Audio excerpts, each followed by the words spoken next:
Chapter 1573. The middle-aged guest continued forwards, his tone calm. Let's not waste any more time. Let me experience the true abilities of the Imperial Palace's fourth claw. Their bodies were bathed in blood and their expressions were fierce. The two fourth claws glanced at each other, knowing that today was the deadline. Since Mr. Zhou thinks highly of us, then we won't disappoint you.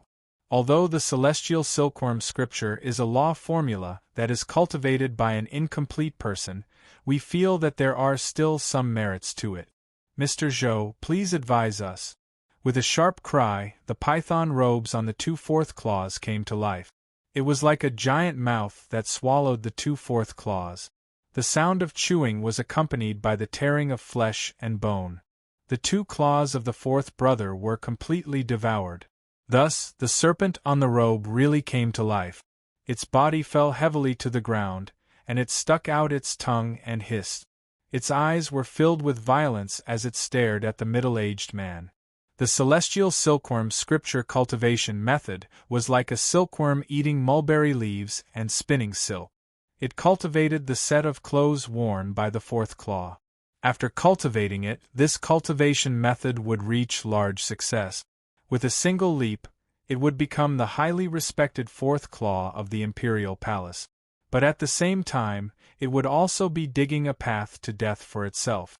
Once it risked its life in battle, it would sacrifice itself and use its blood essence and soul as nourishment to awaken the flood serpent on the python robes, allowing it to display its strongest might.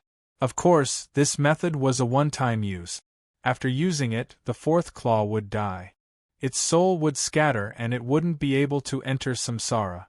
This was why they were talking about exposing their corpses in the wilderness and asking for a chance to reincarnate in their next life. In truth, after they died, they wouldn't leave behind a corpse, so it was impossible for them to enter samsara. The middle-aged guest, Mr. Zhou, furrowed his eyebrows. It wasn't that he couldn't bear to continue cultivating such a cruel cultivation method, but that only the imperial palace that controlled the destiny of a country would dare to recklessly cultivate it without any worries that there would be evil creatures haunting them. He naturally came prepared today.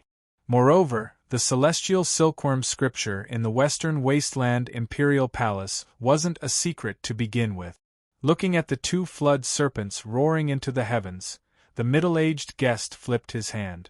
Like a vast lotus leaf, it covered the entire world. As the saying goes, when the nest is overturned, there are no intact eggs. The entire world was suppressed, so it was naturally difficult for him to escape. The two sin flood serpents howled miserably, their enormous bodies crazily thrashing about. However, the ground and space around them were extremely stable, not showing the slightest sign of breaking. It was as if there was an invisible force suppressing everything in the world, including the two of them. Many golden jade characters appeared on the surface of the evil flood dragon's massive body. They did not look eye-catching, but in reality, every one of them was extremely heavy. The pressure caused Niemang's scales to shatter and his flesh to rupture. The incomparably powerful Niemang's body became a bloody mess. In the middle-aged man's eyes, there was some regret and reluctance. But time waited for no man, and he had no time to hesitate. With a soft sound, a jade tablet hanging from his waist directly shattered into pieces. The golden jade characters on the surface of the evil flood dragon's body shined with light at the same time, branding into its flesh and steaming it. Black mist rose up, and mournful howls came from within. The heavenly silkworm scripture required one to be dressed like a silkworm eating mulberry leaves and spinning silk. But silkworms ate mulberry leaves. What did Lao Sizwali, who had cultivated successfully in the palace, eat? This was the true origin of the word cruel. The two Lao Sizwali had sacrificed themselves to summon the two evil flood dragons. Now they were on the verge of death. No matter how much they struggled, they would not be able to escape.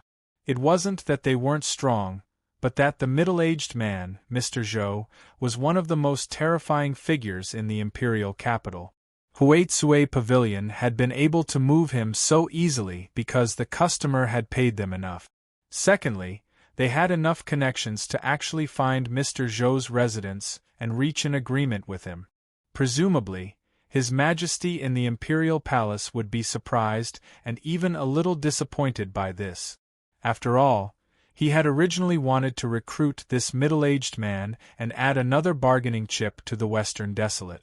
Although he was an abandoned person from the Central Desolate Divine Continent, his talent and potential were clearly seen by the Western Desolate Emperor, who controlled the fate of the nation. The middle-aged man was an existence that had the qualifications to break through to the Emperor realm. All of this, the middle-aged man in the night was naturally aware of it. However, he didn't regret his actions today. The woman on the sickbed was the crux of his love, and also someone he had to save. He took a step forward and appeared outside the carriage. The middle-aged man's expression was calm. There was no guilt or killing intent as he pointed forward. Protect the general. Big Head and the other border soldiers surrounding the carriage had long since been stunned by the slaughter in front of them. Their faces were all pale and their legs trembled. But when the middle-aged man flew over, he shouted and unsheathed his blade, jumping out without hesitation. It would be a lie to say that he wasn't afraid. However, his mind was blank and he didn't have time to think. Our general, of course. But we can't die here. As for whether or not we can block the attack, and how useful it will be, Big Head didn't have time to think. In any case, the lives of us border army bumpkins are cheap. If we die, then so be it. We just need to repay the general's kindness. In reality, it wasn't of much use. Although Big Head and the other border soldiers weren't afraid of death, they were sent flying before they could even charge forward. They spat out blood and rolled on the ground. Although they were battered and exhausted, they weren't truly fatal. Although the middle-aged man had left his hometown and became an exiled person, he still abided by the precepts of a gentleman and didn't recklessly kill. Of course, if he wanted to kill someone, then that was a different matter. As the saying goes, a gentleman does what he says and what he doesn't. It all depended on his mood. These words were definitely nonsense, but it was a catchphrase that Junior Master often used in the past. Because of this, the elders of the academy had a headache, but they couldn't do anything about it. After all, Junior Master was the strongest person in the academy. This was something that his teacher had personally admitted. If Junior Master was here today, what would the scene be like? Perhaps he wouldn't be in a hurry to kill. Instead, he would wait for the Imperial Palace to react. He might even force out the Emperor realm overseeing the Imperial capital. Then, he would fight to his heart's content and see if the sword in his hand could cut apart this city. The middle-aged man's eyes brightened slightly. Then, he revealed a trace of disappointment. In this life, he would never have the chance to see Junior Master use his sword again. He shook his head and restrained his thoughts. Since he couldn't compare to Junior Master, then he had to kill as soon as possible. Thinking of this, the middle-aged man's eyes became even more solemn. His finger glowed as he pointed. The tip of his finger was like a sword. Apart from the coachman, there were no other obstacles in front of the carriage. Before the finger landed, a terrifying pressure crashed down on the mind like a raging river, intending to shatter the soul. The coachman's face turned even paler. The fear in his eyes suddenly disappeared. His eyes were serious as he looked at the finger. The long whip in his hand shattered inch by inch. There was a sword hidden in the bamboo handle. As he raised his sword, it was as if he was stirring up a river. The surging sword intent was like a stormy sea, and it burst out in a hearty manner. The middle-aged man frowned, surprise in his eyes. He didn't expect that the unremarkable coachman in front of him was a peerless sword cultivator. But as soon as he pointed, the sword was unsheathed and there was no turning back. Thus, the finger moved even faster, colliding with the tip of the sword like a bolt of lightning. The middle-aged man's eyebrows furrowed even tighter. His robes suddenly fluttered, as if a massive amount of gas had been injected into them. His figure floated backwards, his long sleeves fluttering in the wind. He was like an immortal passing through the night, giving off an extraordinary aura. He quietly landed on the ground. The middle-aged man looked at the coachman, or more accurately, at the short sword in his hand. It was said to be short because the sword wasn't long. But the sword intent contained within was so long that it couldn't be calculated. Simply put, from here to there it was longer than the heavens. What is the name of this sword? The coachman's face turned even paler, like clean high-grade rice paper. But his breathing was still long and gentle. The sword's name is Winding River. It uses an ancient river as its foundation and was refined with a transcendent supernatural power. For it to be passed down to me is already a bit of a disgrace. The middle-aged man nodded, agreeing with these words. The coachman's cultivation realm was high and he was a peerless sword cultivator in the world. But if the sword in his hand was included, then he really wasn't worthy of it. It wasn't that he was weak, but that this sword was far too strong. This was especially true after it was placed in the western wasteland imperial palace, tempered by the destiny of the nation and nourished for many years. It had been silent for thousands of years, but today, with a single sword strike, the sword energy was so long that it could split apart the heavens. Since it could even split apart the heavens, how could it not split apart people? After all, no matter how strong the middle-aged man, Mr. Zhou, was, he didn't dare to compare with the heavens. If you were strong enough, I would have already died under this sword. The middle-aged man turned to leave. But his body suddenly shook and countless wounds opened up all over his body. Blood gushed out like fountains, dyeing his robes red. A powerful aura rose up like the sun. Fog scattered in all directions, vanishing in the blink of an eye. The coachman revealed a look of admiration. He cupped his hands together and said, "I won today because I have a sword in my hand. Mr. Zhou, rest in peace." Rumble, rumble. The ground trembled like waves crashing against the shore. The imperial guards of the imperial palace were rapidly rushing over. As the middle-aged man walked away, his robes were bathed in blood. Even if he turned to leave, he likely wouldn't be able to. The two fourth-clawed brothers, the evil flood dragons that they had transformed into, had already died. Their corpses were torn apart and all that was left was a mess. The air was filled with the pungent smell of blood. Wang Datu and the other border guards were shaken away. They vomited blood but didn't die. They struggled to crawl up and stared at the scene in front of them.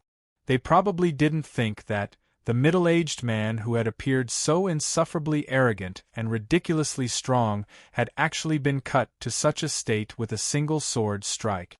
Or perhaps their hearts were filled with complex emotions. They couldn't figure out why these lowly peasants were still alive at this time. The coachman took a deep breath and coughed, a bit of blood splashing out. In using that sword strike just now, he had consumed a tremendous amount of energy. Even his swordsmanship cultivation had shaken a bit. If he wanted to recover, he feared he would have to go into seclusion for a long time and spend a great deal of wealth. He turned and gently knocked on the carriage. "Marquis, the assassin has died. You can go to court in peace." Within the carriage, Qin Yu stared at the carriage door. His expression was dignified, not at all relaxed. In his palm, the originally cool white jade had now become fiery hot, like a red-hot stone. There was nothing in front of him, but he seemed to see a pair of ice-cold eyes on that respectful face. The carriage was quiet. The coachman frowned. He didn't know where he had revealed a flaw, but since he had already been discovered, he might as well make his move. In the next moment, the carriage door shattered. There was no more of the surging waves from before, nor was there any transcendent momentum that seemed to cut through the heavens. The short sword, Winding River, broke through the door and cut straight towards Qin Yu's head. The blade was pitch black, as if it had been attached to the darkness of the world. So, the coachman was the final chess piece today. The reason he was able to force back the middle-aged man who was at his peak just now was because he knew that no matter how strong Mr. Zhou was, no one could kill Qin Yu today. This was because he had the Western Wasteland's loyal Marquis seal on him, and this seal had been quietly infused with the power of Joss flames. Thus, the coachman had slashed out with his sword just now to sever the middle-aged man's life force. Although he had paid a great price, he had allowed Winding River to exhaust all of the Western Wasteland's national destiny, allowing it to restore its true appearance and display the true might of Winding River. If a sword fell, it could sever Joss flames. The loyal Marquis seal on Qin Yu's body shattered. The power of Joss flames was invisible and tangible, turning into a bubble. But now, in a normal situation, this bubble could block even a half-step sovereign for a moment. But in front of Winding River, it was as fragile as a bubble. The sword shattered as it fell. The sword edge didn't stop at all, continuing to fall towards Qin Yu's head. With the sharpness of this sword, even a ruler would be instantly killed. Their body and soul would be extinguished without the least bit of life left. Ding! There was a light sound, as if a sharp blade had touched iron. The sword-wielding coachman's eyes widened in shock and horror. The shaking strength was like raging waves, flowing up his arm and crashing into his chest. For a time, the sounds of bones breaking rang out without end. The sword-wielding coachman's hand had already turned into white bones. His flesh and blood ruptured and shattered, turning into a fog of blood. He tumbled backwards and took out a talisman. Then, he tore it apart and vanished. As for that short sword Winding River, it had broken into countless pieces that fell in front of Qin Yu. However, the broken sword wasn't sharp at all. Rather, it became soft, like a puddle of water that wrapped around the broken pieces and gradually fused back together. The sounds of killing shook the heavens. They came from the distance, accompanied by cries of alarm and the sound of heavy objects crashing to the ground. Qin Yu frowned.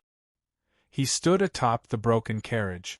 The two fine horses that had been pulling the carriage had already been turned into two piles of meat paste when the middle-aged man and the coachman clashed. Imperial palace guards surrounded the middle-aged man. The middle-aged man who had just left was forced back once more.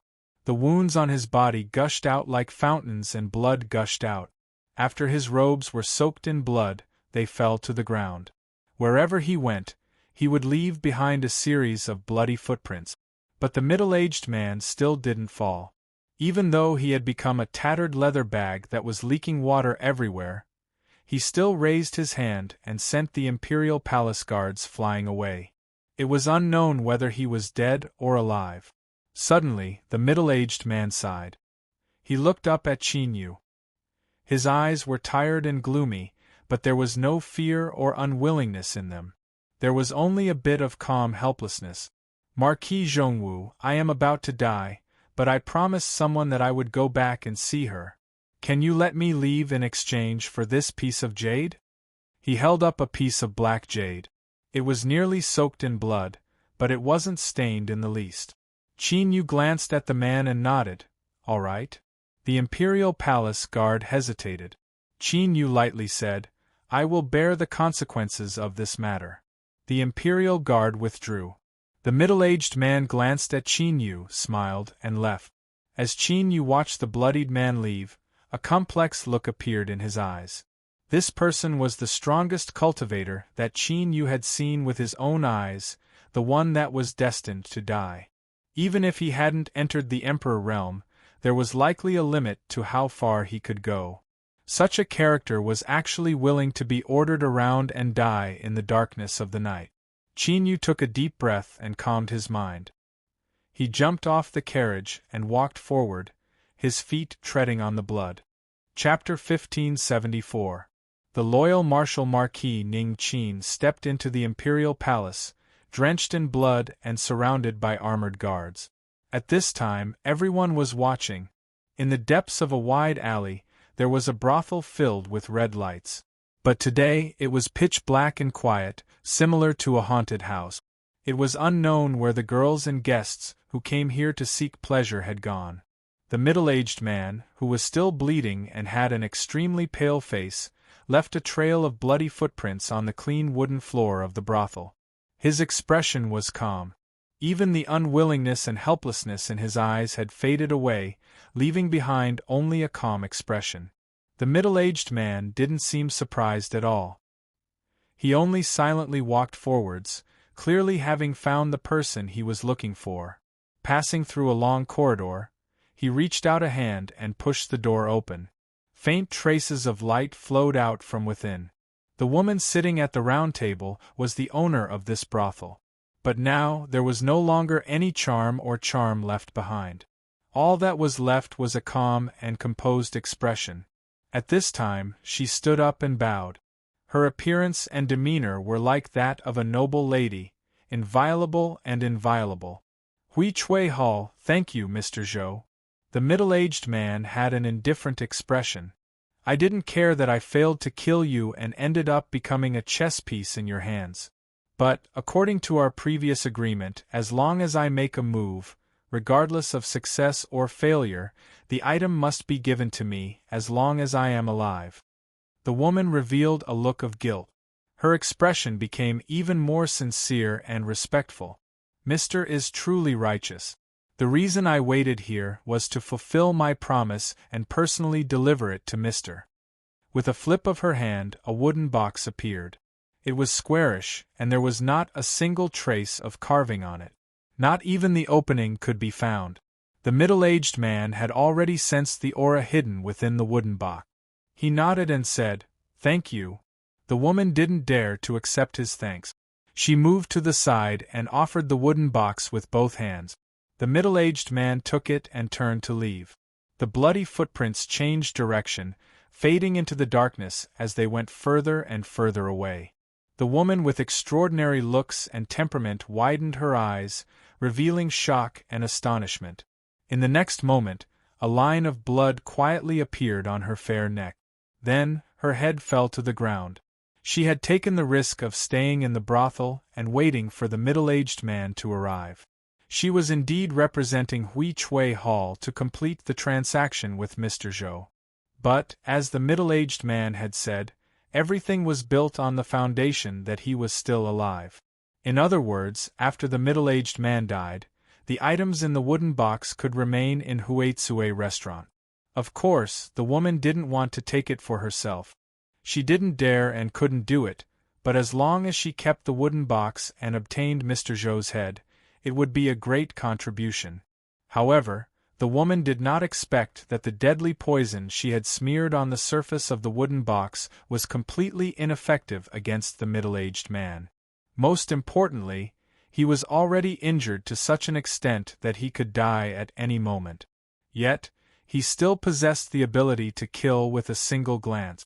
However, the report clearly stated that the middle-aged man had lost his divine powers when facing the Dharch Palace's imperial guards. Did the middle-aged man hide something, or did someone in the building want her to die on purpose?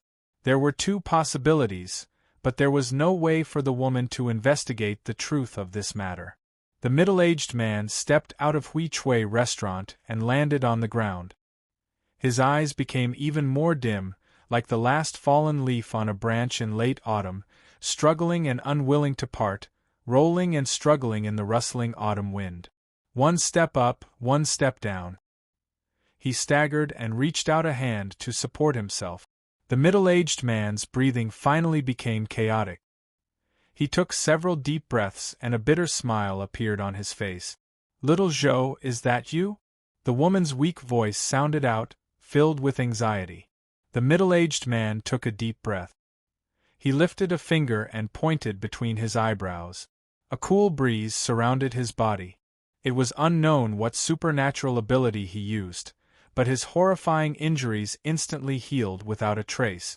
Even that wide-sleeved robe that had been soaked in blood was now as clean as new. With a ruddy complexion and bright eyes, the middle-aged man stepped out. He smiled and responded, "It's me." He walked to the sickbed and sat down. He held the woman in his arms. "Don't worry. I said that I would come back alive to see you. I won't disappoint you. The emaciated, sickly woman nodded with a smile. The middle-aged man took out a wooden box and placed it on the woman's chest. I've finally found the thing that can save you. You only need to sleep. When you wake up, all your pain and suffering will pass. He lowered his head and gently kissed the woman in his arms. Guilt filled his eyes. But I'm afraid I can't continue to accompany you. The commotion this time was too great and I didn't succeed. I must temporarily leave the imperial capital to avoid the investigation from the Western Desolate. The sickly woman's eyes widened. Her lips moved as if she wanted to say something, but the wooden box on her body had already begun to emit light. Faint traces of mist fused into her body through her orifices, restoring her withered body. At the same time, she felt an irresistible weariness. The middle-aged man's appearance became blurry, but his smile was still as warm and gentle as before. Sleep. I will definitely come back to find you. The woman fell asleep. The middle-aged man looked down for several breaths of time, and then began to cough. He covered his mouth and carefully put the woman down. His footsteps were a bit hurried. He turned around and walked behind the screen, stepping into the darkness. The moment that the middle-aged man's figure submerged into the darkness, there was a loud puff, like a spring breaking through the shackles above. At the imperial court meeting, the Western Desolate Great Emperor was enraged. Because of the assassination of Marquis Zhongwu, he severely reprimanded the imperial capital's garrison. Several great generals of the military fell to their knees and begged for forgiveness. As for the nobles of the imperial court who hadn't been involved in this matter, they coldly watched from the sidelines. The military was powerful and suppressed all sides. They were happy to watch these great generals lose face without suffering any losses. But at the same time, everyone subconsciously looked towards Marquis Zhongwu. Because of the several great generals stepping out, there were fewer people present. Not too far away from the imperial palace, although the details of the assassination hadn't been revealed yet, they already knew the approximate details. The degree of terror and horror was so great that even those watching from the perspective of a bystander felt terrified. Cold sweat dripped down their backs. But Marquis Zhongwu, Ningqin, was still alive and well. Besides his pale complexion, there was no sign of any injuries. It was simply terrifying. Finally, at the imperial court meeting, His Majesty brazenly issued a decree to remove Yi Yuantai, who had just become one of the leading generals of the imperial capital's garrison. And he was born in the Yi family. He was one of the most important chess pieces in the imperial capital's layout. Sharp edges were revealed, killing intent was revealed. The complexions of all the important officials in the imperial court changed. Although they knew that the emperor races had thoughts of punishing the Yi family, such cruel and ruthless actions were likely to trigger irreparable consequences. To the Western Desolate, this was the worst possible result. Yi Bohu respectfully begged for forgiveness. He expressed that his lack of discipline had caused Yi Yuantai to fail in his duty, and that he was willing to accept His Majesty's punishment. The great emperor sat high above. He glanced at the begging Yi Bohu. Just as the officials were worried that His Majesty would take advantage of this victory and beat up the Yi family, the great emperor suddenly laughed and scolded him. He said that the Yi family was a great family, so he couldn't have Yi Bohu take responsibility for every little thing that happened. He told him to stand up and return to the rank. As for the assassination matter, it was easily forgotten.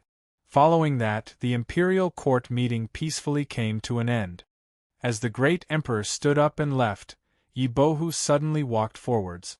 The complexions of the officials changed, and they moved to the sides of their own accord. That person from the Yi family wasn't present, so he was the one with the highest status and strongest strength in today's court. Even though he was disliked by His Majesty and the Yi family was in a precarious situation, as long as the dust didn't settle, no one dared to underestimate him. Qin Yu looked up at Yi Bohu. Yi Bohu's expression was calm, but Qin Yu could feel endless killing intent from this calmness. It was biting cold and cruel, like a tiger that had come down the mountain, its eyes locked onto its prey. Marquis Loyal Marshal, there seems to be some misunderstanding between you and me. Qin Yu cupped his hands together. General Yi is too serious. I have always admired the Yi family. Even if there were some small problems, they have already been resolved. Yi Bohu's lips curved up in a smile. Resolved? That's a good word. I like it. He stepped forwards and patted Qin Yu's shoulder. We are both from the military. If there is a chance in the future, we should get closer. Qin Yu smiled. Definitely. Yi Bohu turned and walked away. His steps were like that of a dragon and like a tiger, his momentum extraordinary. Within the imperial capital, it had been many years since such a vile thing had occurred. An important minister of the court had been assassinated on the streets during a court session. The implications were far-reaching and had to be investigated to the end. Otherwise, what face would the dignified Western Wasteland Empire have left? One of the leading generals of the Imperial Guard, Yi Yuantai, had been deposed on the spot. The stern general of the Imperial Guard gnashed his teeth and locked down the entire city. Hui Chui Pavilion, which had already hidden itself in the shadows, was brutally dragged into the sunlight. Pursuit, counterattack, escape, a series of events erupted, causing the current imperial capital to be much more chaotic and tense than it had been in the past. On such a day, a middle-aged man holding a letter walked through the closed city gate. He turned and waved his hand at the city guard. The guard immediately revealed a brilliant smile, his eyes full of eagerness. The middle-aged man faintly smiled. He feared that this Lord General's joy would all come to naught. His current status and appearance were all borrowed. Even if it could be said from a certain point of view that it couldn't be any more real, the promises he made had no possibility of being fulfilled. It was wrong to lie, but there was nothing he could do. He couldn't just swagger into the Western Wasteland Imperial capital to die, right? TSK. The middle-aged man grinned, revealing a smile that was completely different from before. His figure merged into the crowd and disappeared. At the city gates, the city guard wiped away his saliva. His face was red as if he had drunk several liters of wine. His feet felt light and weak. The trusted subordinate glanced at his superior and said with a bitter smile, "General, the old men of the military are really angry. Even Lord Yi Yuantai has been removed from his position on the spot. You let people into the imperial capital without permission. If this matter is discovered, it will be very difficult to resolve." The guard glanced at him and coldly smiled. "You bunch of bastards, are you afraid of being implicated by me? Humph. A bunch of ungrateful wretches. If it wasn't for me, would you be where you are today?" The group of soldiers obviously knew that their superior was a coward. Otherwise, he wouldn't have been stuck in the position of a city guard for so many years, unable to be promoted no matter what. Today, he dared to risk universal condemnation and let that middle-aged man with an air of nobility in. He definitely had absolute confidence. The problem should be that the middle-aged man had taken out the token that only the general had seen. But the key was that although they could guess it, they still felt uneasy. After all, his neck was already tied to his belt. Who knew when it would fall off? Looking at his trusted subordinate who had seen it with a smile, the guard's mouth twitched. He couldn't suppress the joy in his heart and revealed a secret. "What do you know? That is the nobility of Wudong County. He can even enter and leave the imperial palace freely, let alone our small city gate. Would I dare to stop him? I'm the one who is really tired of living." The nobility of Wudong County could enter and leave the imperial palace freely. Thinking of a taboo topic that had been mentioned before, the group of subordinates' faces changed. Then, they looked at their superior and their eyes became fervent. "Damn it, you bastard, if you don't get promoted, how can we get promoted and get rich?" The city gate guard smiled in satisfaction. "Shut up, all of you shut up. If you know that this is a crime that will cost your head, Then don't speak nonsense. The group of subordinates said yes, yes, yes. The general must have worked hard and come drink some water. Someone suggested that after today's shift, they should treat the general to a drink. Some people even mentioned their own little sister, niece, and their cousin's wife. The city gate guard smiled and nodded again and again. Zhongwu Marquis Mansion. They had arrived. This was the place. The middle-aged man lightly coughed.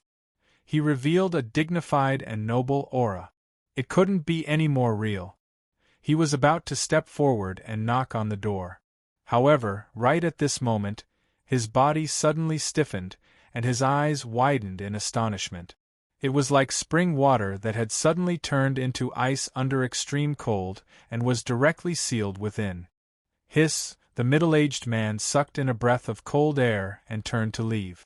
But before he could take a single step, he froze in place. His forehead was covered with a cold sweat. He scowled miserably and turned around.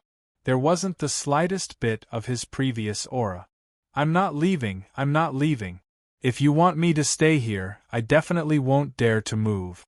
Soon, the courtyard doors opened and the gatekeeper respectfully stepped to the side.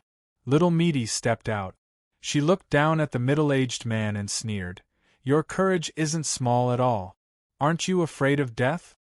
The middle-aged man nearly collapsed to the ground. It wasn't that he was crying, but that he was really crying. Tears streamed down his face. I was wrong, please show mercy. Little Meaty turned and walked away. Roll in here. Her face was filled with anger. If it weren't for little Chinyu, she wouldn't have bothered with him. She would have stretched out a finger and crushed him to death. The middle-aged man hurriedly ran, wiping away his tears as he chased after her. However, he didn't run.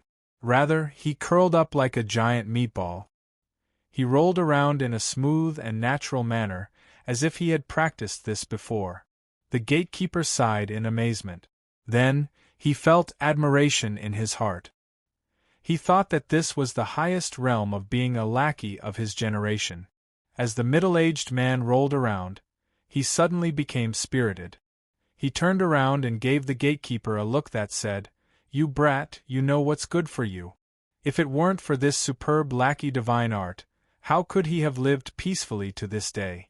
Chapter 1575. After the court adjourned, Qin Yu sat in the carriage gifted to him by the Emperor Palace. He couldn't help but look at the tightly shut carriage door. He thought that there wouldn't be another sword chopping down like that, right? That sword seemed to stain the darkness of the night.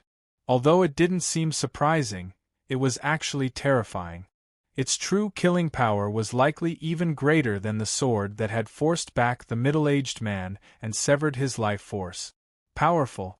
But this sword hadn't injured Qin Yu at all. He looked down at the cool white jade in his hand and sighed with emotion. Treasure, what a treasure! No wonder when Meimu had given it to him, she had reminded him to return it to her when he returned. He didn't want to. Really, if it were anyone else who had experienced that sword and held this white jade, they would have the same mentality. But thinking about it, Qin Yu felt that it was impossible for him to keep this white jade.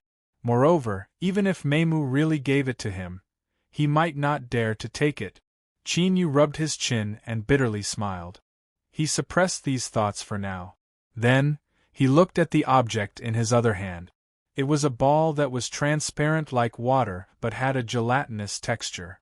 It was soft and pinchable in the hand. But Qin Yu didn't believe that it was something that could be casually rubbed around. This was because this transparent water was formed from the fragments of Marquis Loyal Marshal's seal after Winding River broke apart. This object had no aura and Qin Yu didn't know what use it had. But his intuition told him that he should hold it in his hand. Perhaps it would have some wonderful use, so he did so. Luckily, the Emperor Palace hadn't asked about Winding River's whereabouts. Perhaps in their opinion, after the sword shattered, it dissipated. In truth, this was indeed the case. But at that time, a piece of Marquis Loyal Marshal's seal had shattered. As for Qin Yu, he was surrounded by joss flames that had been cut apart. It just so happened that he had just barely managed to form his own divine kingdom. Invisibly, their auras wove together, resulting in this transparent water in front of him. Perhaps this was what it meant to say that the heavenly Tao was mysterious and unfathomable. The journey was smooth and they safely arrived at the mansion. It wasn't that the Yi family had put down their obsession with killing, but that Yi Bohu and the great emperor had quietly reached an agreement.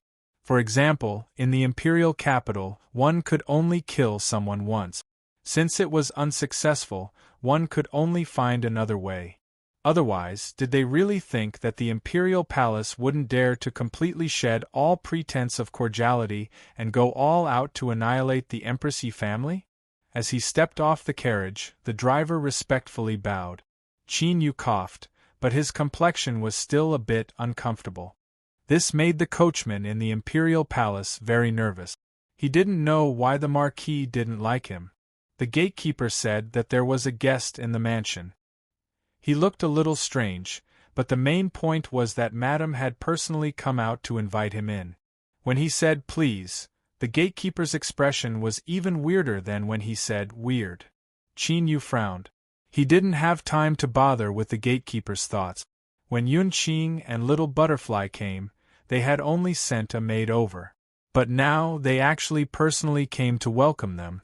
With her personality and status, there was definitely something strange about this matter. Who could it be? Qin Yu stepped into the Marquis mansion and went straight to the rear residence. Soon, he saw the uninvited guest. He wasn't an acquaintance. Qin Yu was sure he hadn't seen him before. However, as he looked at him, he could faintly feel that there was something wrong with this person's aura. Moreover, he finally understood why the gatekeeper had said that there was something strange about this guest. Little Meaty was sitting down and drinking tea. He was squatting on the ground and holding his head, cowering like a thief that had been caught red-handed by his master. "What's going on?" Qin Yu coughed and sat down next to Little Meaty.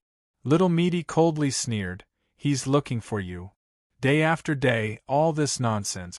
My good vacation time is about to be wasted away." Just thinking about it made him feel stifled. His complexion became increasingly ugly. Squatting in a corner, the middle-aged man holding his head glanced over.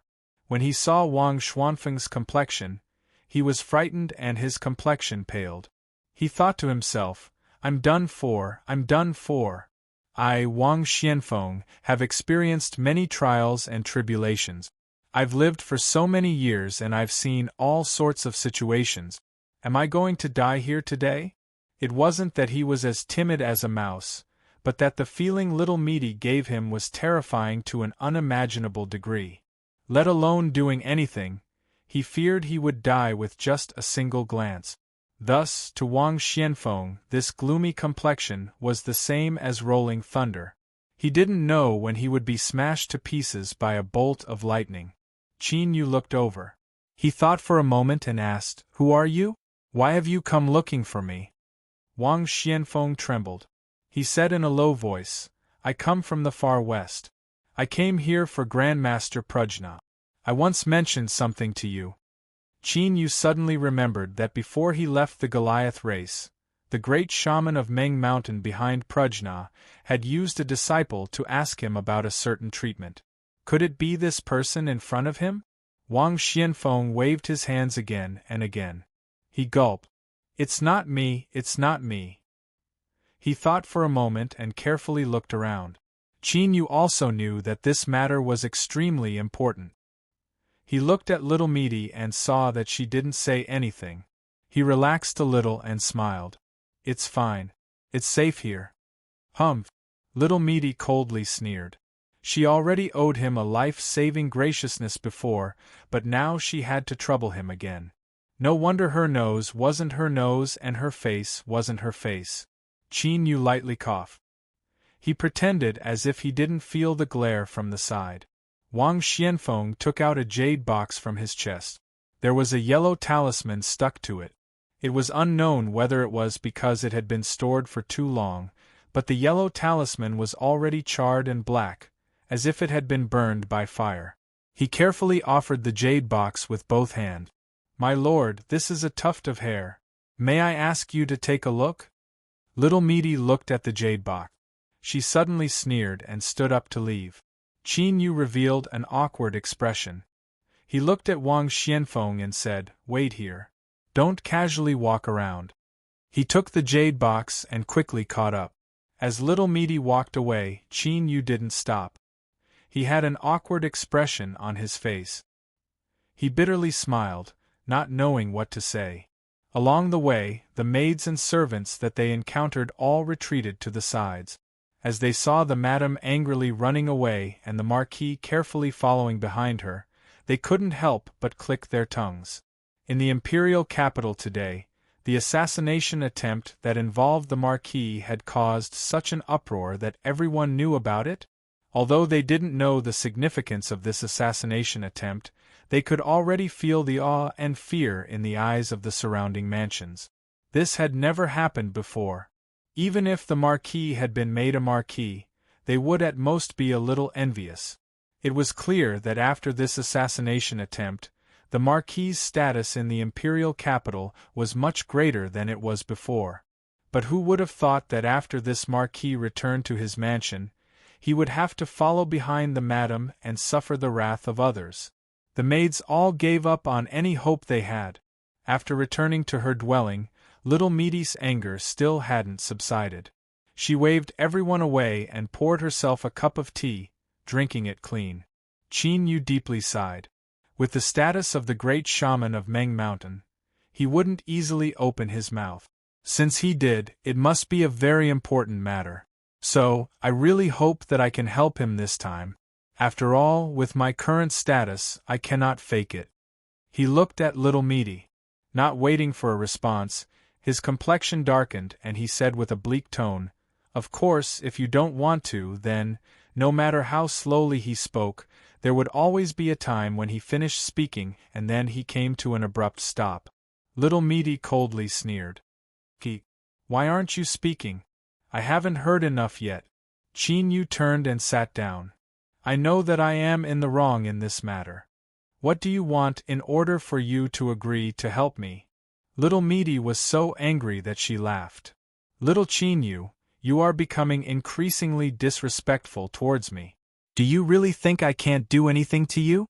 Qin Yu said, I don't dare. I am speaking from the bottom of my heart.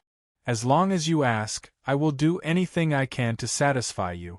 After all, our relationship is quite close, right? Who is who? Little Meaty glanced at him. She seemed to regain her composure. She reached out a hand. Give it to me. Qin Yu coughed. What? What are you pretending to be stupid for? Return that white jade I gave you today. It's like this.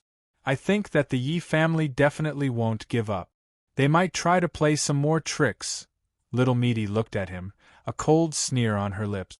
She had an expression that said if she believed even half a word from him, she would lose. Qin Yu forced a smile. No room for discussion? Give it to me. Then he would return it to its rightful owner. A person had to know when to advance and when to retreat. Little Meaty's attitude was so firm, if he continued to pester her then he would be doing something stupid. Qin Yu took it out and offered it with both hands, not forgetting to express his thanks. Little Meaty turned her hand and received the white jade. Her complexion was ugly. You also know how much you owe. Let me tell you, in this world, there is no one who can owe me a debt and not pay it back. Qin Yu frowned. You really can't help? The white jade was only joking around. This was the proper business. Little Meaty glanced at the wooden box in his hands. She calmly waved her hand to drive him away. Go, you're actually finding things for me to do every day. But, I have a condition. If you don't agree to it, then even if you break the heavens, I won't help you. After a while, Qin Yu frowned and left. As he walked out of the courtyard, he looked back and bitterly smiled. He really couldn't understand why Little Meaty wanted to do this. This request was too bizarre. Shaking his head, Qin Yu turned and left. Wang Xianfeng was indeed obedient. She stayed in the living room, her hands wrapped around her head as she squatted in a corner. Qin Yu waved his hand. "Stand up and talk." Wang Xuanfeng's face lit up with joy. But just as he moved, he seemed to think of something. He squatted back down and whispered, "I think it's best if I stay like this." From the looks of it, he was scared to death. It was unknown just what sort of suffering little Meaty had given him just now. Qin Yu was disinclined to speak further. If Wang Xianfeng wanted to squat down, then squat down. He straightforwardly said, "I can help you in this matter, but I have a condition." As Wang Xianfeng left the loyal Marshal Marquis mansion, his complexion was deathly pale and his field of vision darkened. He could already see the tragic scene of his head being crushed after he passed on the message. It was truly miserable. Heavens, why does something like this always fall on my head? What did I do wrong? Is it too late to change now? Wang Xianfeng scowled miserably. With a face that seemed as if he couldn't be provoked, he hurriedly left the imperial capital and raced towards the capital region's transmission array. Even though he knew that his fate would be miserable, after he heard Qin Yu's reply, he didn't dare to delay at all. Longhorn Alley was one of the tens of millions of ordinary alleys in the imperial capital. As for why it had such a name, that was an unsolved mystery. In any case, the men who lived here didn't feel that they had grown up just because of the name. But there was one thing that was consistent with the name, and that was that Longhorn Alley was indeed quite long. It was a straight line that divided two city squares. Several years ago, a strange family had moved into this alley. Ever since they moved in, they had closed their doors and lived their own lives. Besides the day they moved in, some people had seen that the owner of the house was a sickly and listless woman. The specific impression was vague, but as long as they saw her, they would say that she was a beauty. Her man had a dignified appearance and an extraordinary temperament, like a scholar. This also caused the eyes of the wine shop owner in the alley to brighten. But unfortunately, from then on, no one had seen them again. Whether it was a beauty or a man, many people felt that it was a pity. Except for the initial period when the neighbors would talk about it, as time passed, no one cared much about it. After all, life still had to go on. What was done was done. Moreover, there were many strange things in the world of cultivators. As long as things were peaceful and didn't involve themselves, there was no need to meddle in other people's business. Of course, the reason why the residents of Longhorn Alley were so at ease was because they were proper residents of the imperial city. No one would be stupid enough to cause trouble here. The wine shop owner could barely be considered a cultivator. Her realm wasn't high, but she had a way to maintain her youthful appearance. She still looked like a charming woman. She lazily leaned back in her chair. She had long since become accustomed to the hungry gazes around her. It wasn't easy for a woman to earn money. Besides, if she let others look at her, she would lose a few pounds of flesh on her chest. There was a soft creak. It wasn't very loud. In addition, the customers next to her were bragging about yesterday's assassination. It was even more exciting than experiencing it herself. The wine shop owner didn't hear it clearly, but she felt that the sound of the door opening was a little unfamiliar. She was an old resident of Longhorn Alley. She stayed here all day, so she was more sensitive to any changes in the surrounding environment. She turned around. Then, she saw that the courtyard door that no one had entered or left for so many years had actually opened. A woman wearing a veil walked out. Even though her face was covered, she still exuded a sense of beauty. In this world, there was actually such a beauty. The lady boss suddenly felt a deep sense of jealousy. In particular, the few scorching gazes that fell on her had quietly shifted to another place. Gulp, someone gulped. The woman who walked out raised a hand in front of her, as if she hadn't seen the 9 suns above her head in a long time. At this time, the lady boss's eyes brightened. She had already noticed several unfamiliar faces in the alley. She had seen many things over the years, but she hadn't revealed it before. Could it be that their target was her? But soon, the lady boss revealed a disappointed expression. Although the woman was stopped by several people, the two sides only exchanged a few words. The lady boss lifted a hand and pointed to the courtyard, and those people cupped their hands and drew back. From the looks of it, there seemed to be some respect in his words. The woman turned and walked away. After several steps, she suddenly turned around and looked at the lady boss. She smiled, and it gave people the feeling that 100 flowers bloomed in an instant. Her beauty was indescribable. But for some unknown reason, the lady boss felt as if a bucket of cold water had been poured over her head. She shivered and lowered her head. Her face was as white as snow, as if she were suffering from a serious illness. Chapter 1576. The great river came from the sky and traveled between the colorful clouds. A wudong tree could go up to the sky. This sentence referred to a place in the southwest of West Wilderness that was blessed by the heavens and was rich in spiritual energy. It was called Wudong County. Although it was deep within the Empire's territory, West Wilderness had no room to interfere with its internal affairs. This was because in the early days of the Empire's establishment, Wudong County was enfeoffed and became a fiefdom of a big family. It was not an exaggeration to say that it was a country within a country. In the beginning, Wudong County's aristocrats, sects, and even ordinary residents felt extremely uneasy. It was such a simple logic. As the saying went, how could one allow others to sleep soundly beside one's bed? Not to mention, this was not something that could be described with the words, beside one's bed. It was like entering the main house and directly barging into the main family's dining table. They stretched out their hand and said that this place belonged to them, but they could not touch the dishes inside. How arrogant, how unreasonable! How could it be good when facing the dignified West Wilderness Empire? Even though the empire had just been established and everything was based on stability, once the overall situation was stabilized, they would definitely turn around and settle accounts. All of this had been proven through countless years of history. Some people tried to move their entire family. Even a rather famous sect decided to abandon the place chosen by their founder and go to Kang County, which was thousands of miles away, to find a way to survive. Wudong County's lord was indifferent to all of this and allowed them to do these little things under their eyes. However, as time passed, the facts later proved that everything was fine in Wudong County. The empire did not have the intention to turn against them.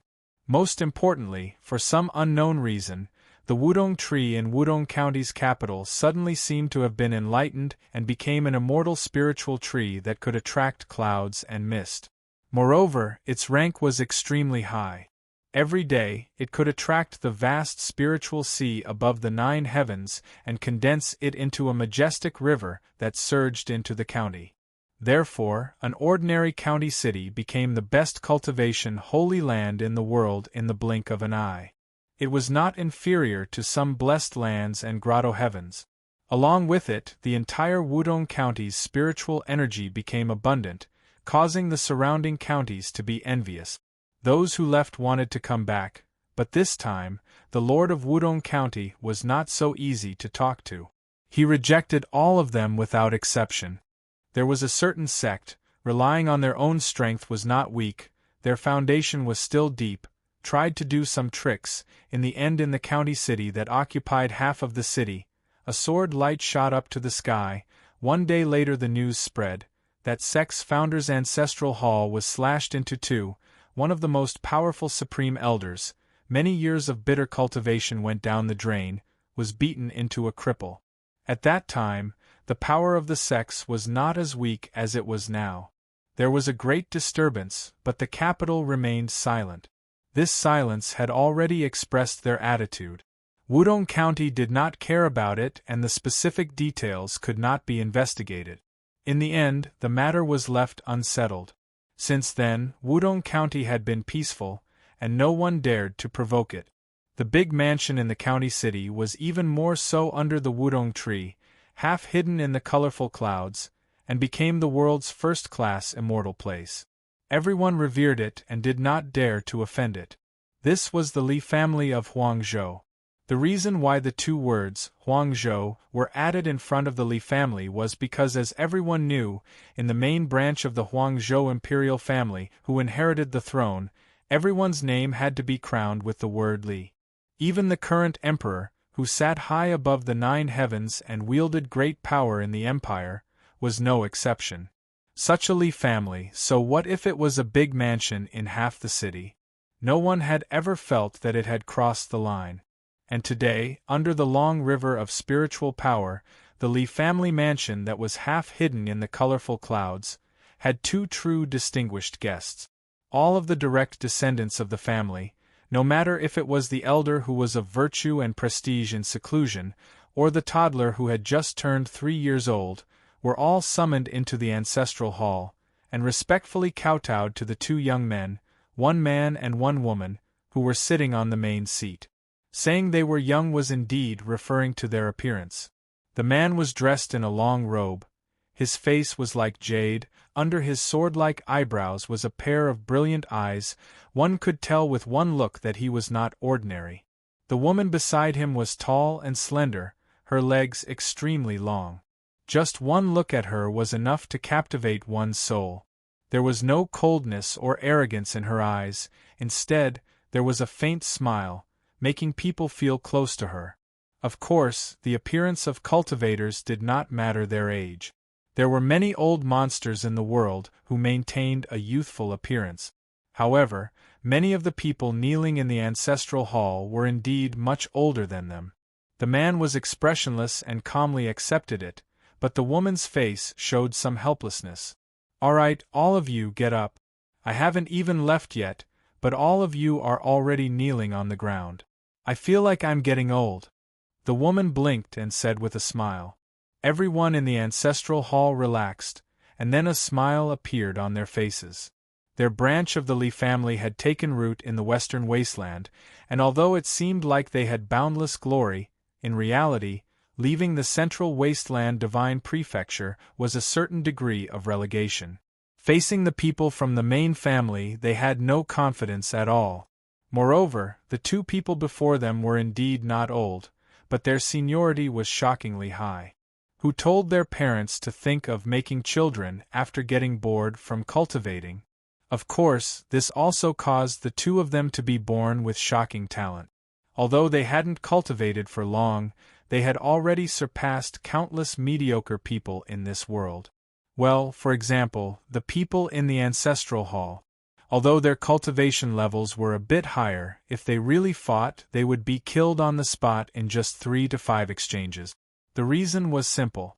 They came from a good background, cultivated cultivation methods, and had powerful spells.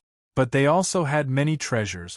For example, the sword in the man's hand and the seemingly unremarkable white jade hairpin on the woman's head. Just by looking at them a few times, they felt a stabbing pain in their hearts. Tears streamed down their faces, and they could only take this opportunity to appear even more emotional, using old tears as a cover. "Thank you, little ancestors." Under the leadership of the ancestors, everyone expressed their thanks in unison. Only then did they respectfully stand up. The sword-wielding man lightly said, "All right, since you've already seen them, those unrelated can leave first. This mess is giving me a headache." His words were blunt, but the Wudong Commandery Li family didn't dare to be dissatisfied. They repeatedly nodded and led the juniors out of the ancestral hall. In the end, the only ones left were the current Li family head and the 3 ancestors who were in seclusion all year round. As for their cultivation levels, even the weakest one had been a peak sovereign for many years. Li Qinghao respectfully bowed.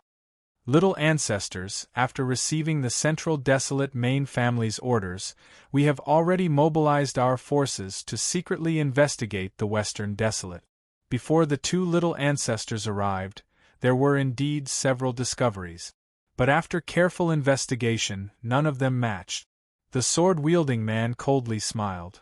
"You've said so much, but haven't you found anything? If you have these thoughts, you might as well use them to cultivate. That way, you won't be stuck here at such an old age."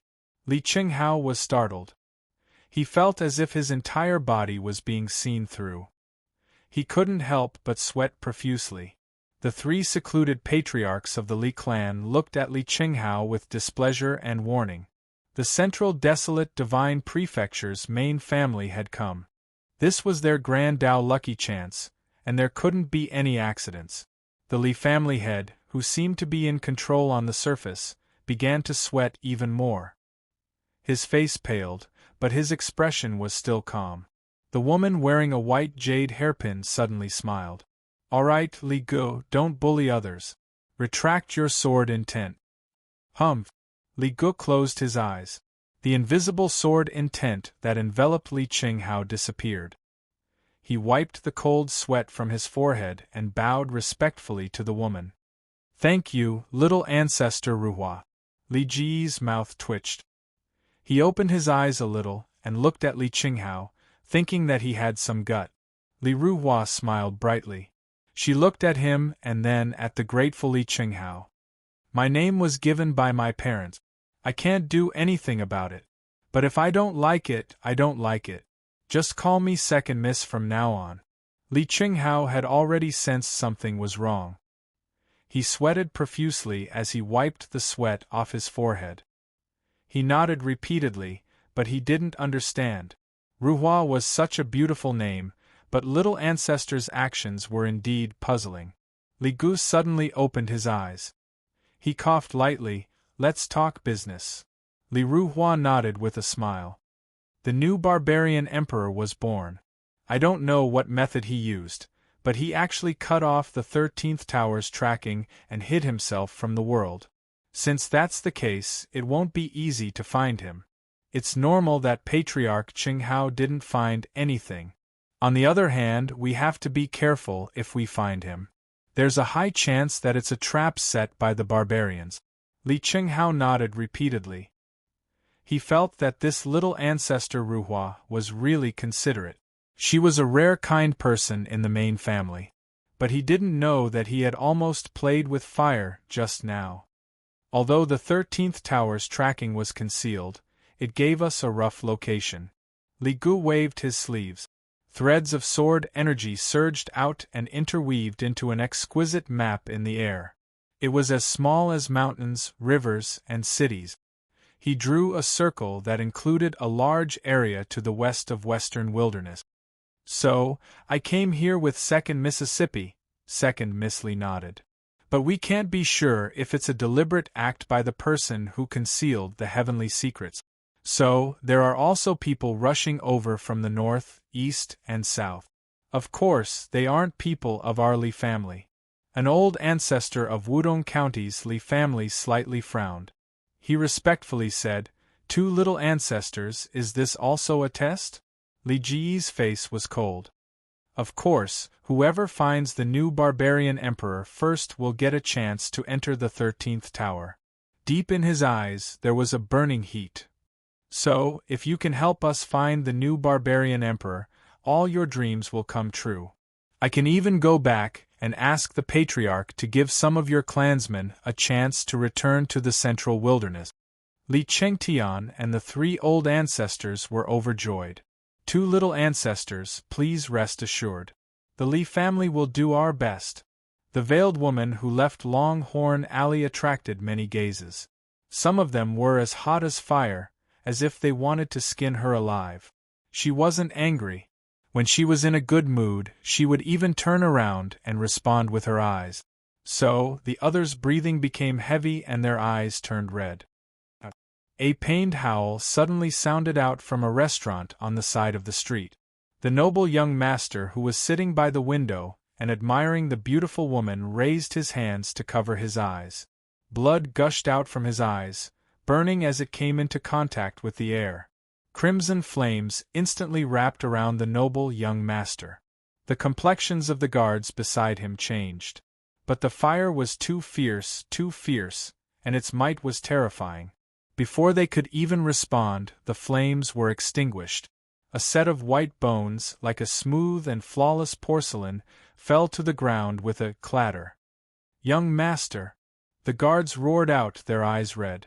Of course, it wasn't because they saw the beautiful woman, but because once the noble young master died, as his personal guards, they would definitely be implicated. Is it that woman just now? Catch her!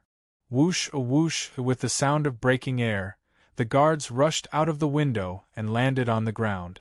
They fiercely looked around, but they couldn't find that woman. She was like a shadow, vanishing without a trace. Meanwhile, on another stone bridge, several dozen li away from the street, under the shadow of the bridge, there really was a figure walking out. After it came into contact with light, it rapidly solidified, turning into the veiled woman who was still incomparably beautiful. Chapter 1577. Wherever there was light in the world, there would always be shadows. Even the grand western wasteland imperial capital, known as one of the most prosperous places in the world, still had many dark corners. For example, under this stone bridge, there were many homeless people who were in rags and did not have a home to return to. There were men and women, and there were many of them.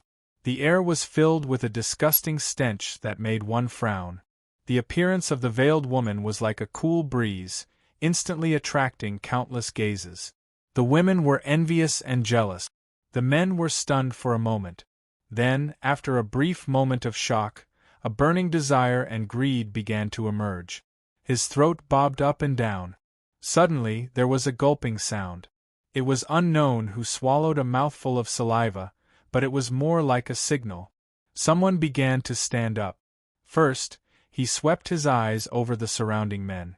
Then, with a low laugh, he approached. His clothes were tattered, but they were considered good for this place. The material seemed good and his body was tall and strong. His eyes were fierce and fiery. The veiled woman took the initiative to walk forward. The man was stunned for a moment before he grinned. "Little beauty, since you're so sensible, I can let you suffer less. Perhaps I'll even send you out later." He reached forward and grabbed her veil, wanting to see what she looked like under the veil. Smoothly, the man lifted a corner of the veil. He licked his lips and stared with wide eyes. Then, he didn't know what he saw, but his tall and strong body suddenly froze. Then, like a wooden stake, he fell to the ground with a loud bang. There was no aura left and he was completely motionless.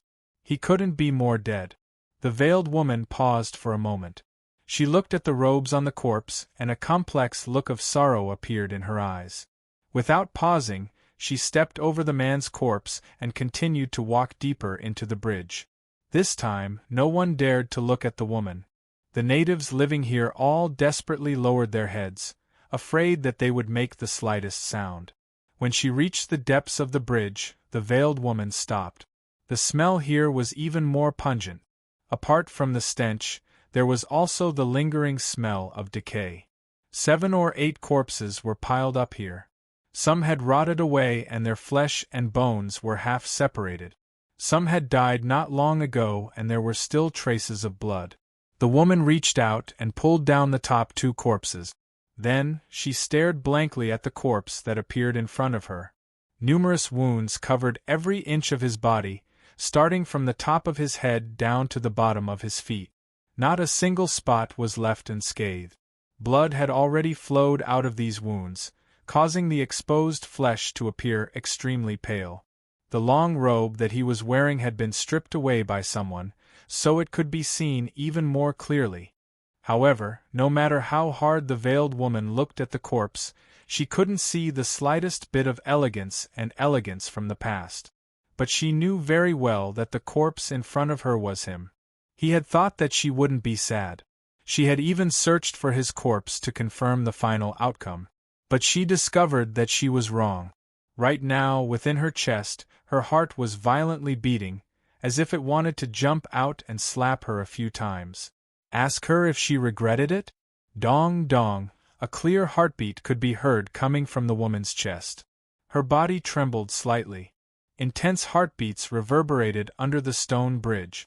The people who lived here all had pained expressions on their faces. Their eyes were filled with panic. They struggled to escape, but all of their strength had been sucked out and they couldn't move at all. Blood overflowed from their orifices. Then, from the pores of their bodies, they turned into blood-soaked people. They maintained the terrified and despairing appearance they had when they were alive. But because they had been sucked dry, all the blood and moisture in their bodies had turned them into withered corpses. Ah! A scream came from the woman's mouth. Flames soared into the skies, wrapping around the stone bridge.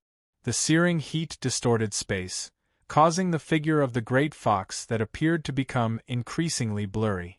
One could only faintly see that behind this great fox, there were tails wantonly waving about, their momentum shocking the heavens. East of the city, loyal Marquis Mansion. Little Rose suddenly arched an eyebrow. She glanced at a place where flames soared into the skies.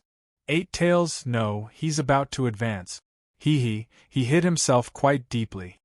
She looked at it several times. Within her eyes, there seemed to be countless streams of light flowing at an astonishing speed.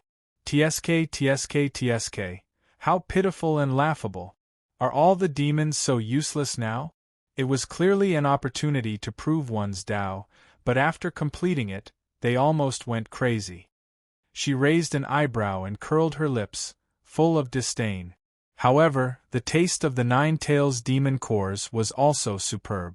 Because they had used up all of their secrets and experienced many disasters, they could be said to be all-encompassing.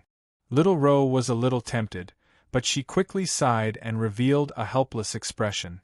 In her current state, if she fought with the 9 tails, she would definitely be exposed. At that time, if she was driven back, it would be troublesome to come out again. Endure it, endure it. It's not like I haven't eaten the 9 tails demon cores before. At most, I'll think of a way to eat a few more in the future to compensate myself. 3, at least 3. This old lady will eat one at a time, crunch crunch. Little Ro closed her eyes, hoping that out of sight, out of mind. First, Marquis Zhongwu was assassinated, then the assassins from Hui Chui Pavilion caused trouble. Now, in the imperial capital, the 9 tails great demon had descended. Not only did it burn a stone bridge, but it also affected the surrounding areas, turning them into ruins. The casualties were extremely heavy. This was equivalent to holding down the imperial guards and slapping them in the face. It was also a provocation to the West Wasteland Empire. If they couldn't come up with a proper result, it was foreseeable that the entire imperial garrison would have to bear the wrath of the military. But amidst the flames that soared into the skies, the figure of the great fox flickered and then disappeared. No matter how many experts the military searched, no matter how hard they searched, they couldn't find any trace of it. It was as if it had completely disappeared from the world. The imperial palace.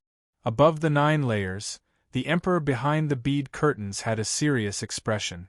It's the 9 tails. As the emperor, he was in the imperial capital and could sense everything. Even though the big fox only appeared for a moment before completely disappearing, he was still able to lock onto its true body. Below, including the sky-bearing king, several officials frowned at the same time. All living beings in the world could cultivate, so there were all kinds of great demons. The Fox clan was one of them. However, the 9 tails was different. It represented the peak of demon cultivation and had great abilities. Because of the restrictions of the world, the strongest demon clans were all in the central wasteland divine continent. It was difficult for them to be born at the borders. In other words, this 9 tails demon fox must have come from the central wasteland. It was unknown when such a great demon had snuck into the imperial capital. Today, the other party had suddenly revealed his true form. Just what was going on?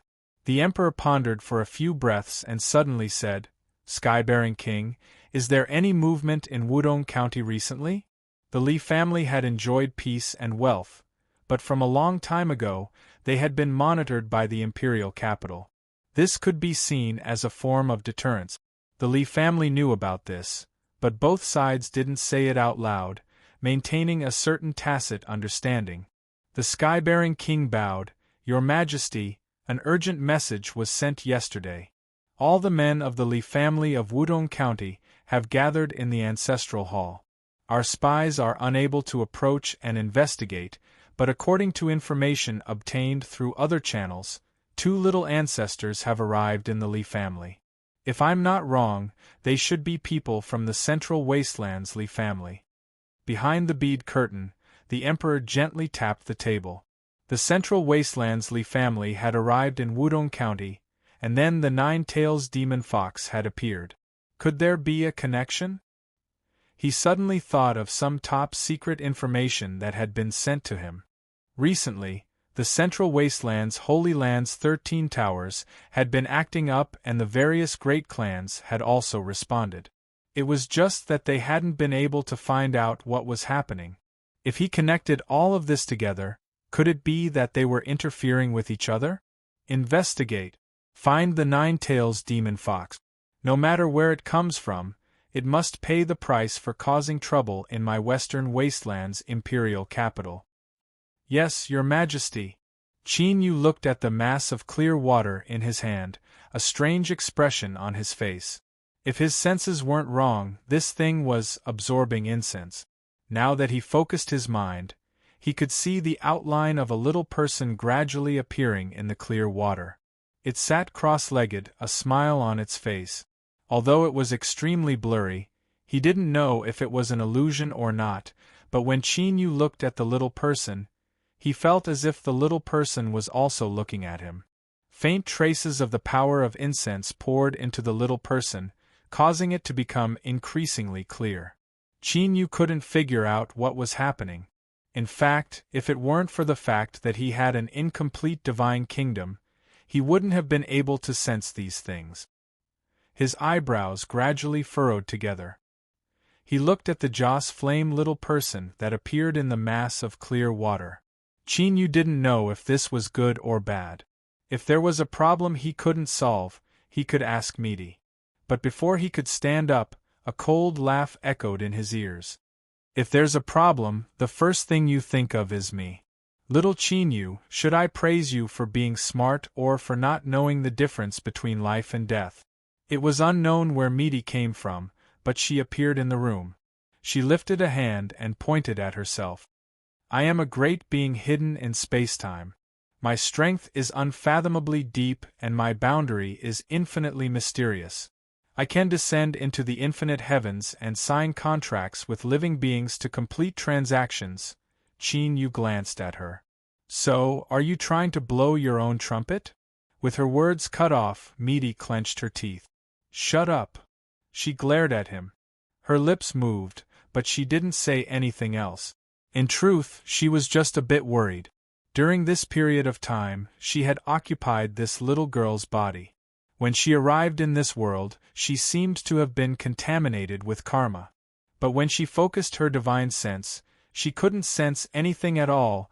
Although it was impossible for almighty beings to measure themselves, this was the first time she had experienced something like this. Just where did the problem lie? As this thought flashed through her mind, Midi sat down.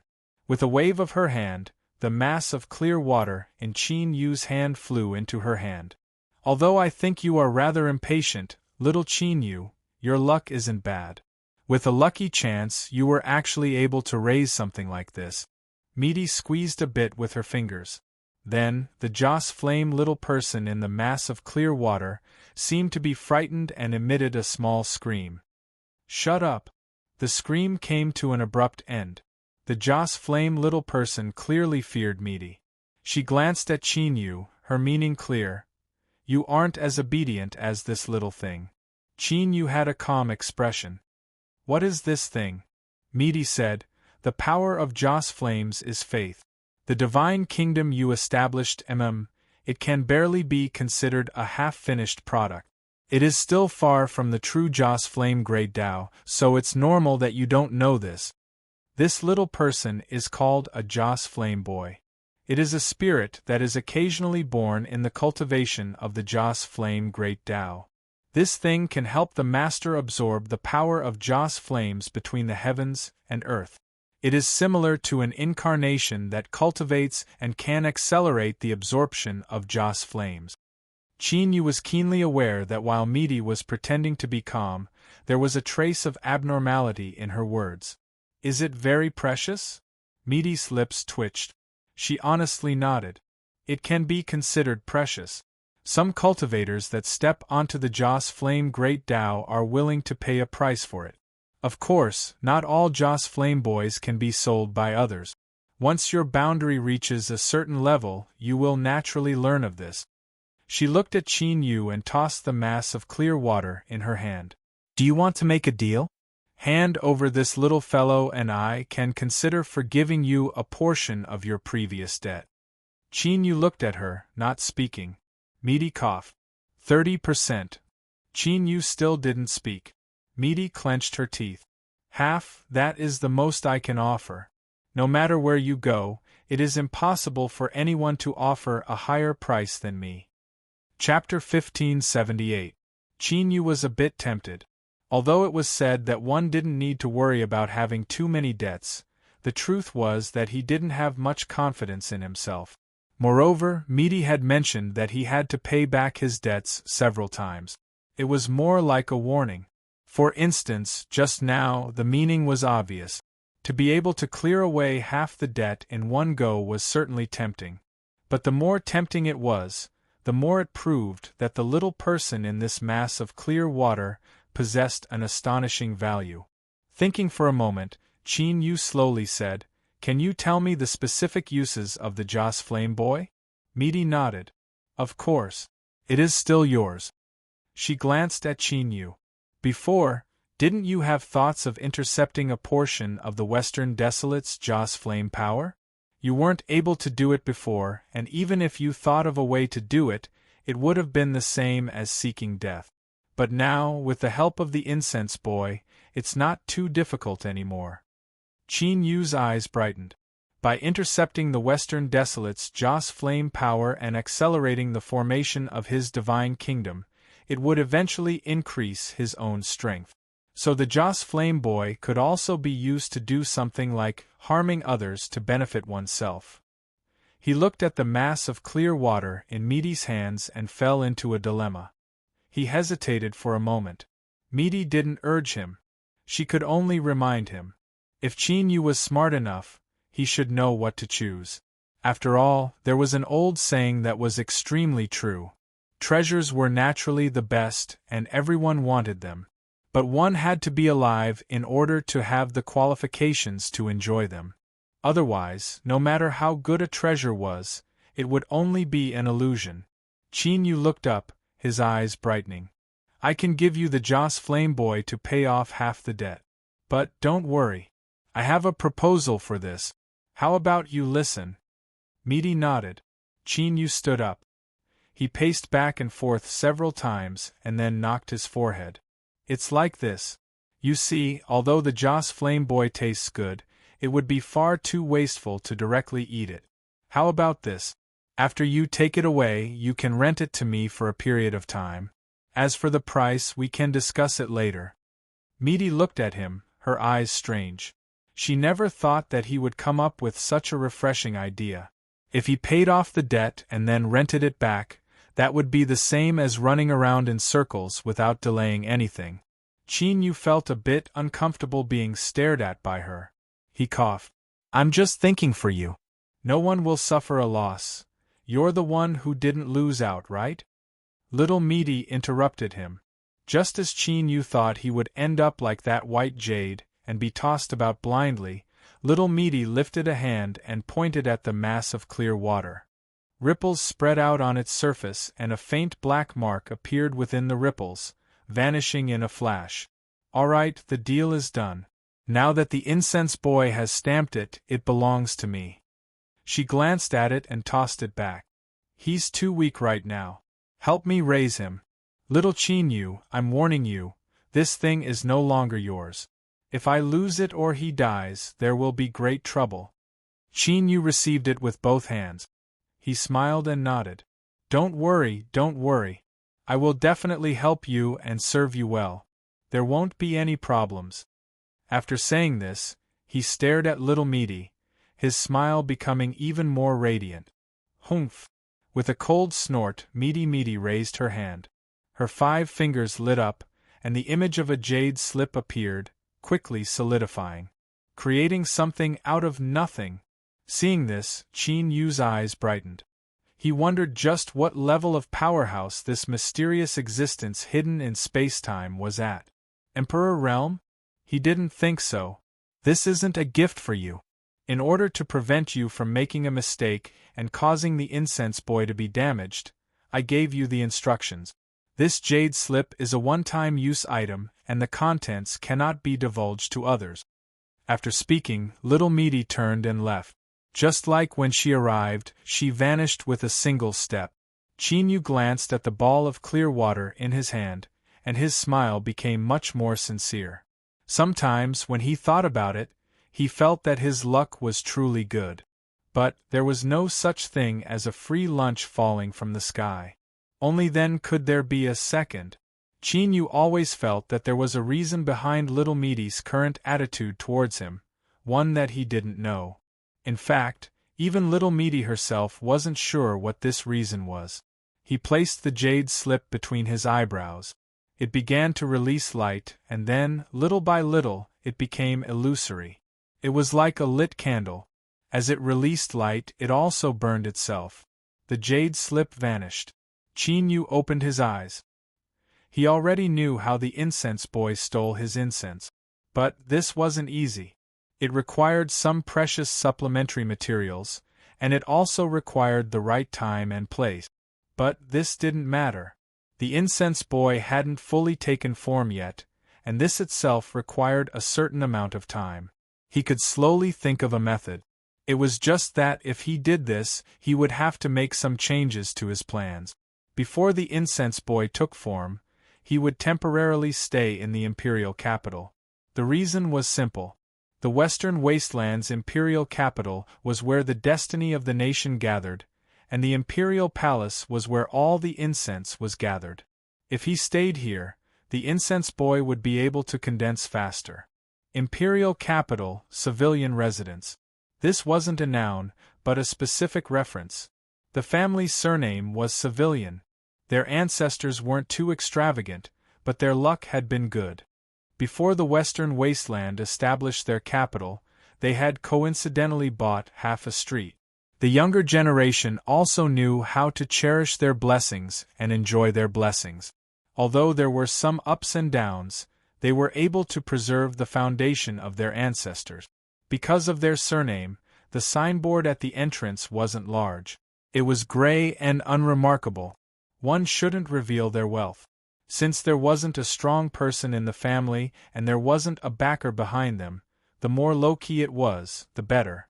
The young master of the civilian residence had just come of age several years ago. He had a dissolute temperament and liked to wander around brothels. According to the old master, he had spent quite a bit of money to wander around a few streets. He was really a prodigal son. Although the old master scolded him, he didn't stop him. According to the elders in the family, he had been like this when he was young. They were like father and son. However, these few days, the young master, Min Xiangtai, was acting a little strange. He didn't leave the residence even once and went to the brothels to have fun. The old master was shocked. He quickly ordered the housekeeper to secretly invite a famous doctor and sneak into Min Xiangtai's courtyard under the cover of the night. Although he was the young master of the manor, he was actually the only son. He had 7 or 8 maidservants. If something were to happen to him, the family's descendants would be cut off. If the family's foundation was destroyed, how would they have the face to meet their ancestors in the future? The young master woke up in the middle of the night. He felt that his father had discovered his secret, and his face instantly turned pale. The old master looked at him and gave him a heavy slap. "You little bastard, I told you long ago that you can play around, but you have to take precautions. Now you've been infected with all sorts of things.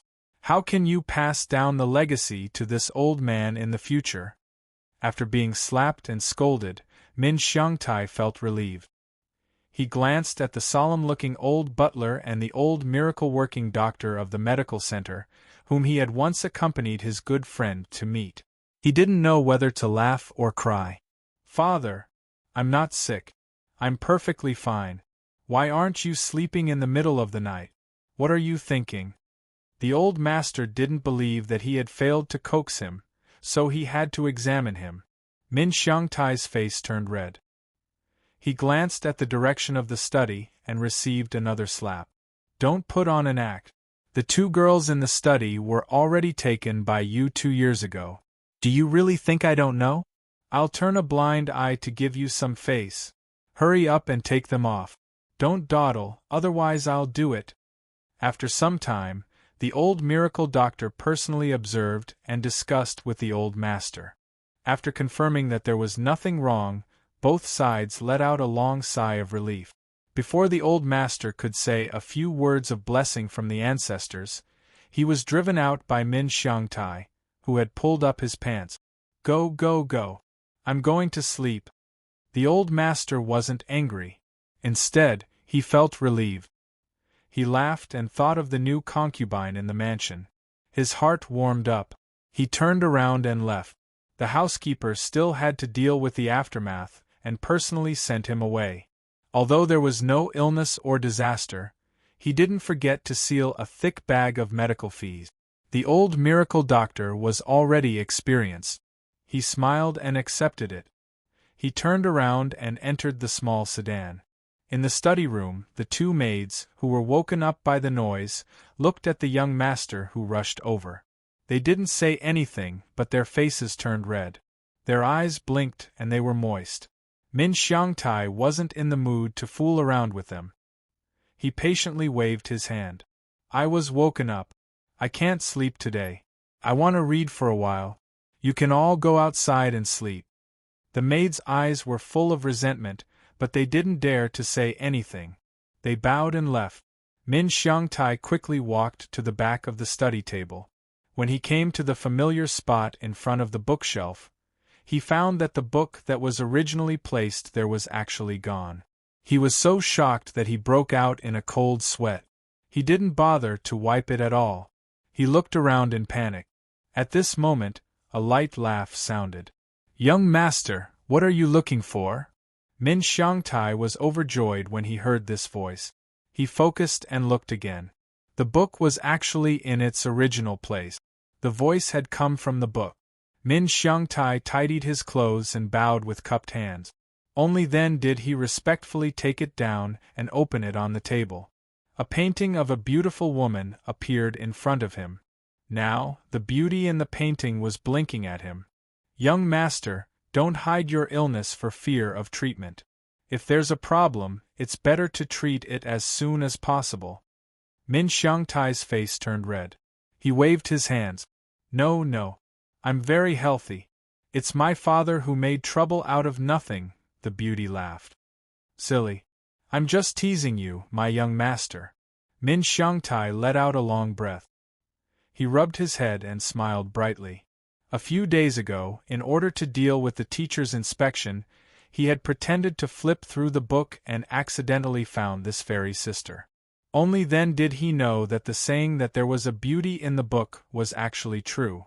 Although he had only seen her once, the fairy sister's appearance had already captivated him. He no longer had any interest in the common rouge outside. Listening to the charming laughter, Min Xiangtai took a deep breath. He cupped his hands and bowed. Fairy, the moon is bright tonight. I wonder if you can come out for a chat? The page of the book emitted a cloud of light. When it dissipated, a woman in a long dress appeared. She looked 60 to 70% similar to the person in the painting. However, there was a more alluring aura between her brows than the original. She turned around and looked through the window at the bright moon above her head. She squinted her beautiful eyes. Yes, the moon tonight is really round. Li Qinghao frowned. His eyes were gloomy and his mood was terrible. Although his bloodline had been exiled to this barbaric land of the western wasteland, they were still of the same clan. But at the very least, they were of the same clan as the Li clan of the central desolate divine prefecture, and their bloodline was rather close. Coupled with the scheme they had put in place back then, they had been living quite well over the years. Although they had always kept a low profile in accordance with the teachings of their ancestors, they didn't lack the respect and status they deserve. The children of the Li family rarely left Wudong Commandery. But there were a few that did. Wherever they went, people would flatter them and they would succeed in every endeavor. But, just as someone from the main family came, there was a problem. A junior of the Li family, who had run away in the name of studying, had left his life lamp in the family broken. According to the words of the person from the ancestral hall, this life lamp should have been broken several days ago. But for some reason, it had only broken apart recently, triggering a warning from the ancestral hall. If this matter was known by the two little ancestors, they would likely look down on this branch of the Li family from Wudong Commandery even more.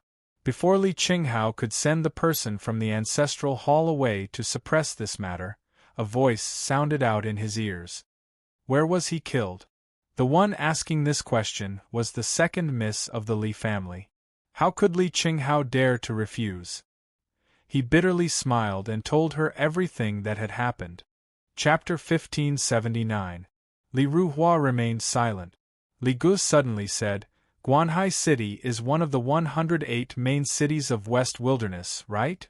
Li Qinghao nodded. That's right, it's just as little ancestor said. Li Gu glanced at Li Ruhua, who remained silent at the side. He flicked his finger lightly. A few days ago, a nine-tailed demon fox appeared in the western wasteland imperial capital, and a Li family disciple died in Guanhai City. There might be a connection. Li Qinghao felt a bit dizzy. He looked at this Li clan little patriarch who cultivated the sword, and thought, where did this logic come from?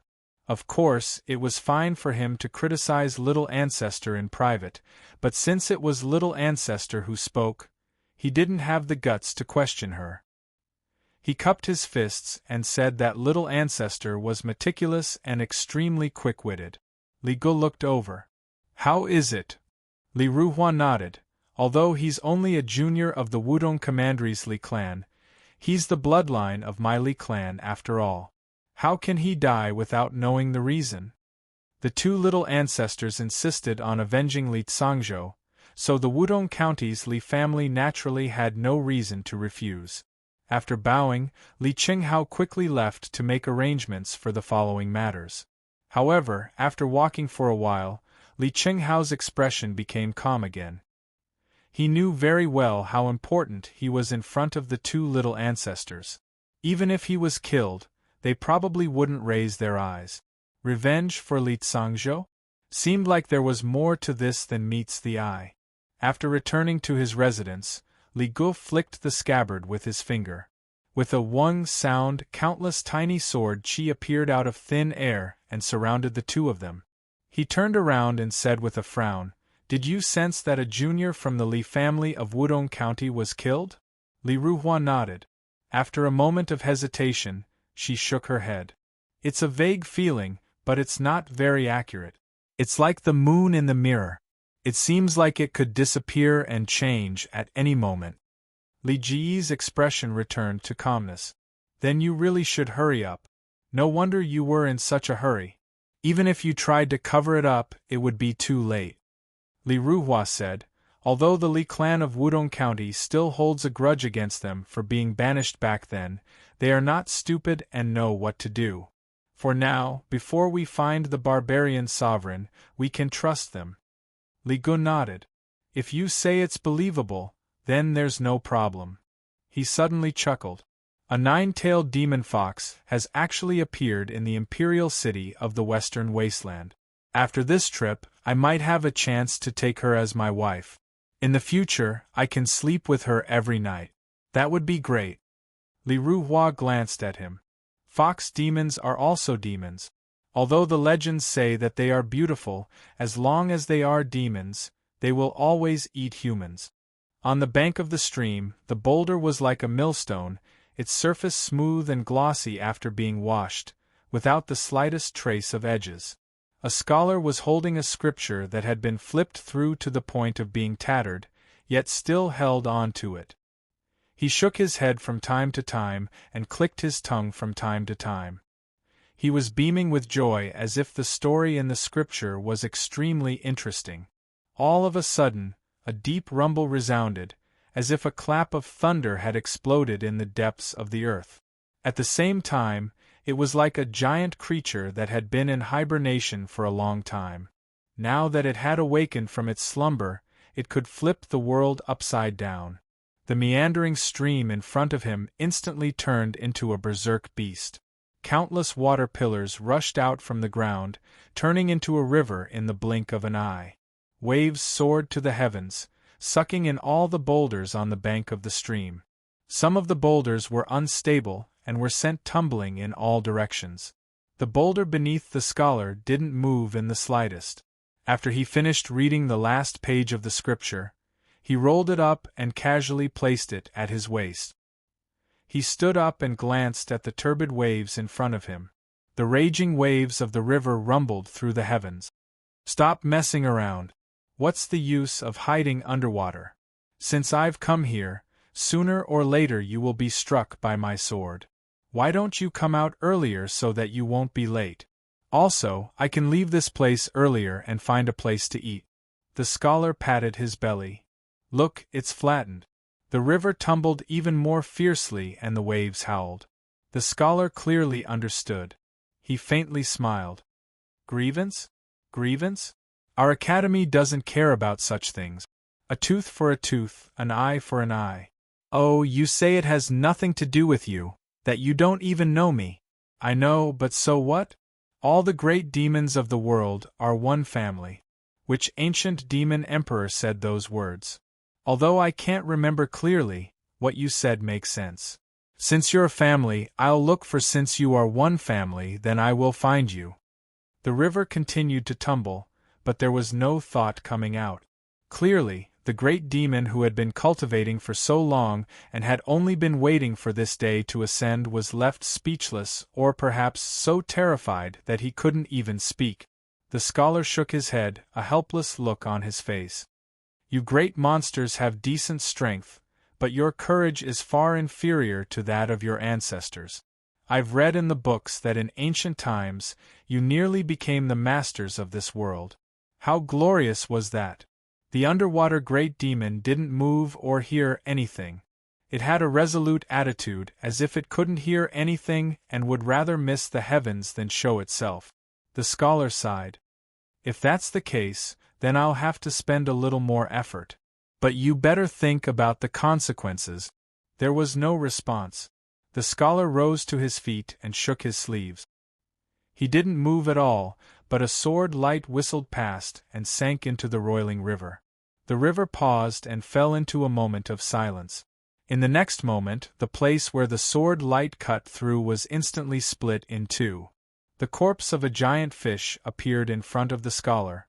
Its body was several thousand feet long, and its scales were exposed to the sun, shining brightly. Its aura was noble, and two long dragon whiskers grew from the corners of its mouth. There were also two protrusions on its head. From the looks of it, it had clearly reached the boundary of leaping over the dragon gate. If it could smoothly break through today, it could smoothly transform into a dragon. In the great lands of the central wasteland, after some years, another peaked great demon would appear. But now, just as it was about to transform into a dragon, it was cut apart by a sword and died at the bottom of the river. The scholar shook his head. "Why bother? You only made me waste more effort." He jumped off the boulder but didn't fall into the water. This was because after the great demon was cut down, the river vanished. Once again, it returned to the appearance of a small brook.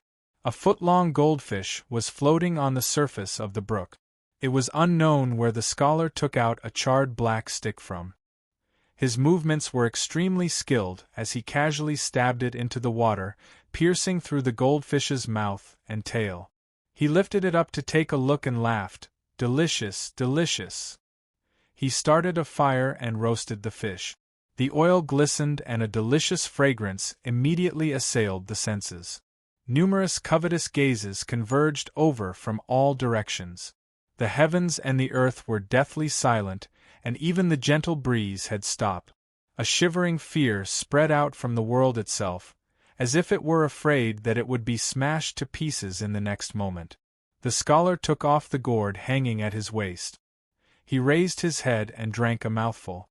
Then, he looked around. "You want to eat? Then come over. You can't reach it from so far away." No one replied. The world became even quieter. The scholar shook his head and smiled. "If you aren't going to move, then I won't be polite." He brought the stick to his mouth and sucked in a breath, an intoxicated look on his face. "The people of the world say that dragon meat is the best. They really don't lie to me."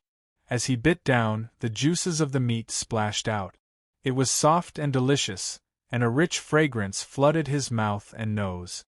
From all directions, the eyes of those around him revealed anger, cruelty, as well as a bit of burning greed that couldn't be concealed. The scholar ate a mouthful of meat and a mouthful of wine. His mouth was covered in grease, and he looked uncomfortable. He casually pointed to the surroundings and said, "You guys are just too hypocritical. All of you clearly want to eat each other up, yet you still shout about being a family. How boring." The air remained silent. No one moved and no one even roared. They were all afraid that if their aura leaked out, they would be locked onto by him. As he ate and drank, the scholar seemed a bit drunk. His eyes were hazy and he began to speak some gibberish.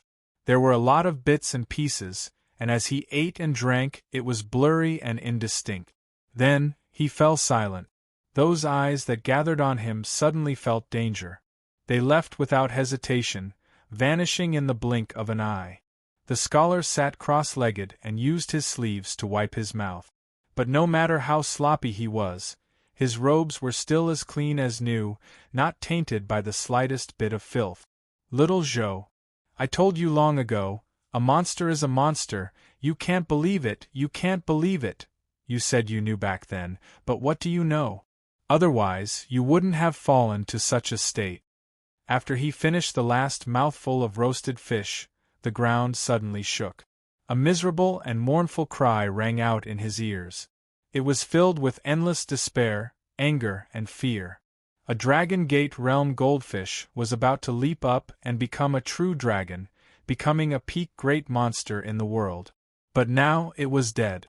All traces of it in the world were swallowed up with this one bite. From this moment on, it was truly dead. It could no longer be reborn or reincarnate. Even if one reversed the river of time, one could no longer find any trace of it among the countless lives in the river. This was the consequence of spending a bit more effort, that the scholar repeatedly said. After eating and drinking to his heart's content, he fell to the ground and slept soundly. A gentle breeze started to blow across his face. The world was still silent. Even now, no one dared to make a move against this scholar that they hated to the extreme. The auspicious clouds condensed into rain. Golden raindrops fell into the lake, causing the fish in the lake to jump and cheer. From time to time, fish would leap out of the water and swallow the glittering raindrops. Many cultivators gathered outside the lake. There were young men and women with low cultivations, as well as immortal-like and unfathomable cultivators. They all came to see the heavenly rain blessing that only appeared once in 100 years. Several large fish with 2 claws crawled out of the water and faced the main peak hidden above the clouds. They knelt down and worshipped the immortal ancestor, thanking the immortal ancestor for bestowing them with a fortuitous encounter, giving their descendants a chance to gain intelligence. A drop of golden rain was an opportunity for enlightenment. No wonder the goldfish in the lake were so excited. The cultivators by the lake, no matter their cultivation level, couldn't help but feel endless respect and awe for the ancestor on the main peak when they saw this scene. Then, they felt proud from the bottom of their hearts. With a single thought, the auspicious clouds condensed into rain, enlightening all living beings. This was already a true immortal ancestor's method. In the entire divine land, there were only a few people who could do this. With the ancestor overseeing the fate and deterrence, they could cultivate in peace and not worry about disasters descending one day. Suddenly, several large fish that crawled out of the water and had 2 claws fell to the ground. Their eyes were still filled with joy and gratitude, but they were no longer breathing. Then, in the lake, countless goldfish that had jumped out of the water to catch the golden rain all turned white, covering the surface of the lake. There was dead silence. Not only was there no movement in the lake, but the many cultivators around the lake also widened their eyes in shock. Obviously, they didn't know what had happened. But then, the scene in front of them made them shiver uncontrollably from the bottom of their hearts. They saw that the corpses of the large fish in and out of the water were like clouds of smoke. Now, they were quickly fading and dispersing, disappearing in the blink of an eye. Not only that, but what made them even more frightened was that they found that their memories were actually starting to become blurry. It was as if some invisible force was forcefully erasing some of the remaining traces in their minds. Humph! A cold snort sounded in the sky. The clouds and mist were instantly shattered, revealing the main peak that looked like a miracle under the sunlight. Everyone by the lake lost consciousness at the same time. Subconsciously, they sat cross-legged and pretended to cultivate. A green-faced old man in a long robe appeared by the lake. His eyes swept across the surroundings, and his expression became even more gloomy.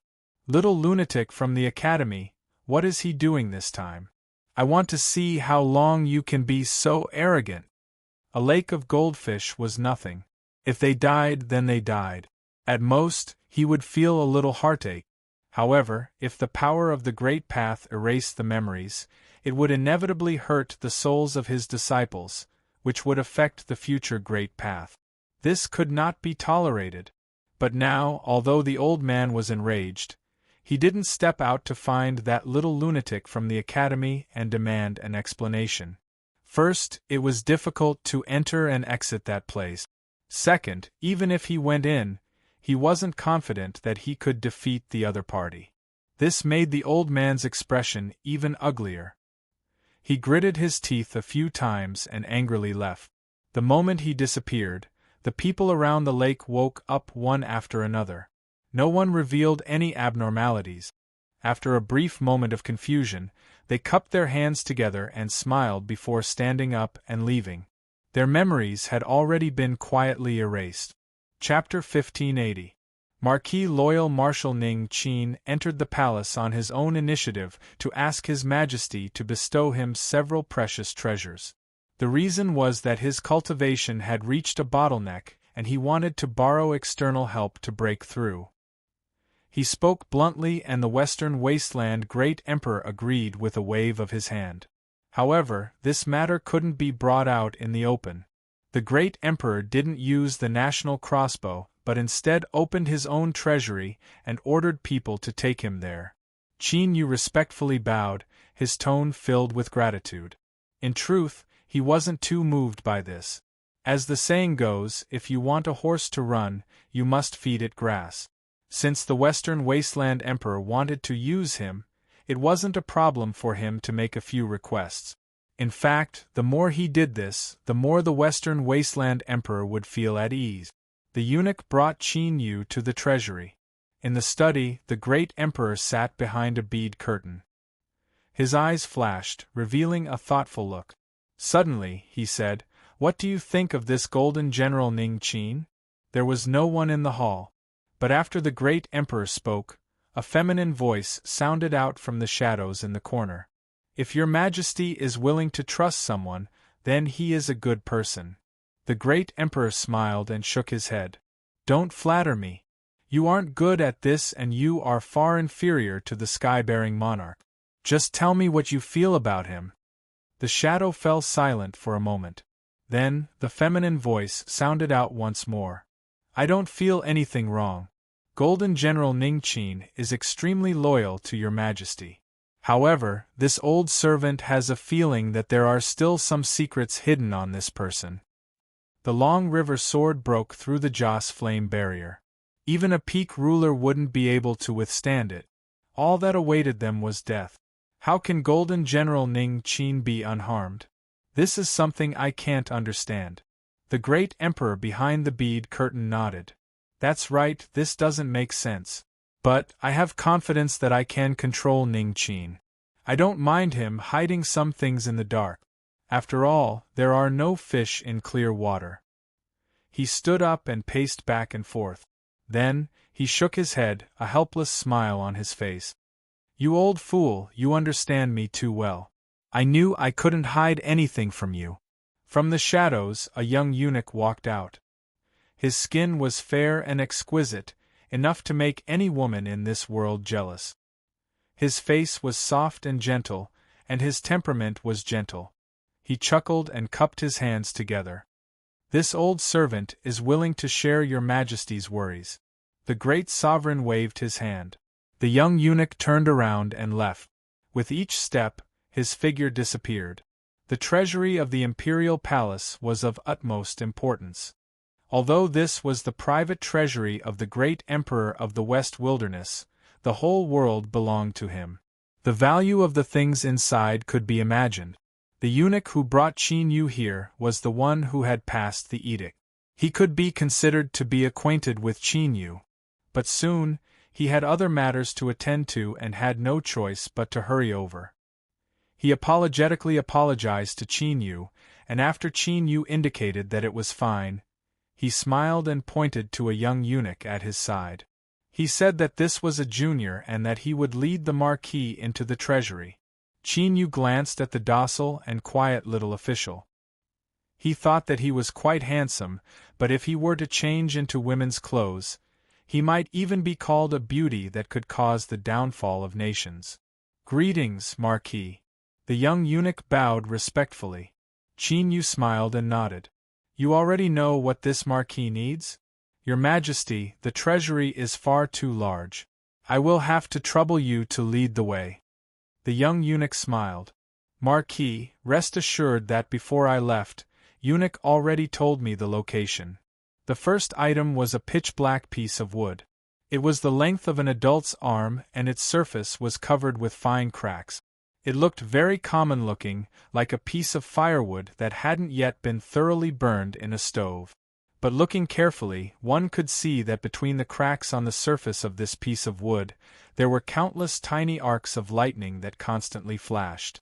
In the western wilderness Dragon Terrace County, legends say that there is a place called the Thunderfall Pond. It is a place that can naturally attract divine thunder from the highest heavens, causing it to fall without end. Within this Thunderfall Pond, there is a living verdant tree. This tree is a descendant of the ancient divine tree, the World Tree. It possesses all sorts of mystical abilities and is able to withstand tens of thousands of years of thunder without dying. This piece of wood is a withered branch that fell from the verdant tree. It contains the strength of 10 million strikes of thunder. Compared to this piece of wood, the so-called lightning-struck trees of the world are worse than mud in a mud pit. Qin Yu nodded. He could feel the formidable strength contained within this scorched black piece of wood.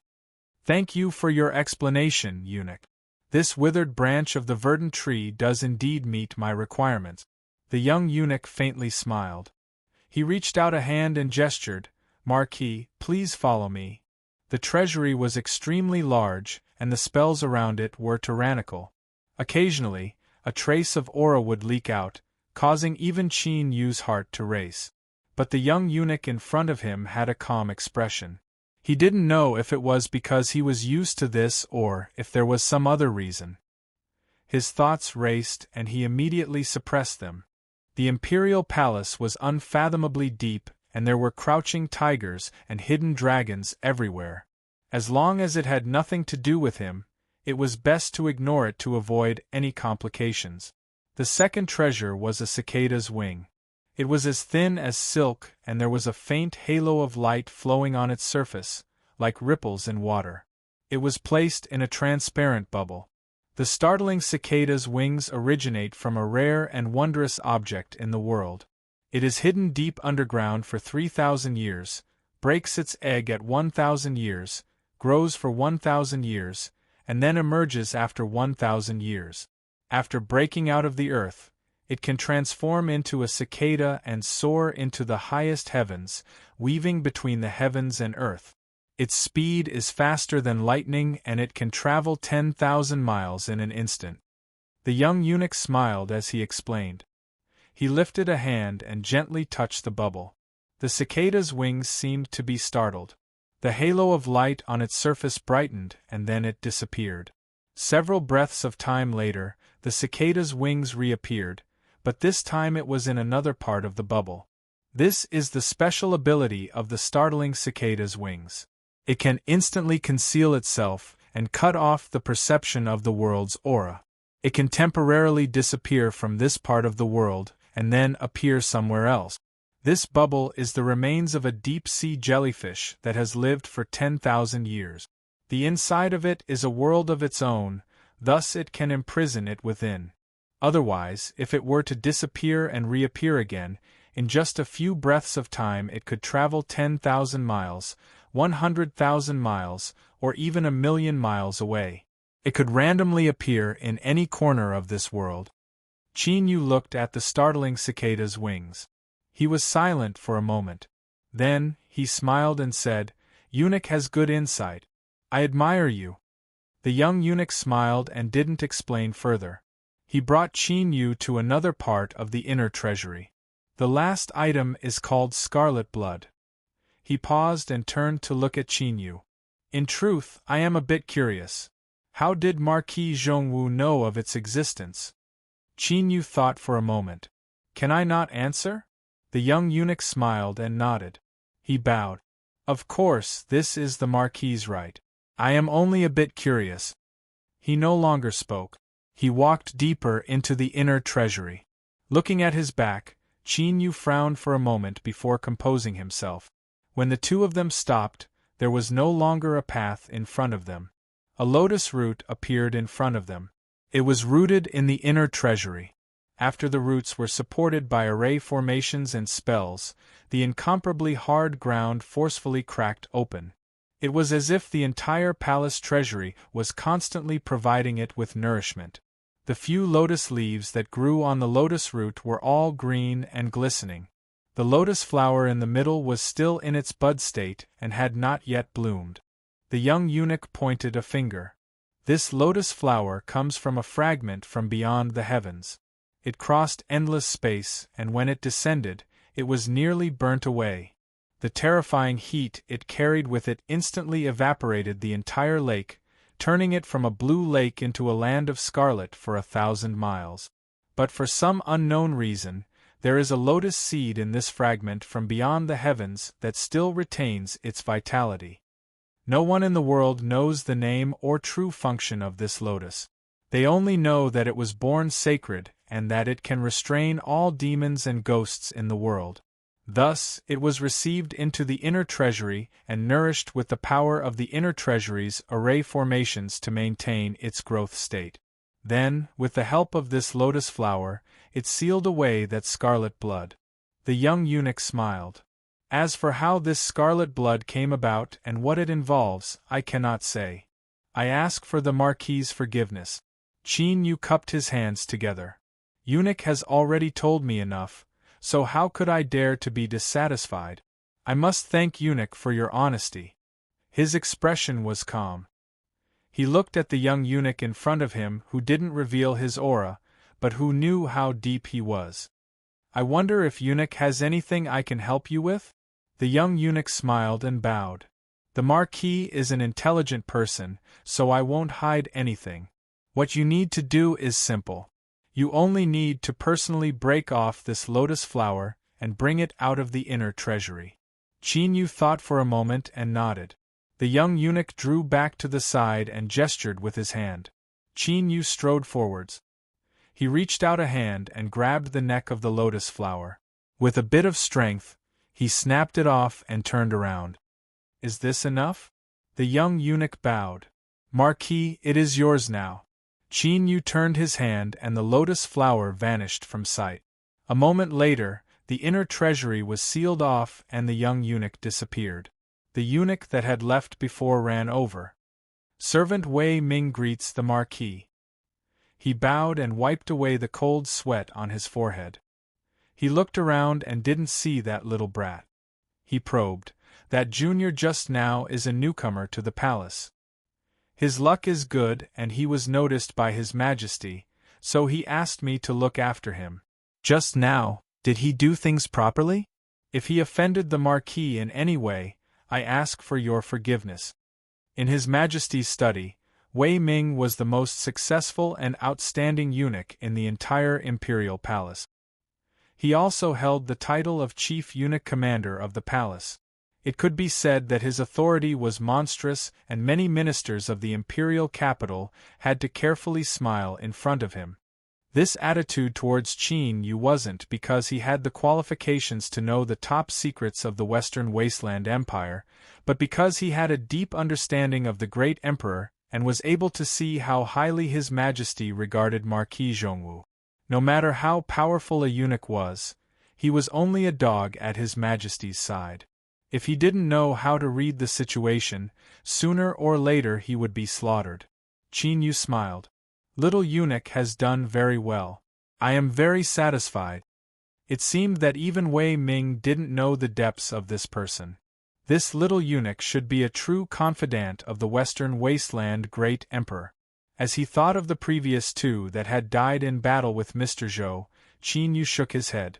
They were different. Wei Ming let out a breath of relief. He brightly smiled. That's good. Marquis, it is that boy's good fortune to be able to come here. He slapped his forehead. Hey, I almost forgot what I came here for. His Majesty suddenly had some business to attend to, so he ordered me to inform Marquis that there is no need to thank him after you receive the item. You can just return home. Qin Yu cupped his hands together. I thank His Majesty for his grace. I will take my leave. In the study, after the great emperor received the report, he drank a cup of tea and revealed a helpless expression. I fear I can't change my personality. I don't even have the face to see Marquis Zhongwu again. Although it wasn't rare for a ruler to go back on his word, to go back on his word several times in such a short period of time was still a bit embarrassing. The little eunuch smiled and bowed. Your Majesty has the heart of the world in mind. You must be careful in everything you do. This is also how it should be. The great Emperor humphed. He sneered. You really know how to play dumb. I asked you to go and take a look, but I didn't ask you to make a show of yourself. The little eunuch wasn't afraid. He smiled and bowed. It was my mistake. I will accept my punishment. The great Emperor couldn't help but laugh. Then, a bit annoyed, he waved his hand and sent the eunuch away. The little eunuch bowed and drew back to the side. His figure melted into the shadows, and he vanished from sight. At this time, the great emperor's voice suddenly sounded out. Go and investigate Nine-Tailed's tracks and report back to me. Yes, Your Majesty. In terms of geographical location, Sigay City was still a very, very long distance from the imperial capital.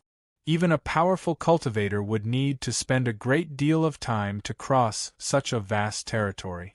But as one of the 108 main cities, the transmission array was connected to the imperial capital. As long as one obtained permission, they could directly enter the capital region. From this point of view, it was naturally very close. In the Western Wasteland's imperial capital, the stone bridge had already been reduced to ashes, let alone Sigay's city. Even in a peaceful world, there were still many flies and dogs lurking around. If someone died, that was a completely normal matter. The city lord mansion wouldn't even bat an eyelid at this. But as the Wudong Commandery's Li family's letter arrived at Sigay's city first, the wily and farsighted City Lord felt his head explode.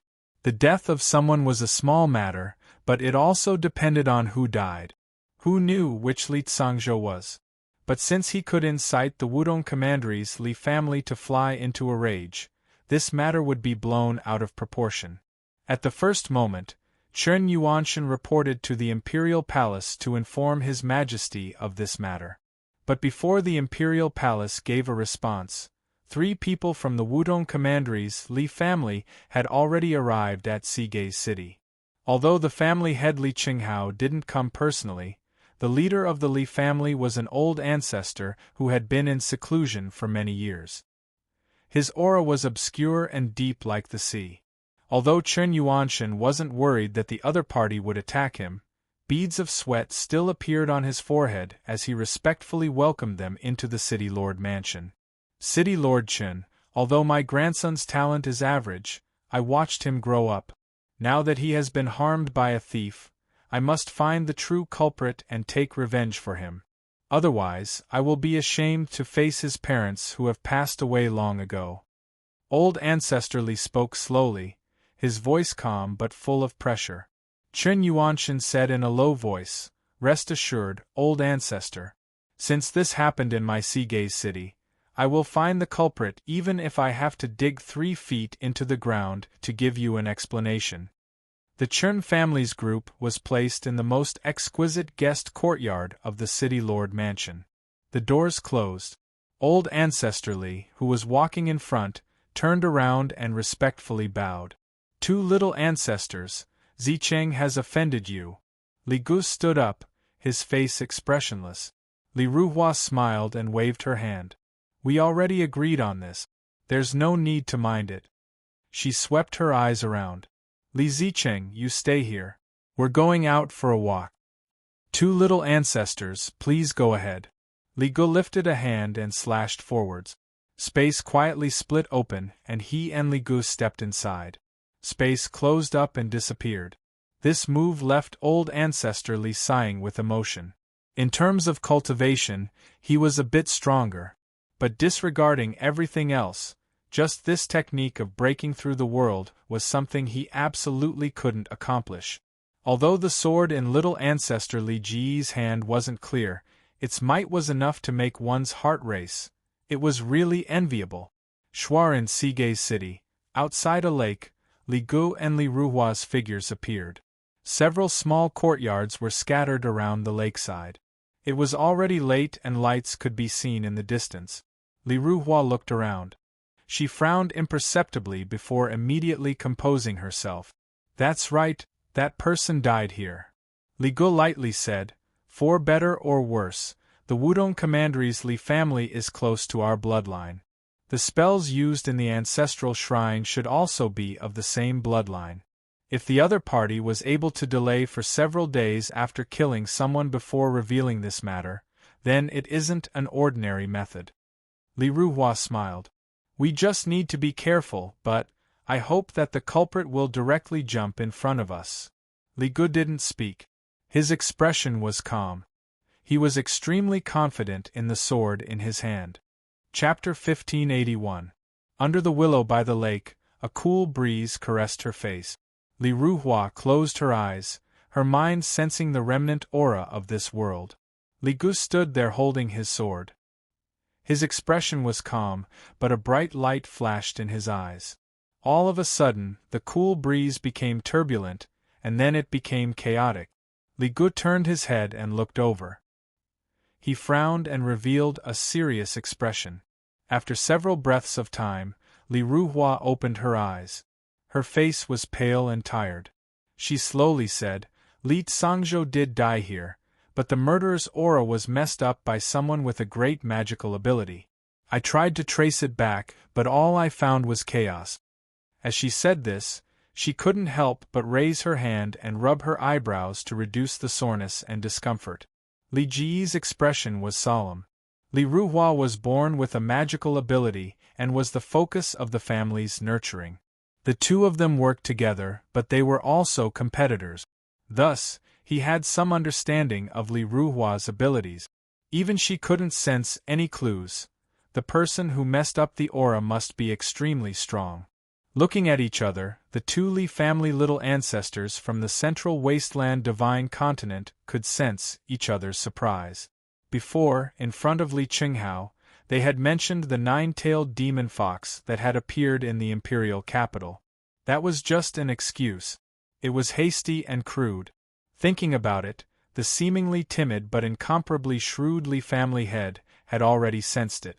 But looking at it again, things had become very strange. To be able to use a great magical ability to mess up the aura and seal off Li Ruhua's detection Was this person really not related to the nine-tailed demon fox in the imperial capital? Moreover, the murdered Li Tsangzhou was a member of the Wudong Commandery's Li family. In the Western Wasteland Empire, if there was no karma, why would anyone casually kill him? And his background was unfathomable. "Who are you?" With a low shout, 2 patrolling guards saw the 2 people by the lake. There were several courtyards next to the small lake in the building. Arrangements had been made in advance for the daily guests they received.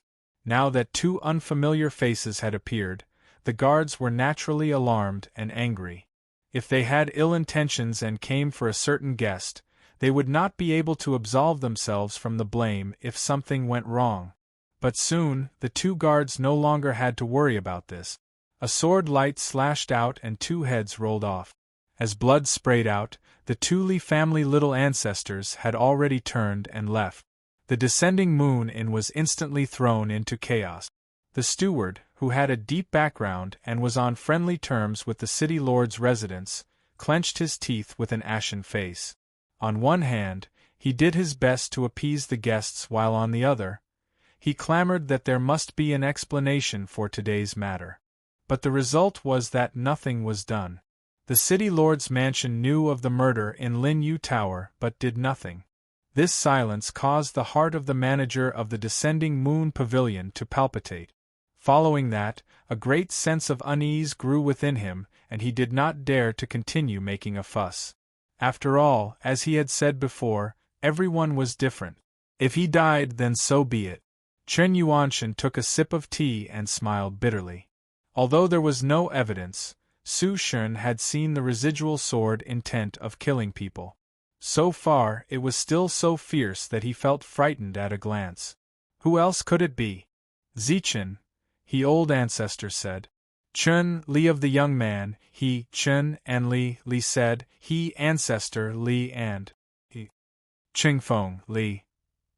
Li, he Li, he Li, he Li he. He closed his eyes and continued to cultivate. If it weren't for the fact that these 2 central desolate family little ancestors represented a turning point for him to break through in the future, it would have been impossible for him to appear here. When one's cultivation reached this step, everything else was fleeting. Climbing up the Great Tao was the most important matter. Li Gu closed the door and drew his sword an inch. With a sword cry, the aura in the room was cut apart and sealed away. He looked up at Li Ruhua. "It looks like we will have to make a trip to the western desolate imperial capital." Before this, when she used her supernatural ability to sense, it was indeed chaotic fragment. But she was still able to lock onto a trace of an indescribable aura. And that direction was the imperial capital. Little Meaty was inspecting the 3 treasures that Qin Yu had brought back from the imperial palace's treasury. A withered branch of the greenwood.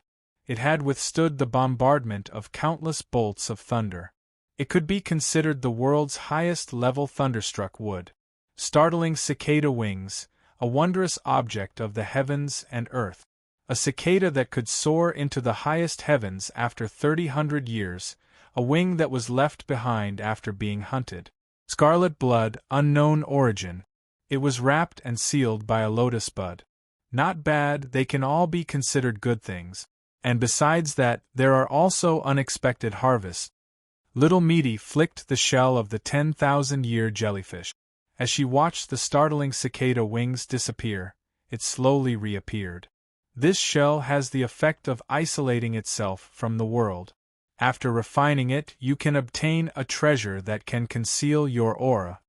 She looked at Qin Yu. However, the most precious of all is this lotus flower.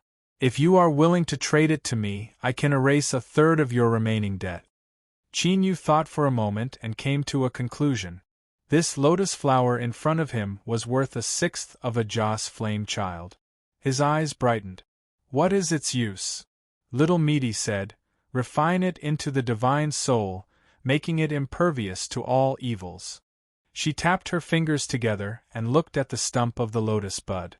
She smiled and said, of course, if you can take out the entire lotus flower and erase all of your debts, there might still be some left over. Qin Yu thought for a moment and then shook his head without hesitation. Let alone the imperial palace's treasury, even if it was placed on the side of the road, no one would dare to touch it. Otherwise, did they really think that the great emperor above the 9th level in the imperial palace was a clay bodhisattva? Little Meaty curled her lips and didn't say anything more. I'll leave the scarlet blood for you. Since the excuse is to break through to the next realm, you should at least put on an act. Moreover, your current level is indeed a bit lacking. As for the startling cicada wings and the jellyfish shell, I've thought about it. I can help you refine them into a treasure, but you must know that my fee isn't low. She lifted a hand and pointed at the thunderstruck wood.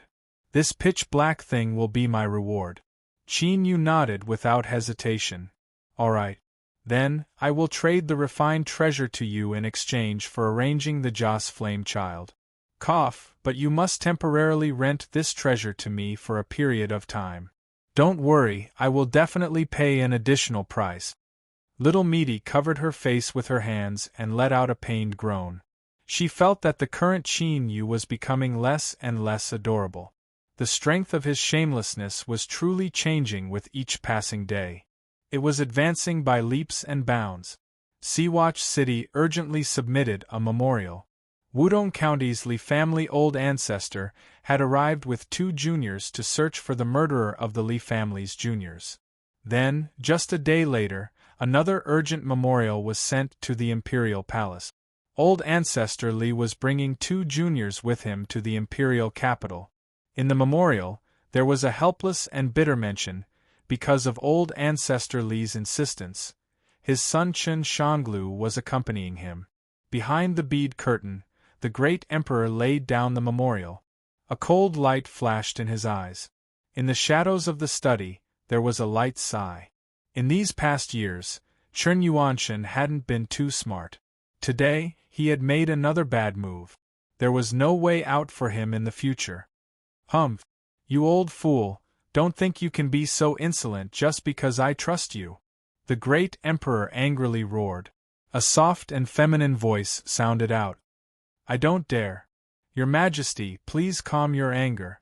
I just feel that this Qin Yuanshan has failed to live up to your trust. He is far too stupid. The great emperor snorted coldly. Since Li Zicheng has personally appeared, the 2 people behind him must be from the Li family of the Middle Baron region. I want to know why these people have come to the capital of the Western Baron region. He lowered his head and looked down from above. In the shadows, an illusory figure appeared and bowed. I am investigating, but the aura of that 9-tailed demon fox has completely disappeared. I think it must have used some external object to conceal itself. I only want result. Yes. In a private residence, young Master Min Xiangtai's recent performance made everyone in the residence, including the old master, extremely happy. Not only did he not spend a lot of money to go to the brothel, but he also picked up a book and studied hard in the study every day. Of course, the old master was very clear about his youngest son's personality. How could he easily believe him? But after many observations, the conclusion he came to was the same. Min Xiangtai seemed to have suddenly become enlightened. In the world of cultivators where demons and ghosts coexisted, there was no lack of strange things. The old master's expression changed. He gritted his teeth and called for the housekeeper. Late at night, Min Xiangtai's courtyard door was opened again. He was directly dragged out of his bed by 2 red-clothed men. He shouted, "Father, what are you doing?" and poured a whole night of black dog blood into his mouth. Although the pitiful young master had some foundation in cultivation, he was still like a weak girl in the hands of the 2 burly men. He could only be wantonly played with without the slightest ability to resist. Following behind the old master was an old celestial master dressed in a bright yellow robe. He held a talisman in his hand and slapped it heavily on the forehead of Min Xiangtai, who was vomiting dog blood all over his body. "Hey, evil creature, you still don't want to show yourself?" He formed a seal with his hand and the talisman ignited without any fire. Then, it lit up Min Xiangtai's hair. It was quite a lively scene. When everyone finally managed to extinguish the flames, the pitiful Min Xiangtai, who was originally elegant and graceful, had become a greenish-purple pig head that had been scorched by the smoke and punched and kicked. It was truly a tragic sight to behold. After pouring water on him and pinching his philtrum, Min Xiangtai woke up after a long time. He cried out, "Father, my dear father, just what do you want to do?" This voice, this gaze, there was no mistaking it. This was definitely his own son. The old master let out a long breath. Then, there was a moment of awkwardness. The old madam rushed over upon hearing the news. She hugged Min Xiangtai and cried out, "My poor child." Then, she couldn't help but turn around and grab the old master. With a series of scratching techniques, she began to make a scene on the spot. After saying, "Ancestors bless me, my son has truly become enlightened," the old master laughed heartily as he ran away like a rat. After a moment, the courtyard was finally restored to tranquility. After using the old celestial master's ointment, the bruises on Min Xiangtai's face had greatly subsided. After sending away the 2 nearby study maids that served him, Min Xiangtai sat behind his desk and covered his face with his hand. He really didn't have the face to see anyone. A light chuckle suddenly echoed in his ears. Little young master's father is truly a wonderful person. He had intruded twice at night, both on full moons and at exactly the right time. If one were to say it was a coincidence, then it was far too much of a coincidence. But then again, this was normal. After all, how could an ordinary family casually hide the heaven-shrouding book that could hide a great monster in their study? Wasn't that the most wonderful thing about it? Wonderful to the point that even she, a 9-tailed monster fox, couldn't sense the aura of this old master. Min Xiangtai thought that the fairy maiden was teasing him. His face flushed red and he cupped his hands together. "Fairy maiden, please don't poke my face." The woman faintly smiled and didn't say anything. Since he was a wonderful person, then she would mind her own business and mind her own business. She yawned and looked at Min Xiangtai, who had a nervous expression and a burning passion in his eyes. "Little young master, I am very tired. I won't be accompanying you tonight." She turned around and melted into the book like smoke, vanishing from sight. Chapter 1582. In recent years, the biggest joke of Seawatch City was Chen Shanglu. This young master of the city Lord Manor had an extremely noble status. He was one of the most distinguished figures in the city. But his mistake was that he had offended someone he shouldn't have offended. Back in the Descending Moon Pavilion, the conflict had shaken the entire city. Of course, this wasn't a secret. As time passed, people heard a few words about what they shouldn't know. If that General Jin Wu was just a nameless nobody, then it would have been fine. But after he entered the capital, he had a great stroke of luck. One after another, without giving people too much time to digest, he had become a third-class Marquis Zhongwu, a great general of the same rank. It was clear that in front of His Majesty, he was a very popular person. In comparison, Chen Shanglu, the elegant gentleman, was the real clown. In particular, not long ago, when Marquis Zhongwu received the Emperor's order to report to the capital, the city lord Chen Yuanshan personally came forward and brought Chen Shanglu to apologize. His father had broken his leg and caused Deputy General Su Shen to lose his arm. In the end, they couldn't turn hostility into friendship and parted on bad terms. The more His Majesty valued Marquis Zhongwu, the more awkward Chen Shanglu's position as the city lord of Seawatch City would be. The connections involved could be seen if one thought about it. Thus, in Seawatch City, it seemed like everything was calm and peaceful. But underneath this calm, there were countless undercurrents surging. The territory of the Western Wilderness was vast, but there were only 108 main cities, which implied some kind of heavenly Tao. Being the lord of a city not only meant status and power, but also the imperceptible blessing of the great Tao, which was of great help to cultivation. Such a position naturally attracted many people. Over and over again, with all sorts of karma superimposed, Chern Shanglu became a drunkard in the mansion who was always drunk. One day, he was drunk again. As he chased after several maids, he seemed to see someone as beautiful as a fairy. Chen Shanglu laughed as he rushed forward. He seemed to hear his father's angry scolding. His drunkenness slightly dissipated, but he didn't stop. Instead, his laughter became even more wanton. A sweet fragrance entered his nose. But before he could truly embrace the beauty in front of him, his vision turned black and he fell unconscious. He was in a daze for an unknown period of time, and when he woke up, he found himself in a moving carriage. "You're awake." She didn't open her eyes, but she seemed to know everything. Chen Shanglu raised his hand and rubbed his sore glabella. He struggled to sit up and said in a deep voice, "Who are you? Where am I?" The woman's eyes were still closed. "Don't worry, you weren't kidnapped. Chen Yuanshan personally promised to let you leave with us.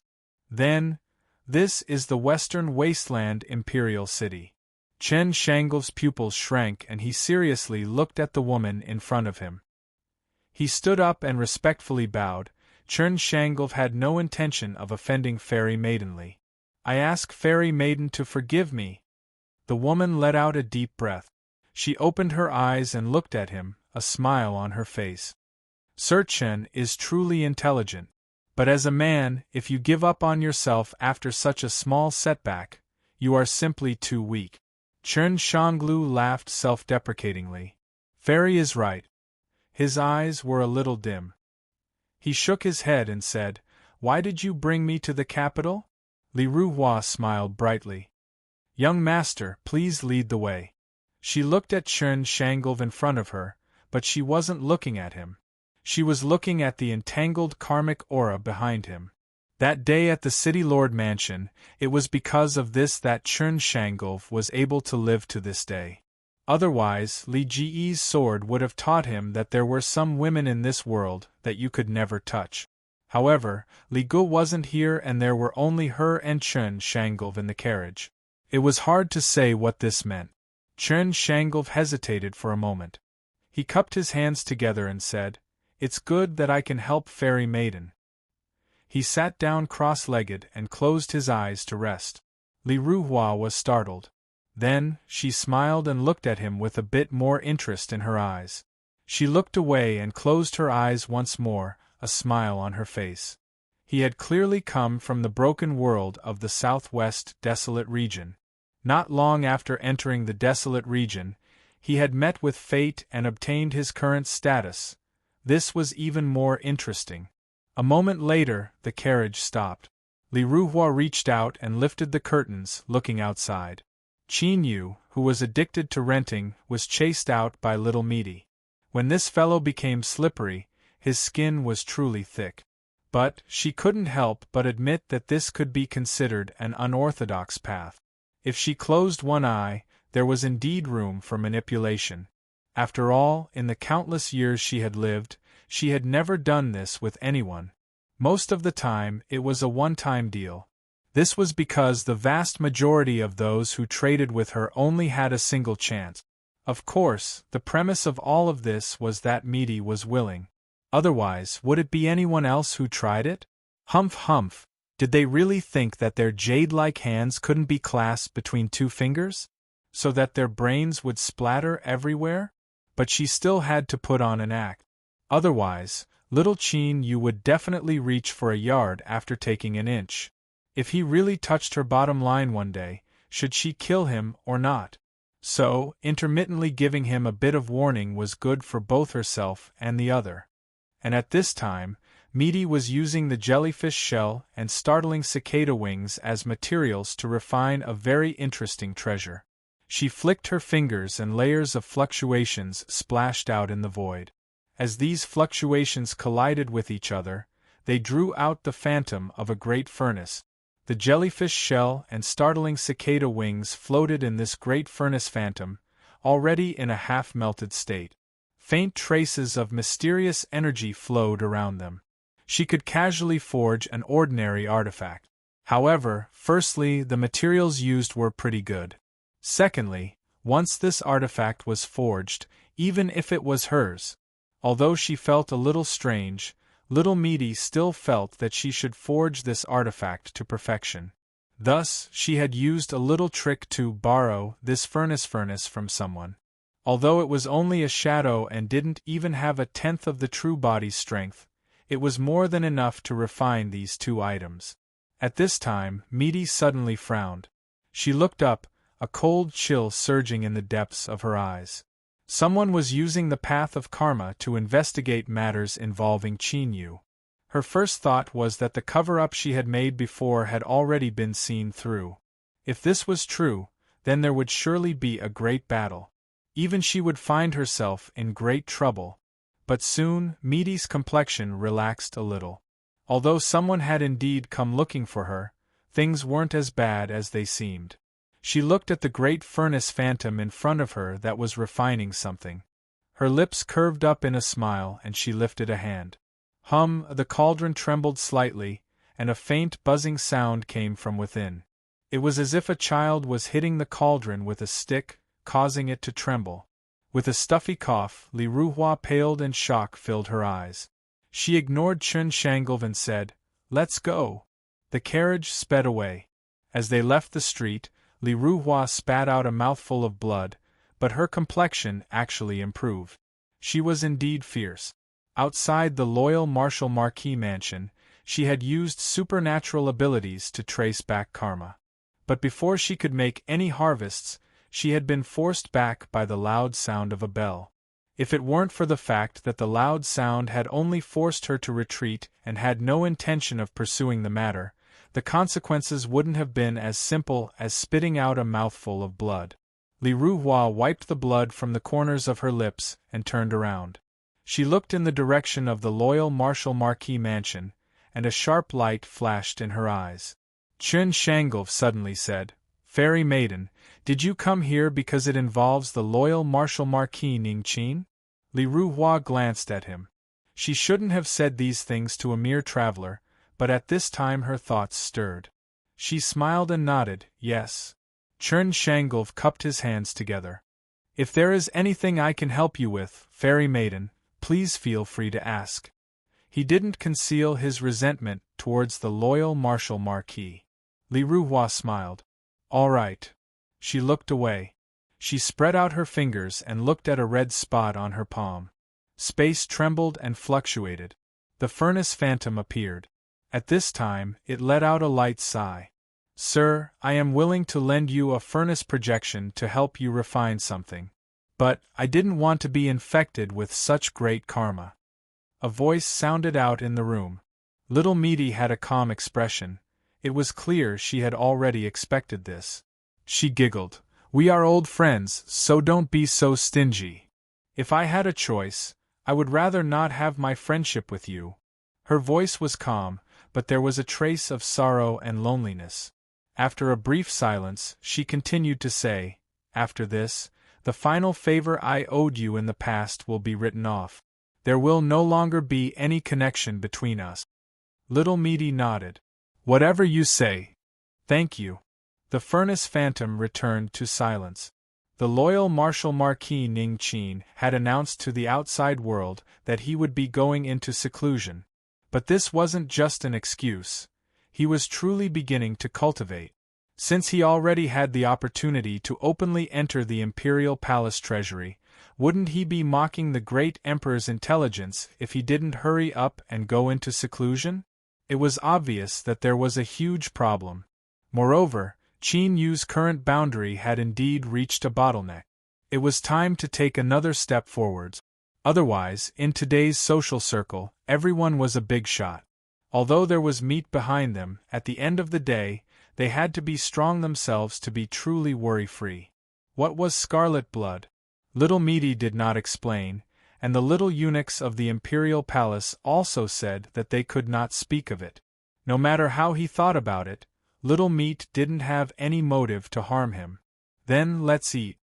He opened his mouth and swallowed, and the lotus bud went straight into his stomach. This was Little Meaty's suggestion. She said that the effects were the best. At most, they would suffer a little, but compared to the benefits, it was negligible. Although Chin Yu was already mentally prepared and only believed 30% of Little Meaty's words, he soon discovered that even 30% was too much. A terrifying burning sensation was released from his chest and abdomen, as though his entire body was burning. He was placed into the billowing waves of fire in the alchemy furnace. From the inside out, whether it was every inch of his flesh and blood, or even his soul itself, everything was placed within, withstanding the pain of a pot of boiling oil. Luckily, there was still the lotus flower that he swallowed into his stomach. As the scarlet blood dissipated, it released a cool aura that protected Chin Yu's last shred of consciousness. Otherwise, he feared he wouldn't be able to withstand it for even a moment before fainting, causing all of his efforts to be wasted. To Chin Yu, this was certainly a good thing. But on the other hand, it was because his consciousness was clear that he could clearly feel every pain he was experiencing. This feeling was so sour that it couldn't be any better. Little Meaty, consider yourself ruthless. Just you wait, Chin won't settle accounts with you in the future. The old master of the residence was a respectable person. His family was wealthy and he was always kind and charitable. In the surrounding neighborhoods, he had a good reputation. Although, he was a little bit lecherous, but no one was perfect, right? We had to have a tolerant heart. Not long after the 9th sun rose, the residence's side door opened. The old master, who was used to waking up early to take a stroll, pushed open the door and walked out. Yo, I've run into you. Morning, morning. I'll be here in a bit. Same old place, same old rules. As he greeted others, the old master began to stroll. This was an unchanging rule that he followed every day, and the surrounding residents were already well aware of it. In addition, although the old master's eyes were often lecherous and he often found it hard to move his legs when he saw beautiful young women, he had never had a bad reputation. As time passed, people no longer cared about it. So what if he looked at him twice? It wasn't as if he would lose his flesh. There were even some shrewd women who would throw flirtatious glances at him on their own initiative. The old master immediately gulped and then lowered his head as he walked past. He muttered to himself, "A gentleman moves his eyes but not his hands, a gentleman moves his eyes but not his hands." As he got closer, he could even hear it. As it spread out, it became a joke that wasn't too big or too small. As usual, he walked a circle around the residence. The time he took wasn't too long or too short, it just happened to be an hour. At this time, the 9th sun was a bit higher and there were more people walking on the street. The old master arrived at his usual breakfast shop not too far from his home. "Old master, here is your seat. Your steamed buns and tea have just been prepared for you. Eat it while it's hot." The shopkeeper greeted him with a smile and a respectful tone. Behind him hid a 17 or 18-year-old girl. Her black hair was combed into a large braid, and her eyes were evasive, not daring to show her face. The old master smacked his lips. This little girl is almost 18 this year, right? Time really flies. In the blink of an eye, she's already a big girl." Someone jeered. "Old master, you are a person of virtue and prestige. You have personally seen this little girl grow from a bean sprout to this young lady. You wouldn't have any other thoughts, right?" A burst of laughter rang out. The black-haired girl's face flushed red, but she wasn't embarrassed or angry. She was already used to it.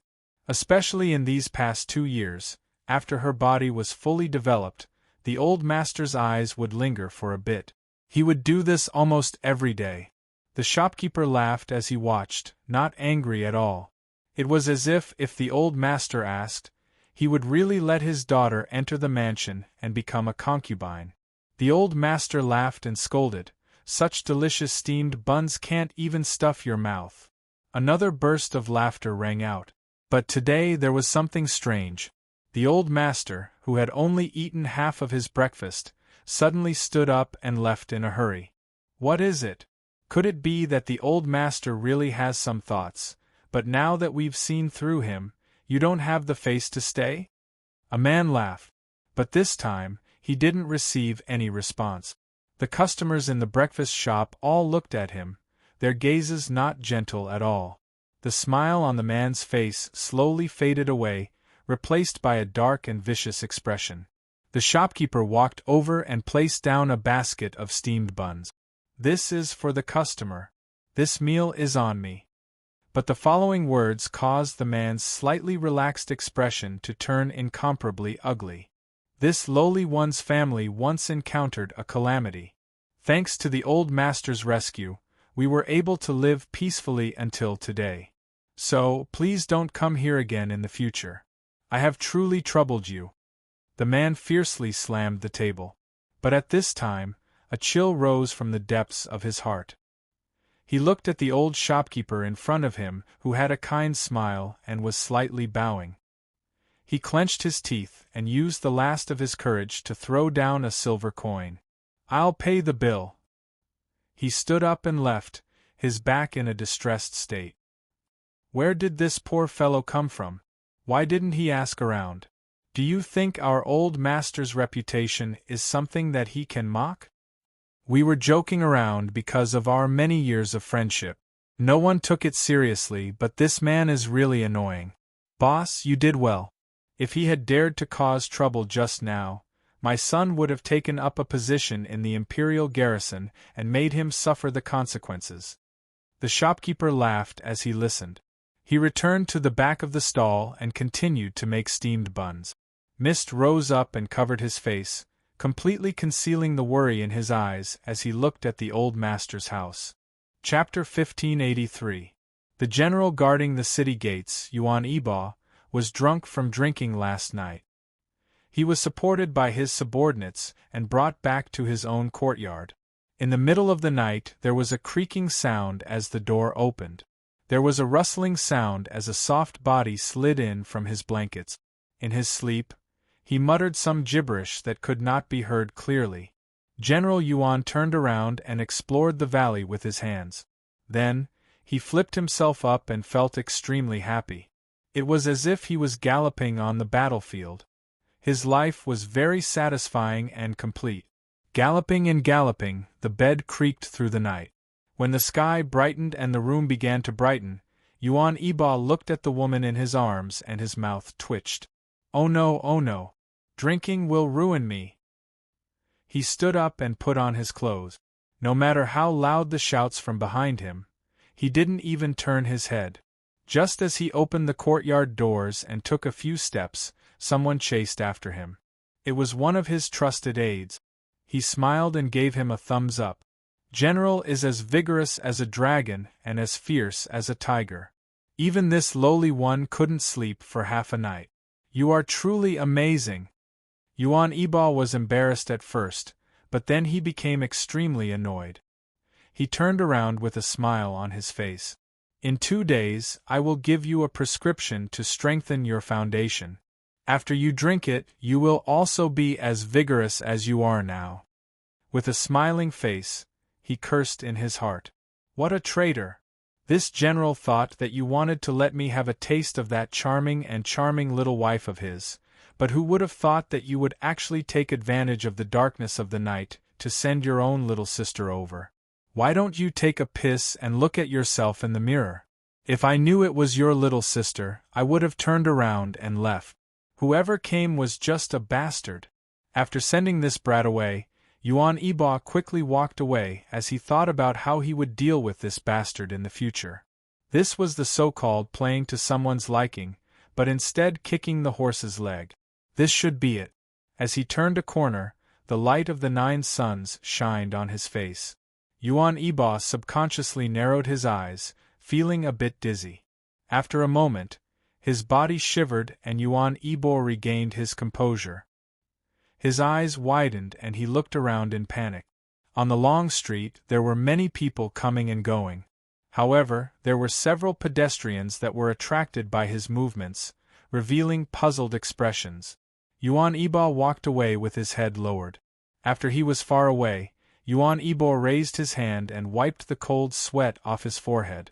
Although he was just a city gate guard who had been stuck in his original position for many years and hadn't been promoted for many years, he had lived for a long time and had seen some things.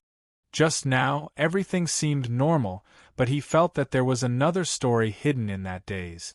However, no matter how he tried to think back, he could only see a blank space in front of him. Something must have happened, but I'm just a small city gate guard. In the big pond that is the imperial capital, I'm at most a little tortoise the size of a fingernail. How is it worth spending so much effort? The more he thought about it, the more panicked he became. His face turned pale, and cold sweat dripped down his forehead. All of a sudden, a chuckle echoed in his ears. General Yuan, there's no need to panic. I'm here to confirm one thing.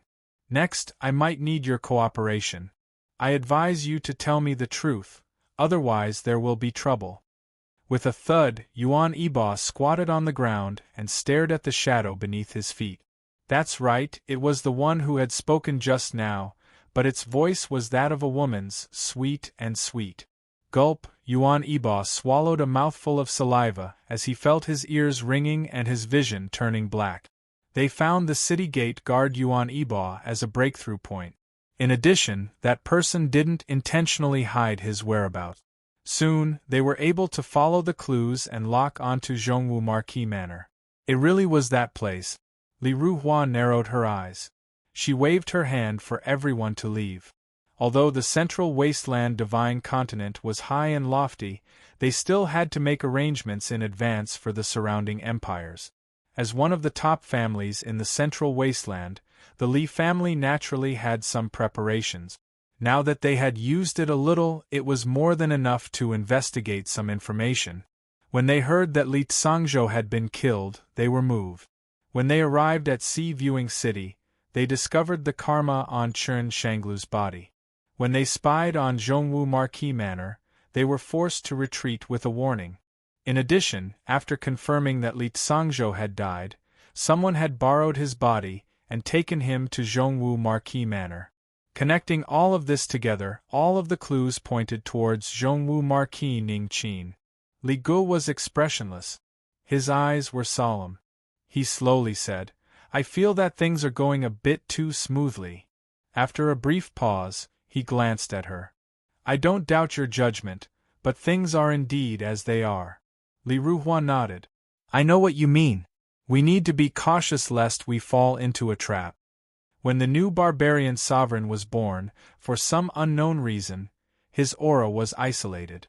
Even the 13th tower couldn't lock onto him. Just thinking about the methods involved was enough to make one's heart tremble. It was inconceivable. This time, the top families of the central wasteland divine continent had been ordered by the 13th tower to search for the barbarian sovereign. This was not an ordinary matter. So, for clues and suspects to be delivered to them so easily made them feel uneasy. We have to try. What if it is him? Li Ruhua slowly said, her eyes bright. Even if he isn't, there is still a trace of aura on General Jinwu's body. This means that there must be some connection between him and the barbarian sovereign. Li Gu thought for a moment. He nodded. All right, but we must be careful. Of course. After all, we are here to investigate the cause of Wudong Commandery's Li Tsangzhou's death. There is also Li Zicheng ahead of us. Li Ruhua smiled. He was only a branch bloodline. If he could be used as a shield or a chess piece in a critical situation, she wouldn't be lenient. Li Gu stood up. Then let Li Zicheng make a trip to the Imperial Palace as soon as possible. General Jinwu is currently a chess piece of the Western Wasteland Great Emperor. This is the Western Wasteland Imperial Capital.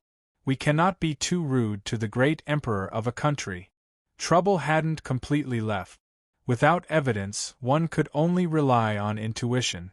But Meaty's intuition was even more accurate than evidence. This didn't make sense. Of course, there were some existences in this world that were unreasonable to begin with. Otherwise, why would the world itself be able to suppress her, but still be unable to take another step forward? She no longer needed to look after the furnace projection in the shaking space. Since that person agreed to lend it to her, she didn't need to worry about any problems occurring. Otherwise, the two of them had just settled their old debts. Humph, humph. She paced back and forth, glancing at the area where Qin Yu was in seclusion. His little Qin Yu's patience was quite good. He had lasted until now and hadn't fainted yet. He had suffered a bit too much this time. But as the saying went, only those who suffered the most hardship could rise above others. She was doing this for his own good. Qin Yu would definitely be able to understand her good intentions, right? Cough, cough. Inexplicably, she felt a bit guilty. Midi rubbed her nose. She suddenly felt that this action was similar to Qin Yu's, and a look of disgust crossed her face. This brat, she hated him just by looking at him. Unknowingly, he had infected her with his bad habit. How hateful! She might as well ignore this matter and let him suffer a bit. That way, he wouldn't grow arrogant and complacent after everything went smoothly for him. Midi cried out. She took a step forwards and vanished. When she reappeared, she was atop a roof. She looked up towards a distant region of the imperial capital. Her eyes brightened, revealing a bit of surprise. How fierce! Although my current state isn't good, I was still able to hide right under my eyes for so long. If I didn't reveal my aura on my own initiative, I wouldn't have been able to sense it at all. Oh, so there is an array formation that borrows the smoke and fire of the world to conceal itself. This method isn't ordinary at all. No wonder I was able to live so peacefully in the Western Wasteland's imperial capital for so many years. Midi subconsciously rubbed her chin.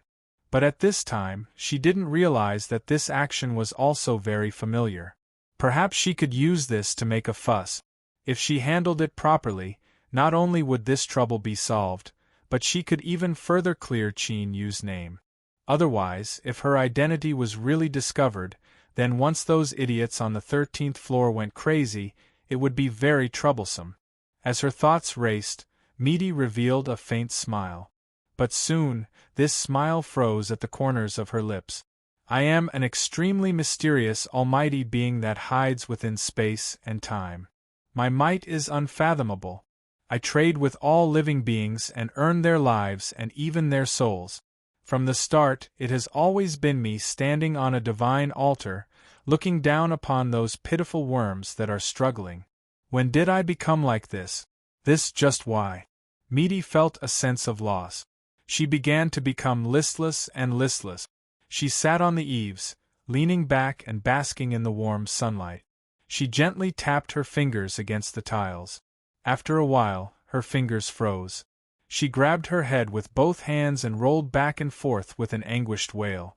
In the distance, a chicken that was curled up in the arms of a maid and rubbing its soft chest suddenly shivered. It looked up at the eaves and saw that the great demon king was in a strange state. It flapped its wings and flew away, turning tail and running away. But in a flash, when the chicken overlord regained its composure, it discovered that it was already in someone's arms. Although there was more flesh on her chest, and it was also softer and more comfortable, it didn't dare to move. It obediently shivered, its eyes wide with sorrow. It wanted to cry, but no tears came out. Why was it always me that was injured?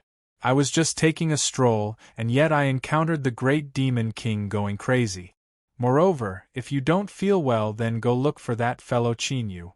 Why is he always using his demonic palms on such a handsome and cute little chicken? After all, the borrowed skin couldn't last long. After leaving the imperial capital, he went through 2 more teleportations and left the core area of the West Wilderness. Then, he changed his clothes. His reputation couldn't compare with that of Wudong County's Li family, but he could still be considered clean and had a bit of a reputation. He smoothly entered the border. After changing his clothes, he became a scout of the Western Wilderness. Like a fish returning to the sea, he drilled into the savage Western territory, disappearing without a trace. Several days later, an unremarkable scout had been killed in the Western Border Army camp. This sort of matter occurred nearly every day, so it naturally wouldn't arouse any suspicions. Then, without stopping, this fellow who had been immersed in hurrying along was exhausted several times. He couldn't help but raise his head and think to himself, why didn't the Great Witch also build some transmission arrays within the borders of our barbarians?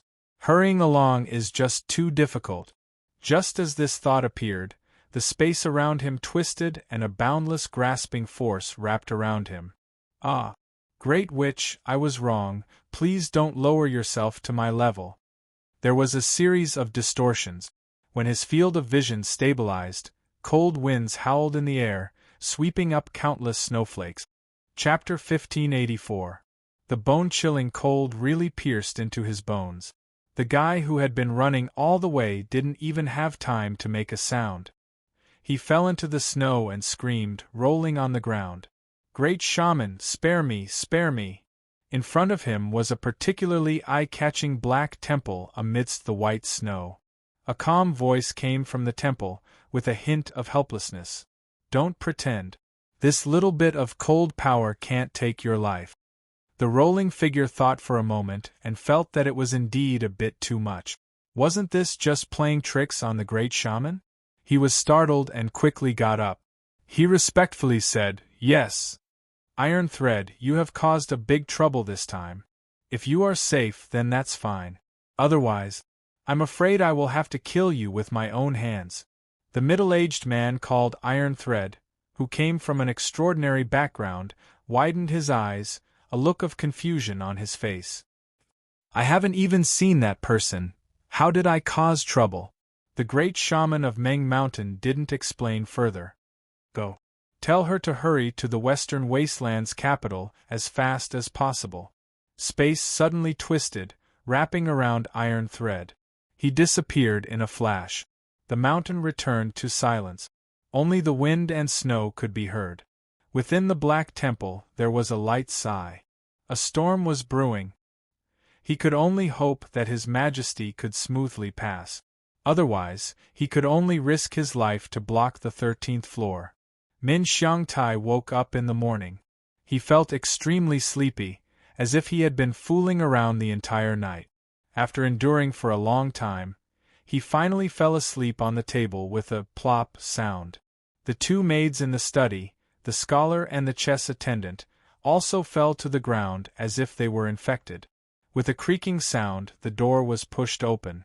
Master Min walked in. He was frowning and his face was full of misfortune. He first walked to the round table and poured himself a cup of tea. After drinking a few mouthfuls, he found that the tea was too hot. He immediately stuck out his tongue and fanned himself with his hand. I can't even drink tea. I'm so unlucky, Master Min wailed. He turned around and sat to the side, his face filled with disappointment. He raised his head and glanced at a certain book on the bookshelf. He smiled bitterly and said, Miss, you've been staying in my silly son's study for so many days. Aren't you going to come out and greet me? A cloud of smoke gushed out, condensing into the figure of a woman. Her eyes were like limpid autumn waters. She looked over and bowed. This little girl has been rude. I hope Master doesn't blame me. Lord Min's eyes lit up, and he quickly covered his eyes with his hands. He swallowed his saliva and said loudly, Miss, you can wear more clothes. I'm old, I really can't stand this. The woman looked down at her half-naked snow-white breasts. She suddenly laughed and walked over. Master is really interesting, it's unexpected. However, I came here without an invitation and disturbed the peace of your palace. Master, please take a few glances. Consider this a small token of my gratitude. Pausing for a moment, she took a few steps forward, leaned forward slightly, and said, Or, Master, you can touch it. Gulp, there was a clear swallowing sound. Lord Min moved his hand away. His Adam's apple bobbed up and down as he stared at the soft snow-white breasts in front of him. He endured it for several moments, but he really couldn't hold back any longer. He reached out a trembling hand and placed it on the snow-white breast. Ah! The woman screamed out in pain. Her figure flashed, and she instantly appeared behind the desk. She glared at Lord Min. Her eyes were cold and filled with hatred, but there was also a bit of shock and anger that couldn't be concealed. On her chest there were several bruises and bruises. When contrasted with the surrounding snow-white breasts, it was even more shocking. Lord Min had a calm expression. He slowly withdrew his hand and looked across at the nine-tailed monster fox that was staring at him. I am indeed lustful, and I like all sorts of beautiful women. If the young ladies outside my courtyard were to deliver themselves to me on their own initiative like you, I wouldn't be polite. I would grab them and rush into bed. But what I like are people. I have no interest in a coquettish fox like you. I was a bit heavy-handed just to teach you a lesson. Don't try to flirt in front of me again, otherwise it won't be so simple next time. The corner of his mouth curled up into a smile. Do you understand? The nine-tailed monster fox screamed, Who are you? Your ancestor. Lord Min lightly said. The nine-tailed monster fox clenched her teeth. Blood-red light appeared in the depths of her eyes, and a cruel light surged. She wished she could reveal her true form and tear this old man to pieces. But for some unknown reason, she felt a sense of dread and unease in her heart. She looked down at the bruises on her chest and clenched her teeth. Suddenly, she restrained her anger and a cloud of mist flashed past. Then, she turned into a calm fairy in white clothes. She faintly smiled and respectfully bowed. Since Master has spoken, I will do as you say. Smart. Lord Min revealed a smile. So, remember your incomparably smart choice today. Don't forget it in the future. For the next few days, you must obediently stay in the book and don't go anywhere. Wait for this storm to pass and then leave. Lord Min stood up and revealed a look of disgust. He looked at the hand that had just grabbed her. I have to go wash it, otherwise this smell is too unbearable. The nine-tailed monster fox watched him leave. Her face was expressionless, but there was a thoughtful look in her eyes. The fox race had always been known for their intelligence. This was something everyone knew. So, that fierce and violent display just now was just an act. Their goal was to probe. But unfortunately, Lord Min hid his strength and didn't reveal even the slightest bit of his aura. Without a doubt, he was a truly wondrous person. Otherwise, did he really think that just anyone could casually grab her and wound the body of a great monster? After thinking about it again and again, the nine-tailed monster fox took a deep breath. She turned into smoke and returned to the book. The Western Wasteland Imperial race was currently hunting her down, and she hadn't fully recovered from her injuries. She had to stay here and recuperate. As for the future, naturally, it would depend on the situation. If there was a chance, she wouldn't mind turning this house into a sea of fire. Min Xiangtai and the two maids woke up one after the other. They looked at each other, but they only felt that the weather was warm and they were tired. They didn't think too much about it. Looking back at the book that was still on the bookshelf, Min Xiangtai calmed down and smiled. He continued to bury his head in his books. Because the fairy in the book had already promised that as long as he was successful in his studies and obtained scholarly honors, she would consider being his wife for a lifetime and become a celestial couple. Thinking of this, Min Xiangtai felt like his body was filled with endless strength. Wudong Commandery's Li family's old ancestor, Li Zicheng, requested to see the emperor. Because of the contract from back then, the imperial palace had no reason to refuse. Very soon, the palace doors opened. Mother Wu, who had appeared a few times before, respectfully led the way. Li Zicheng looked at her back, a look of surprise on his face. But he seemed to have thought of something and didn't say anything in the end. The journey was smooth. Mother Wu stopped outside the longevity hall and turned around. Ancestrally, His Majesty is waiting for you in the hall. She was well-mannered and her expression was calm. Li Zicheng cupped his hands together. Thank you. He glanced at the cold and sharp old woman and stepped into the hall. Ancestrally, we haven't seen each other for 1,000 years, right? His Majesty's laughter rang out, making one feel as if they were bathing in a spring breeze. The conversation ended on a happy note. The great emperor had clearly expressed his support for the Li family old ancestors' proposal to investigate the murder of Li Zhangzhou. Li Zicheng was satisfied. The two sides spoke about Wudong County and the Li family of the Central Wasteland Divine Prefecture. Then, old ancestor Li stood up and bid his farewells. The great emperor personally stood up to send him off. Li Zicheng smiled and declined, saying that His Majesty didn't need to do this. But he still allowed him to walk out of the hall. Your Majesty, please stop. Otherwise, I really won't dare to come to the imperial palace again. The great emperor smiled and nodded. That's fine. Then I ask Mother Wu to send Ancestor Li out on my behalf. As I said, if there is anything you need from the imperial family, Ancestor Li can ask. Thank you, Your Majesty. Old Ancestor Li cupped his hands together. Mother Wu bowed to His Majesty and accepted the order. She gestured with her hand. Ancestor Li, please. Old Ancestor Li nodded. The two of them walked out of the imperial palace, one in front and one behind. Standing at the entrance of the hall, the great emperor looked at the backs of the two people and sighed. He said in a soft voice, I really want to cut off that old thing's head so he can open his eyes wide and understand the dignity of a ruler.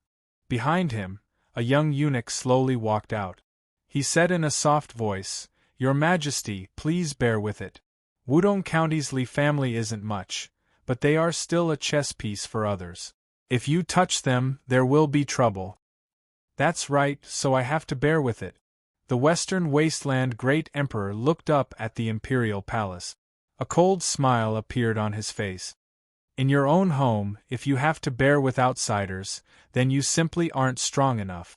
Otherwise, who would dare say anything when you punch out?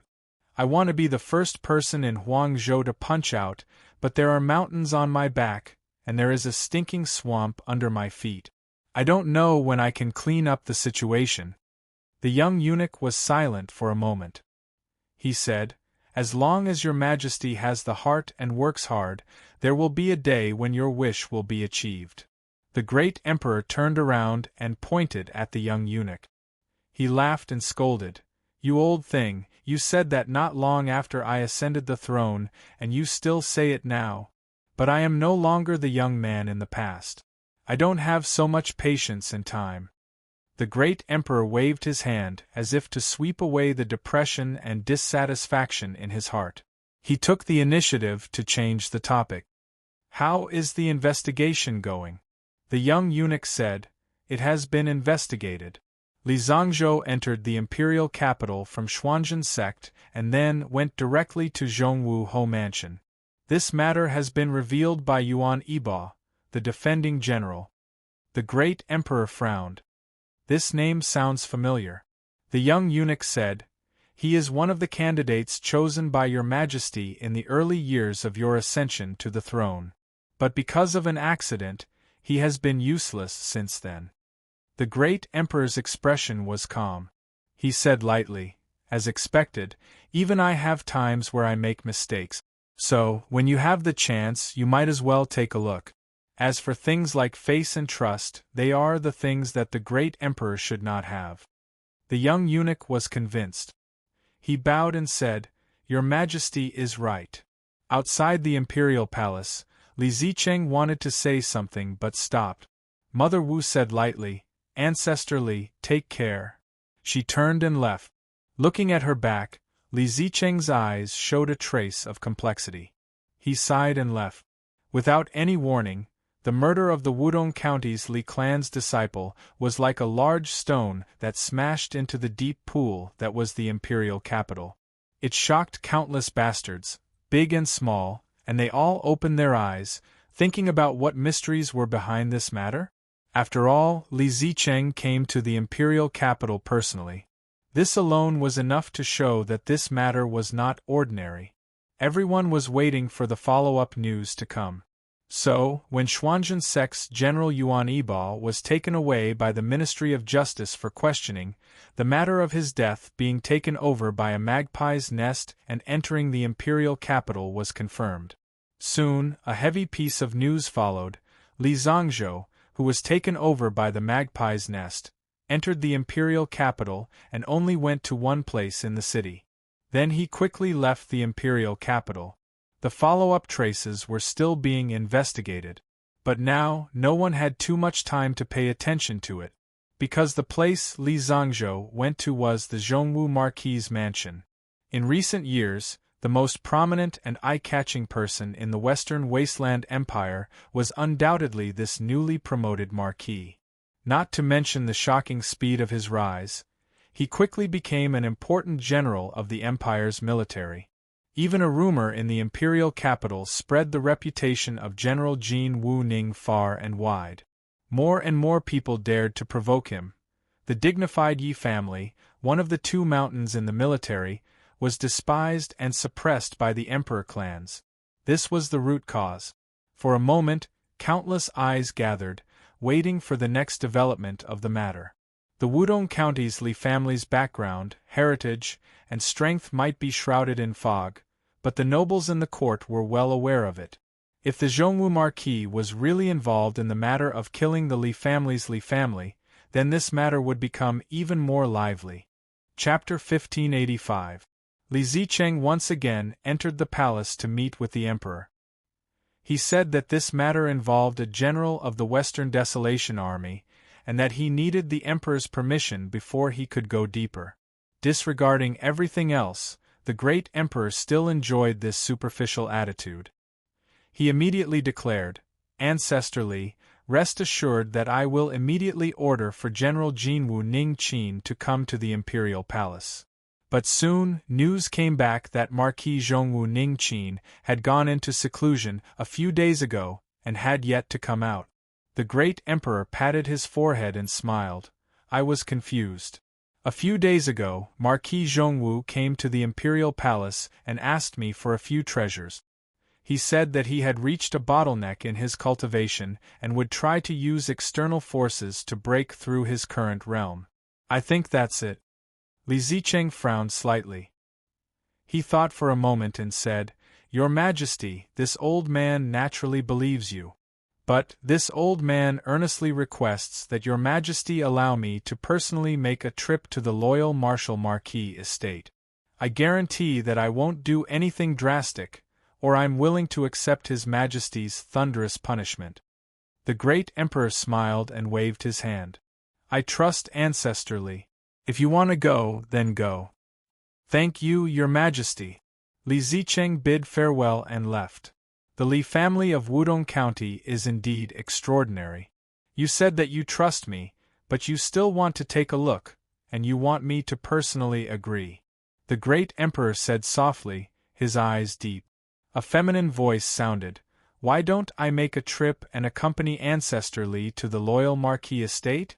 The great emperor shook his head, "No need. Now is not the time for you to be exposed." A cold smile appeared at the corner of his mouth. "Furthermore, I really want to know what that old fool Li Zicheng wants to do." This was the imperial capital, and he was the emperor of the West Baron. As long as he was on the throne, he could control the fate of the entire country.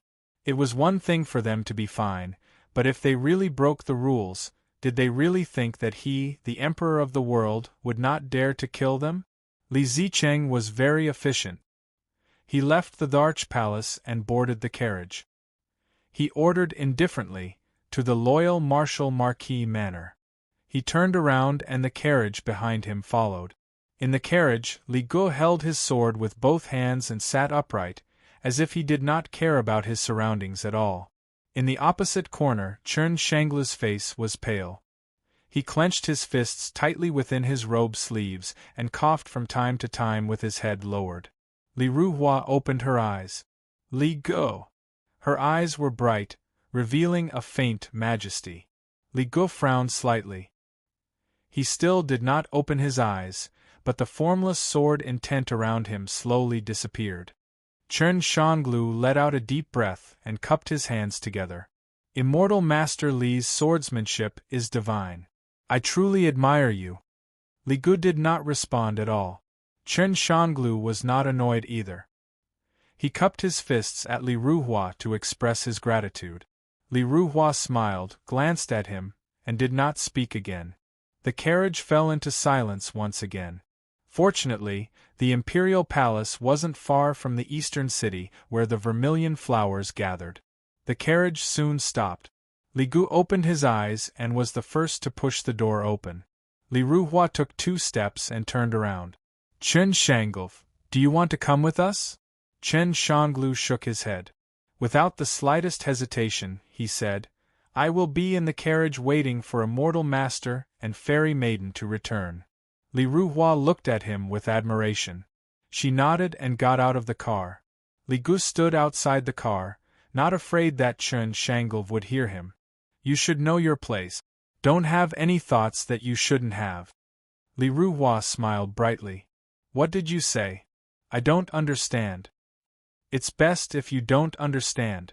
Li Zicheng walked over. The two didn't speak anymore, bowing at the same time. Old ancestor. This is the Zhongwu Marquis Manor. His Majesty has already allowed us to personally pay a visit. You two come with me. The Wudong Commandery's Li family had come to visit. The gatekeeper did not dare to delay, and quickly ran to report. True Saint Baiyu was in the manor today, but whether it was his status or cultivation, he was clearly not qualified to personally receive the Li family's old ancestor. The general was in seclusion and he didn't dare to disturb the great-grandmother in the backyard. As he was anxiously pulling at his hair, Little Meat had already arrived in the front yard. She glanced at him and said, What are you standing there for? Open the door and welcome the guests. Her tone was unkind, but True Saint Baiyu relaxed and revealed a happy expression. With this great-grandmother personally appearing, a great figure like the Li family's old ancestor seemed to suddenly become ordinary. The beating heart in his chest immediately calmed down. He cupped his hands together and said, Yes, I will go now. With his head held high and his chest puffed out, he walked to the main entrance and bowed towards the 3 people of the Li family. General Jinwu Baiyu greets the old ancestor and the 2 little immortals. My family's general is in seclusion and the madam heard that the 3 of you have come to visit, so she ordered me to invite you in. His response was flawless. For better or worse, he was from a branch family of the emperor clans, the nephew of the sky-bearing king, and a true noble young master of the imperial capital. With such confidence in his heart, his actions were calm and composed. Li Zicheng nodded. Thank you. I don't dare. Ancestor Li and the 2 little immortals, please. Baiyu turned and led the way. The main hall of the manor, the reception hall. Little Meat sat on the main seat. Her eyelids opened and closed. She lightly said, My family's marquis is in seclusion. As a woman, I shouldn't casually show my face in public. But the one who has come is Ancestor Li, so I can only put up a front. I ask that you don't take offense. Just looking at the words, it wasn't very polite, but it was still within the bounds of etiquette. But coming from Little Meat's mouth, there really wasn't much respect. Adding on the fact that she didn't respond at all but didn't leave her seat, it was already clear that she didn't care about the person who had come. Li Zicheng's eyes suddenly surged with anger. The Wudong Commandery's Li family had always had a transcendent status in the western wilderness. Although they had always behaved themselves these past few years and tried to reduce their contact with the outside world, who wouldn't lower themselves when they saw someone from the Li family. Moreover, it was him, the dignified ancestor of the Li family, who had personally come. Even the western wilderness great emperor had to be polite. With a single thought, he could interfere with the outside world. The air suddenly froze. The faces of the maids serving here were all pale. They felt as if they had fallen into a swamp, unable to move. Even breathing was difficult. Baiyu, who was guarding outside the door, had a slight change in expression. Then, he immediately calmed down. Firstly, Li Zicheng didn't go too far, only limiting his aura within the hall. Secondly, this pressure, this feeling, it was far from the madams. He wasn't worried at all. Little Meat coldly laughed. Ancestor Li, this isn't Wudong Commandery. As a guest, you can't bully the host family just because of your cultivation. She straightened her body. Her young face was solemn and oppressive.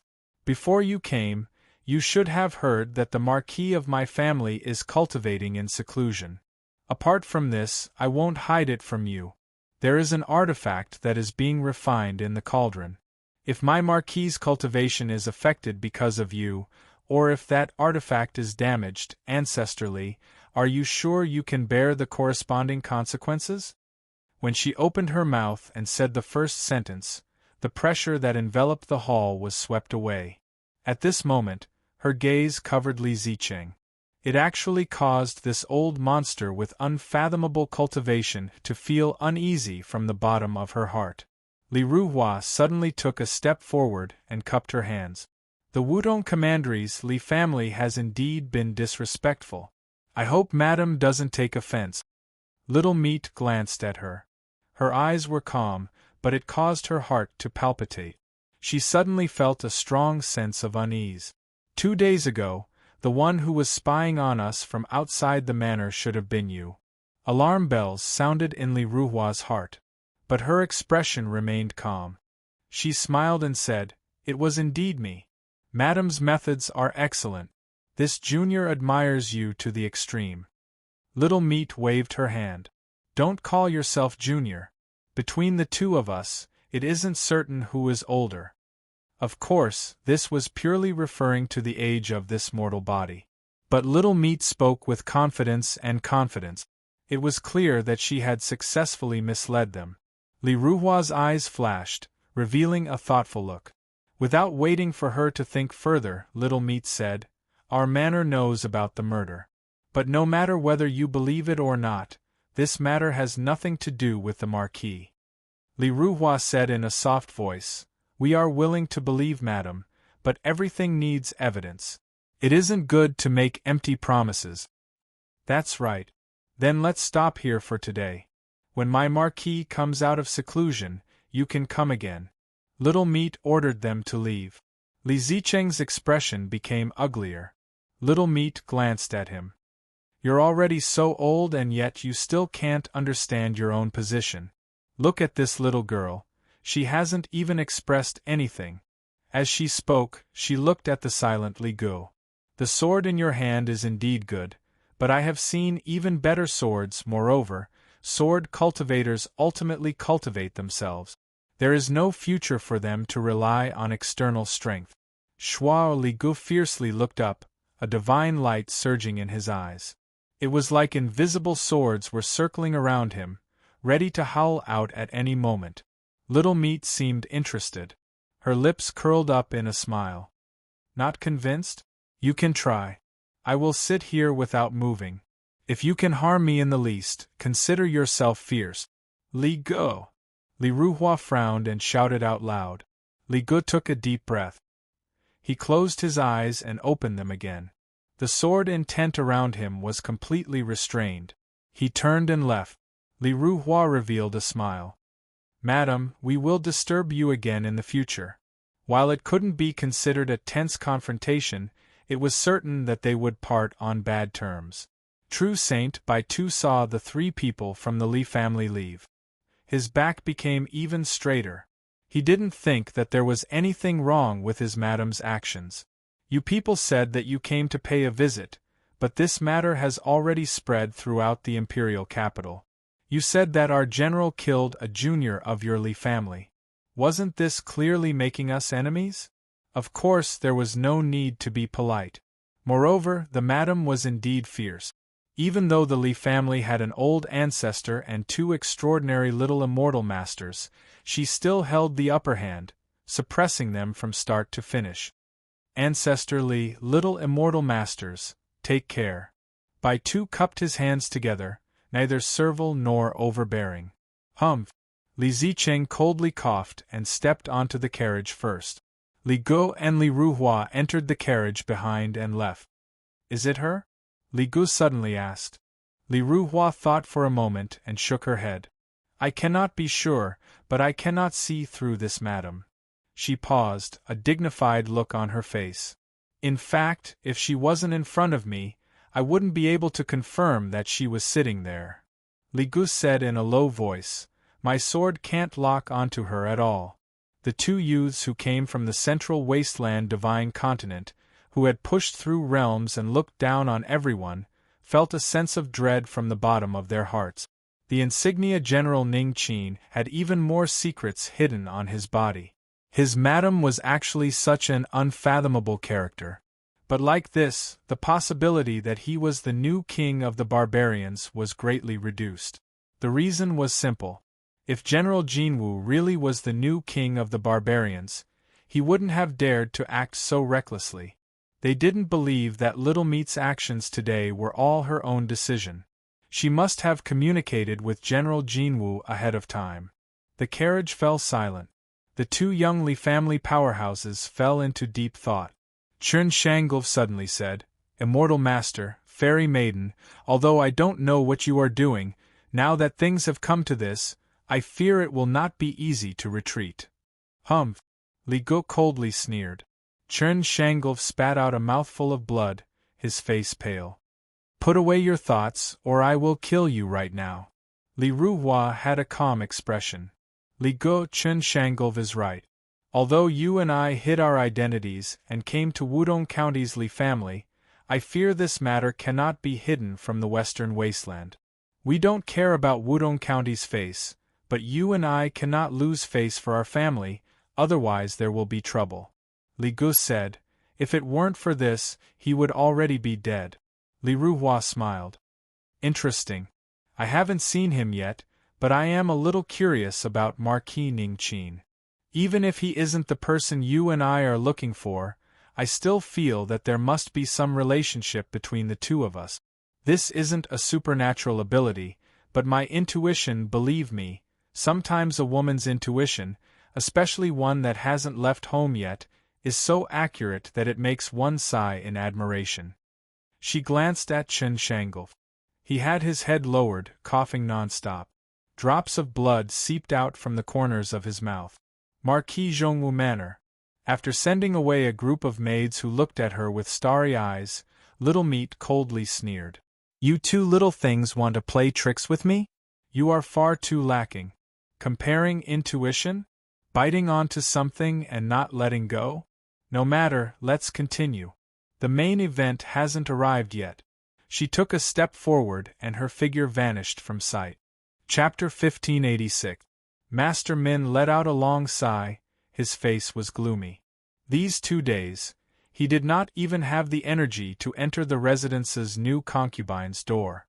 All day long, he held a wine pot in his hand and drank 2 mouthfuls, muttering to himself, I'm sitting at home, and the pot falls from the sky. This is really bad luck. It's not that bad. Otherwise, I wouldn't have appeared here. A voice suddenly rang out behind him. Lord Min's face stiffened. He put down the wine jug and turned around. He saw a beautiful lady sitting in the pavilion. She looked delicate and timid, but the look in her eyes made him feel as if he were in a sea of fire and a mountain of daggers, as if he could be consigned to eternal damnation at any moment. Gulp. Old Master Min swallowed his saliva and bowed with a pale face. Min Zhongjing greets Fairy. I wonder if you, Meaty flicked her fingernails. If you say any more nonsense, I won't be polite anymore. I'll make a move and beat your true body out. Old Master Min had a bitter look on his face. Fairy, spare me. Meaty said, I'm going to tell you something. Once you've done it, we'll pretend we've never met. Following that, only her lips could be seen moving, but not the slightest sound could be heard. Understood. Old Master Min coughed lightly. Fairy, I made a vow many years ago. Today I betrayed Nine-Tailed. I really can't get over this. It's better for you to die than for me. Don't you understand this logic? Moreover, didn't you say that the world is one big family? Old Master Min's face was full of helplessness. I didn't say that. Little Meat sneered. I don't care about that. You have 2 choices. Either do as I say, or I'll kill you right now. With a long sigh, Lord Min stood up and bowed. Everything is as Fairy has said. Little Meat snapped her fingers. Very good. She got up and walked away. As soon as her feet touched the ground, she disappeared. Old Master Min looked at the empty space and frowned. He slowly sat down and reached for the wine pot. He tilted his head back and took a sip. Unfortunately, his aim was not very good. The wine didn't enter his mouth. Instead, he used it to wash his face. He shivered on the spot. Hoochie, he gasped for breath. His cold sweat was like a breached dam. He didn't even have time to wipe it off. Soon, the sweat soaked through his robe and stuck to his skin. Lowering his head to look at himself, who was trembling like a pendulum, Old Man Min let out a bitter laugh. He really did not expect to meet such a terrifying existence. He seemed to be struggling and hesitant when he was dealing with her earlier, but that was all an act. The moment he saw Little Flesh, he almost knelt down on the spot. It couldn't be helped. Who asked him to be born with good eyesight? Selling out the nine-tailed demon fox was indeed a breach of the oath he had sworn. However, this little girl was courting death by provoking such a powerful figure.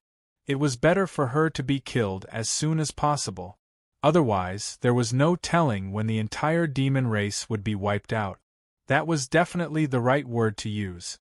As long as that woman wished it, all the demons in the world would be slaughtered. Min Chongjing did not doubt this at all. After all, he had once peeped at the peak of the mountain from afar. However, why did this matter involve the Wudong Commandery's Li family? His thoughts raced. He thought back to the recent case of a Li family disciple being killed in the imperial capital. Min Chongjing's eyes widened and he subconsciously looked towards a place in the eastern part of the city. Little thing, you are quite smart. But the more you are like this, the more delicious your brain is. Do you want to know how I know this? A cold sneer sounded out in his mind. Min Chongjing fell to his knees, not daring to speak or move. Humph! A terrifying aura slowly retreated. After a long time, Old Man Min stood up. He took a deep breath to calm his mind and walked outside. Outside a small pavilion in the courtyard, there were several beautiful maids. The steward, who had always been a trusted aide of the Old Man Min, also had a worried look on his face. Outside, as the maids saw the Old Man Min walk out, they all hurriedly bowed. They had been here just now, but they had been completely unaware of what had happened in the pavilion. "Steward, hasn't the great-uncle's birthday invitation been delivered?" asked Min Xiangtai to go immediately and prepare a generous gift. The steward looked hesitant. He first bowed to accept the order, then said, "Old Master, there is still half a month to great-uncle's birthday. Should we let young Master go now?" Old Man Min said lightly, "Since he has been enlightened and is really ready to study, a great scholar like great-uncle is the best teacher. Let him study for a period of time." After a pause, his voice became colder. "Tell Min Xiangtai that if he dares not to go, I will break his legs." The steward turned around and left. He was quite puzzled. His old master occasionally mentioned great-uncle and usually mocked him as a pedantic scholar. Why did he take the initiative to ask young master to study? Moreover, those who knew the old master's temperament knew that he was at his most serious. He didn't look too strict at this moment. Min Xiangtai made a fuss for a while, and was pulled back by the old steward. He whispered something in his ear. His face gradually showed a struggle, then he smiled bitterly. "Uncle Wang, you go out first. I need to pack my things." The steward heaved a sigh of relief and said softly, "I will wait for you outside." "Young master, hurry up." A moment later, Min Xiangtai changed his clothes and walked out with a listless expression. The fairy maiden had told him that this residence was a land of fortune. This was why she was born from a book and couldn't easily leave, otherwise there was a chance that she would disappear. Min Xiangtai couldn't bear to see the fairy maiden that he missed so much suffer. He immediately said that he would come quickly and that the fairy maiden would wait for him in peace. The carriage left the residence and headed towards great-uncle's house. Outside the main entrance, the owner of a breakfast shop greeted him with a smile. "Young master, are you going out?" Min Xiangtai braced himself and cupped his hands together. "It is great-uncle's birthday. The old master asked me to go. You are busy." The boss smiled and nodded. When the carriage was far away, he wiped his hands and took off the apron tied around his waist. He handed it to his daughter behind him. "Little girl, there aren't many customers right now. Look after the stall for a while. I have something to do and need to go home." He rubbed his belly. The father and daughter already had a tacit understanding. His daughter smiled and nodded. After greeting several customers, the boss walked towards his house. It wasn't too far away, just behind the residence. In the endless barbarian territory, west of Hengshan Mountain, strong winds howled. Apart from a slightly fishy smell, there was also a slightly cloying sweetness. At this time, a figure standing atop a boulder was frowning. A cold light flowed in his eyes. Behind the boulder, there was a wretched-looking man lying on the ground. His hands tightly grasped onto a depression in the boulder and he cried out, "It's true, I didn't lie to you. When the great shaman sent me here, he personally told me, 'Let's hurry and leave. If we're too late, the great shaman will definitely be the first to kill me.'"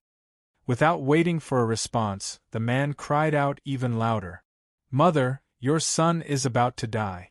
I won't be able to show filial piety to you in the future. Mother, take good care of yourself. Wife, I can never go back. You are still young. In the future, you can find a man who treats you well. But don't let our children suffer. They are the flesh of my heart. Little sister, shut up." The man instantly fell silent. He lifted a hand to wipe away the few drops of tears that he squeezed out. Then, he looked up. Thump, thump in the distance, in the boundless sea region, the sound of drums echoed out once more. Shwa, a dazzling white beam of light shot into the skies. The man cried out miserably and hurriedly covered his eyes. This time, he had really suffered a bit.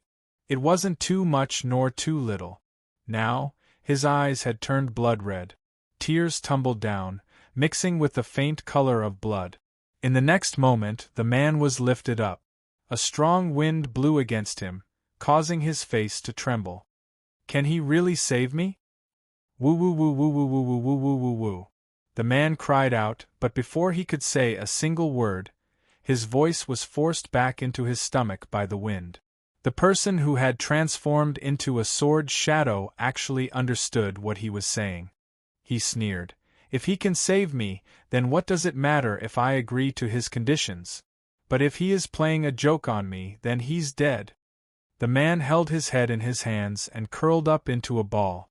He felt as if his entire body would be torn apart by the violent air current. He thought that it was hard to say whether Marquis Zhongwu would die or not. But if things continued like this, he feared he would die first. Whoosh, a boundless sword light howled through the skies. Its speed was as fast as thunder, disappearing without a trace. Little Meaty suddenly looked up towards the west. Her eyebrows arched up, a bit of surprise in her eyes. But that was it. In this world, there weren't many existences that could arouse her attention, and there were even fewer that were worthy of her attention. But now there was an exception. Little Meaty drew back her gaze and frowned. She looked towards Qin Yu's seclusion room. This boy, his tenacity isn't bad. Moreover, his cultivation background is much deeper than I imagined. But now isn't the time to make a breakthrough. I have to suppress it for a bit. Little Meaty picked up a teacup and took a sip before putting it down. With a light pop, she had already vanished from where she stood. In the next moment, she appeared in front of Qin Yu. The seclusion room was filled with an obscure and shaking aura. Shwa Qin Yu opened his eyes and stared at Little Meaty in front of him. His withered lips moved and his voice was hoarse like rusty iron slowly rubbing against each other. "You came? I originally thought that you would feel a bit guilty seeing me like this, but it seems that I was thinking too much." Little Meaty coughed. "Qin Yu, it is said that only those who suffer the most hardship can rise above others? That's right. So, I really must thank you," Qin Yu said earnestly. Little Meaty felt a bit guilty, but the aura that flooded the room indicated that her breakthrough was imminent. There was no time for her to hesitate. Qin, since you already know, I won't explain anything to you. In short, now isn't the best time to make a breakthrough, so you will have to hold it in for a bit longer. Believe me, it won't be too long.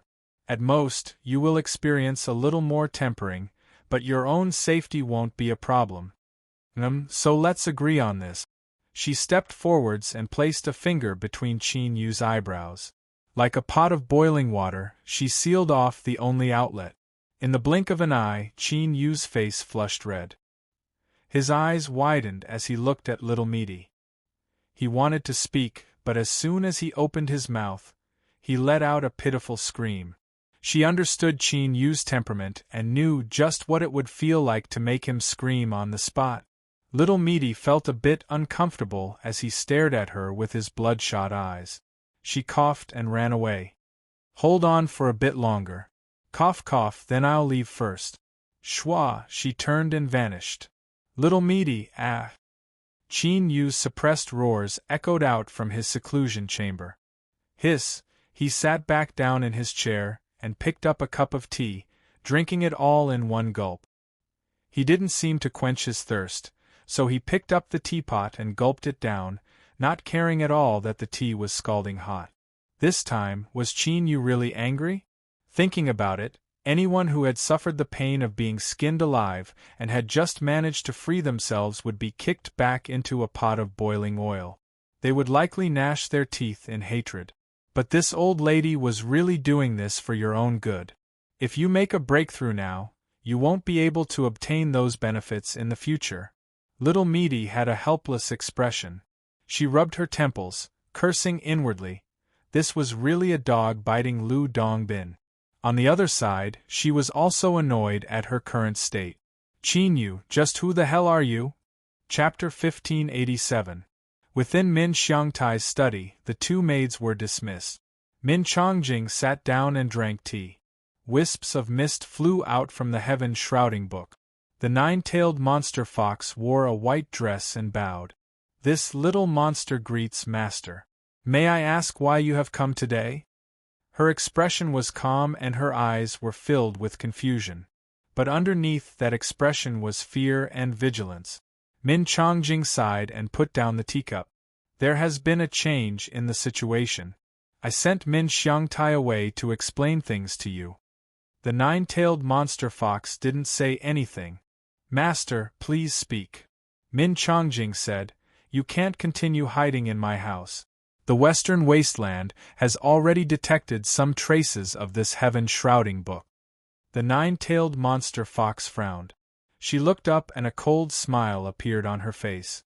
Master, are you bullying this little monster for being ignorant? Heaven-shrouding book is a divine item of my monster race. Even if it is in the Western Wasteland's capital, how could it be exposed? Moreover, with you here, it is even easier to hide from the heavens. Min Chongjing looked at her and lightly said, I am willing to explain things to you, but don't think that I have the responsibility to protect you. This is a different concept. You must understand. He took another sip of tea and put it down. The nine-tailed monster fox's heart chilled. There was even more fear in the depths of her eyes. Heaven-shrouding book itself cannot be detected by the Western Wasteland. But someone knows that I have this book. You caused too much of a commotion that day. His Majesty in the Imperial Palace ordered us to find you. Although he feels like a clay bodhisattva crossing a river, as long as he doesn't abdicate, he will still be the Western Wasteland's emperor. My family has lived peacefully in the imperial capital for many years. We won't break the peace just because of you. So, I let you leave Heaven-shrouding book. The nine-tailed monster fox didn't believe these words because it didn't matter if they were true or false. Her expression was cold. If I leave the Heaven-shrouding book, I will soon be exposed. As Master said, the Western Wasteland won't let me go. Since I know the consequences, I won't easily leave. In this world, even the fox race that wasn't skilled in direct combat still had the confidence of a great monster. Although she couldn't see through the old man in front of her, who seemed to be ordinary to the naked eye, she wouldn't do something like waiting for death to come. Min Chongjing lightly said, "I'm letting you go, not forcing you to die. Otherwise, I wouldn't have tacitly allowed you to stay at home. I still owe the monster race. People from the Li family of Wudong Commandery have arrived in the imperial capital.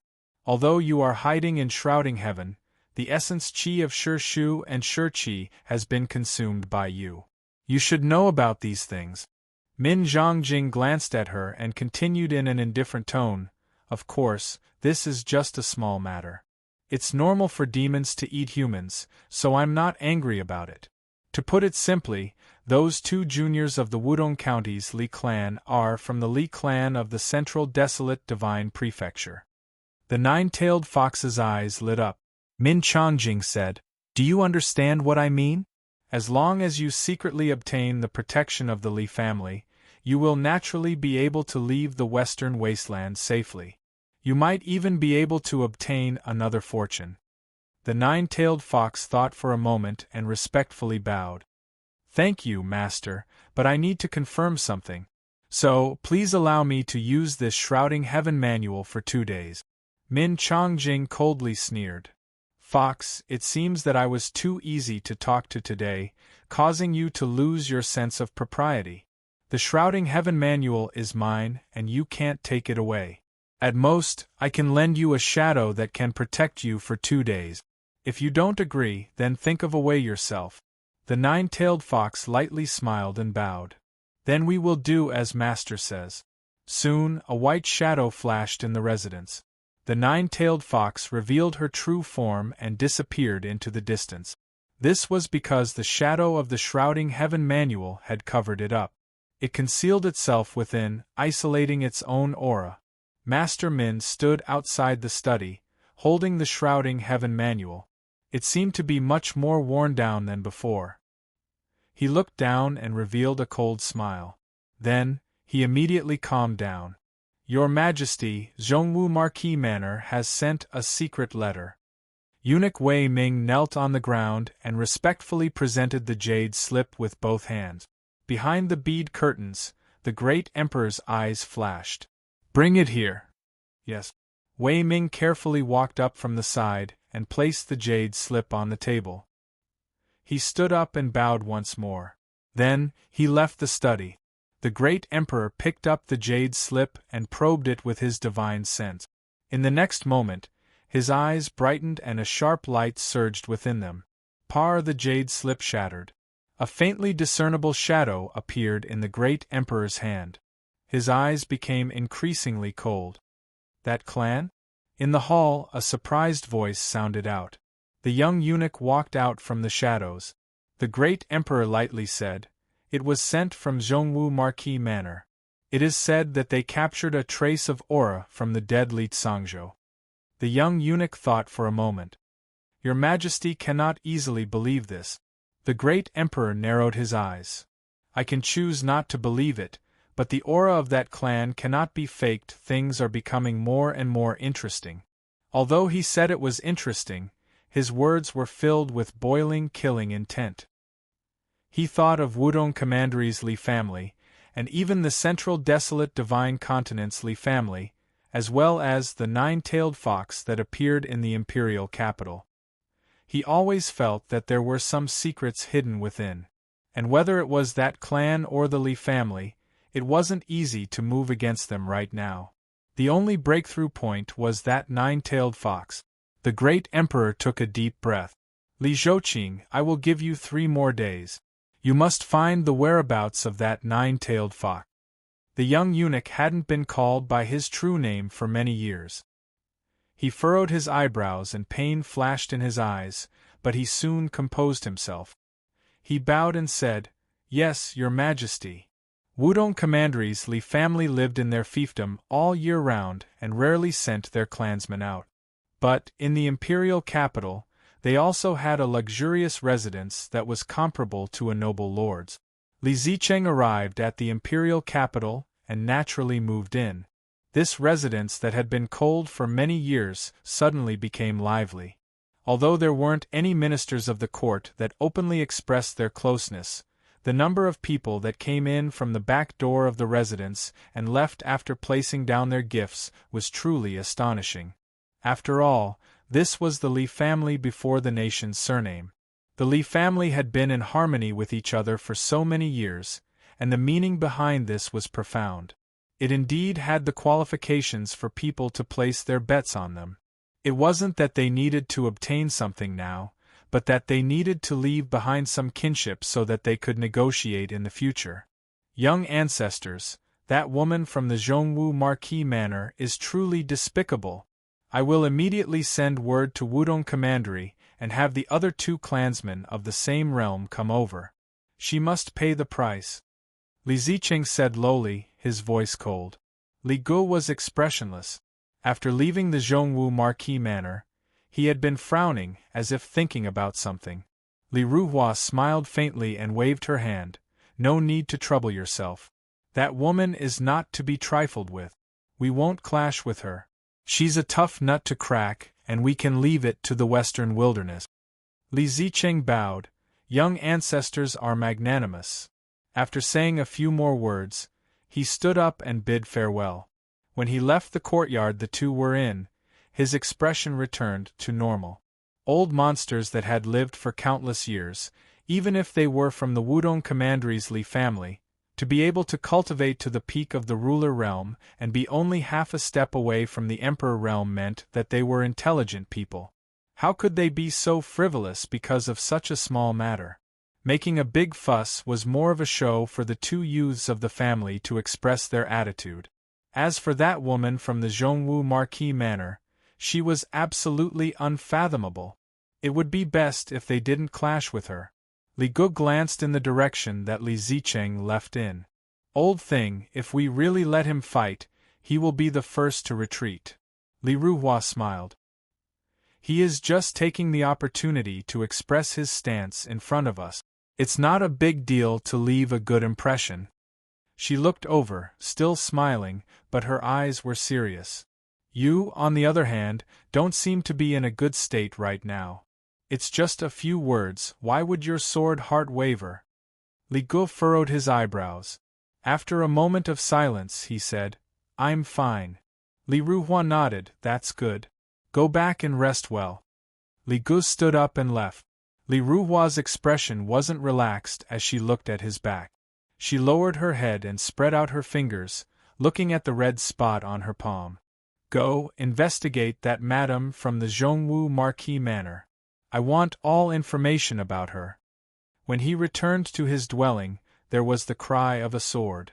A thick sword intent flowed out like waves, isolating the entire room from the outside world and forming a quiet place similar to a small world. Li Gu sat down cross-legged, the long sword resting on his legs. He looked down at the sword blade and little Meaty's words echoed in his mind. A sword cultivator ultimately cultivated themselves. There was no future in relying on external help. He had studied the sword since he was a child and his talent was extraordinary. He was publicly recognized as a potential sword immortal in his clan and his future was limitless. All along, he had been instilled with the idea that the sword in his hand was his life, the most important thing in the life of a sword cultivator. Only by finding a sword that truly suited him could he become one with the sword and pursue the supreme sword path. But today, someone had told him that there was no future in relying on external help. This was a fundamental rejection of the sword cultivator philosophy that Li Gu had always held on to. It could be said that Li Gu came from a good background and his cultivation had been smooth sailing. He hadn't experienced too many setbacks, but his sword heart had always been firm. He wouldn't waver just because of a few words from others. But that woman, in front of Li Ji's eyes, little Meaty seemed to sit on the upper hand, looking down at him with a condescending gaze. Her words seemed to be true, there was no reason. This thought drilled out from the depths of his heart, becoming increasingly strong and tumbling. Li Gu stuffily coughed and his complexion paled. At this moment, the long sword resting on his legs began to vibrate. Schwa, he fiercely looked up. the long sword left its sheath and came slashing down, its speed as fast as lightning. Shallow cracks appeared in space. "Get out here!" A snow-white figure flashed out from behind the bed. Then, mist rose up and turned into a woman. Seeing her, Li Gu frowned. He raised his sword and said, "Nine-tailed monster fox." Nine-tailed fox clans, Su Yen greets the sword immortal of the central wasteland divine continents Li clan. Her eyes were cold as she respectfully bowed. Li Ji's tone was indifferent. "What are you doing here?" The nine-tailed fox Su Yen said in a soft voice. "I was hiding in the western wasteland's imperial capital. After completing my tribulation and breaking through, I lost control of my mind, causing my true body to appear and provoking trouble. I am now being hunted down by the western wasteland. Today, I came to find Sword Immortal in hopes that Sword Immortal will save me. In the future, Su Yen is willing to serve by your side as repayment." "Repayment?" Li Gu was expressionless. "Based on what?" Su Yen looked up. "Nine-tailed monster fox. My realm is comparable to that of a heavenly demon, and I can transform into a myriad of forms." As she spoke, her appearance changed. Her eyes turned icy cold, and she looked at him aggressively. "Li Gu, do you want to die?" Li Gu was silent for several breaths of time. Then, he said in a low voice, "Come here." Chapter 1588. Li Ruhua gave the order to investigate all information about the madam of the Zhongwu Marquis Manor. And before her, someone had already done so. The Western Wastelands Intelligence Agency had been operating for many years and could already investigate the entire world. Even the fallen demonic sect had spies placed within it. Soon, all the information regarding Midi was sorted out, filtered, summarized, and sent into the Imperial Palace through secret channels. I can allow General Jinwu to keep some secrets, but these secrets must be within a controllable range. The great Emperor had a faint expression. He placed down the jade slip containing the information. His expression was calm and his eyes surged with a firm will that could not be questioned. The sky-bearing monarch bowed. "Your Majesty, I haven't found anything wrong with this information, it's just that I haven't found out anything about the madam's background." The great Emperor said, "Then continue to investigate. In my western wasteland, there are no secrets that can truly hide from my eyes." "Yes, Your Majesty." The sky-bearing monarch bowed. Without waiting for a reply, he turned and left. He thought of Bai Su, who was currently beside Marquis Zhongwu. He frowned, a bit of worry in his eyes. Although His Majesty had high hopes for Marquis Zhongwu, he had been worried and distrustful of him several times. His Majesty was suspicious, and this was something the sky-bearing monarch already knew. But when it came to Marquis Zhongwu Ningqin, this was infinitely magnified. He always felt that there was something hidden within, but this didn't affect the sky-bearing monarch's general judgment. His Majesty wasn't close to Marquis Zhongwu in the depths of his heart. Before the world-breaking command was completed, perhaps His Majesty would continue to favor him. But once this matter was completed, Marquis Zhongwu Ningqin would absolutely be in trouble.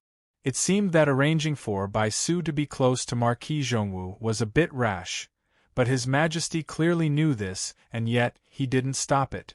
In the future, if something happened to Marquis Zhongwu, how could Bai Su, who had a close relationship with him, stay out of it? Thinking of this, the sky-bearing monarch took a deep breath. He still felt a chill in his heart. As he walked down the long road of the Li Palace, his footsteps became increasingly heavy. In the study, the great Emperor was expressionless. After a moment of silence, he flicked his sleeves and this small world was isolated from the outside world.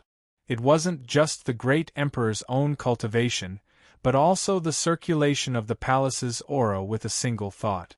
Even an Emperor realm cultivator wouldn't be able to probe this place. He turned around and sat down. He didn't move at all, but the space in front of him violently shook and darkness gradually appeared. It was pitch black and deathly silent. Just looking at him caused one to feel a chill from the bottom of their hearts. The great emperor frowned slightly and flicked his finger. Suddenly, there was light in the darkness. The extinguished torch on the wall was reignited. The flames illuminated the darkness, but they could not dispel the chill. The figure that was chained slowly opened his eyes. His eyes were crimson, as if they contained two abysses of blood. The corners of his mouth curled up. His long hair draped over his shoulders, revealing only half of his handsome and pale face. He smiled and said, "Your Majesty, my dear father, you've come again. It seems that your Majesty has listened to everything I've said to you." "Humph!" The great emperor snorted angrily. The chains that were chaining the figure erupted with lightning at the same time. The terrifying power of lightning struck the person's body like 10,000 swords piercing through his heart. His body tensed up and he raised his head to let out a miserable scream. His long hair turned to ash in the blink of an eye, revealing a familiar face. Li Siji, third emperor. According to the agreement made by the ancestors, his full name should be Li Siji, but it was too long. The great emperor had personally ordered to erase the word Zhou from his name when he was still a minor. But this didn't mean that the great emperor was dissatisfied. He had always been very satisfied with the third prince who opposed him. Whether it was aptitude, temperament, or skill, the third prince was worthy of cultivation. He was the best candidate to take over the empire if things went wrong. It wouldn't be an exaggeration to say that he had high hopes for the third prince. But now, he had ended up in such a state. He was neither human nor ghost, and even he himself wasn't sure who he was. He had become a complete madman. The lightning gradually faded. Li Siji gasped for breath. But at this time, he was laughing. He was laughing so carefree that he was gasping for breath. "Your Majesty, if you don't wish to see me, then it's fine if you don't come. In any case, with the stone gate sealed, your son will never be able to leave. No one will know that such a shocking scandal has occurred in the imperial clan of the Zhou dynasty. It will not damage your Majesty's reputation and prestige." "Shut up!" the great emperor shouted. He leaned forward and looked into those crimson eyes. "Today I will ask you one more time.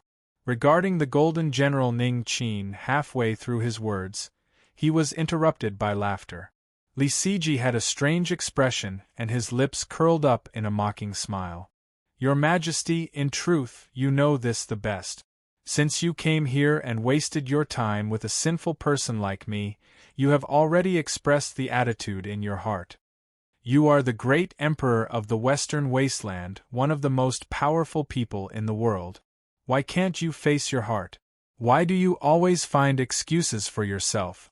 Without any concealment, he tore apart the hypocrisy and concealment of this great emperor. The great emperor's eyes were cold. Lightning appeared once more, drilling out from the chains and wildly pouring into Li Siji's body.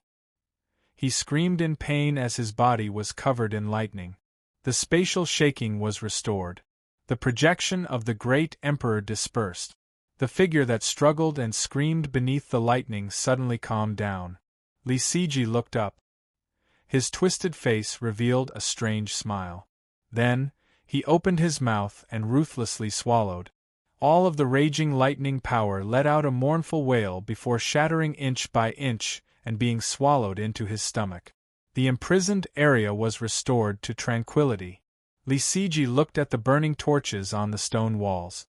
The flames rapidly dimmed and then, with a puff, they were extinguished. This place fell into endless darkness once more. Faint traces of coldness were released from within. Or, to be more precise, it was slowly becoming deeper and thicker. Li Gu pushed open the door. His expression was calm and his aura was steady and calm. There was no trace of his sword heart wavering from yesterday. He took a deep breath and unsheathed his sword. He pointed it towards the skies, facing the 9 suns above the celestial pole. This was an extremely profound tempering technique. It seemed as if he didn't use a single sword strike, but during this process, he was constantly tempering his own sword heart. Bit by bit, he was tempering the sword in his hand, constantly improving its quality. On the eaves, Li Ruhua said in a soft voice, "It looks like you had a good rest last night. Then I can rest assured." As she spoke, her eyes fell on the window of Li Ji's room. She could faintly see a woman looking at her makeup in the mirror. Li Gu lightly said, "You don't need to worry about what happens in the room. I don't care, but you'd better hide her aura. The Western Wasteland is currently hunting her down. Don't cause any problems for the person in your room." The door opened from the inside and the nine-tailed monster fox Su Yen walked out. Her expression was cold and her temperament extraordinary. She bowed respectfully and said, "Fairy maiden, please rest assured. I am willing to serve in your bed. I only hope that I can borrow the sword of a sword immortal to hide my tracks and safely leave the imperial capital. I will absolutely not cause any trouble for you." She spoke straightforwardly. Li Ruhua glanced at her. "That's for the best." She turned and jumped down. Her figure disappeared. Su Yen frowned. She took 2 steps forward. "Sir, I've troubled you." "It's fine." Li Gu sheathed his sword. He looked at the nine-tailed fox and said, "But remember, Li Ruhua's status in the clan is above mine. You had best not come into conflict with her in the future." Su Yen bowed. "Yes." "Return to your room. Don't casually walk around.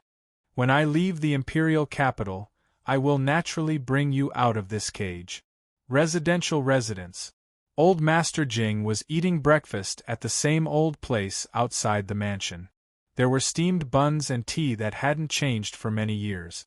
As he was happily eating and drinking, his lips curled up in a mocking smile. She had to say that some monsters really did like to court death.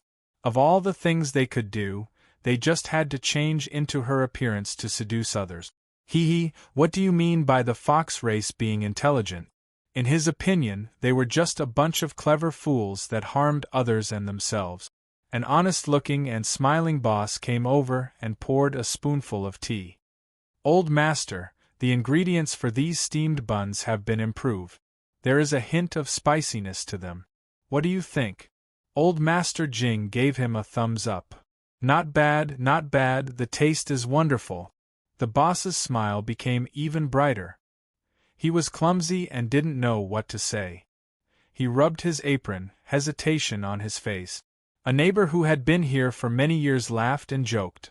"Boss, don't tell me you want to take the initiative to send your own daughter to be old Master Jing's concubine? Hee, let me tell you, some people may look good on the outside, but they are actually very old and may not be of any use. We can't ruin the life of our little girl. If you really have such thoughts, my son is quite good. How about we take advantage of him?" The boss smiled and waved his hands again and again. No. Of course, if old master is willing, I will definitely agree. As for your young master, my little girl is vulgar and unworthy of him." A customer helplessly scolded, "You old man, you are usually clumsy, but now that you refuse, you are quite flexible." Everyone burst into laughter and jeered at him. The servant girl working at the stall was so embarrassed that her face turned red. Old Master Jing exchanged a few words with them. Although he didn't take advantage of them, he still felt refreshed.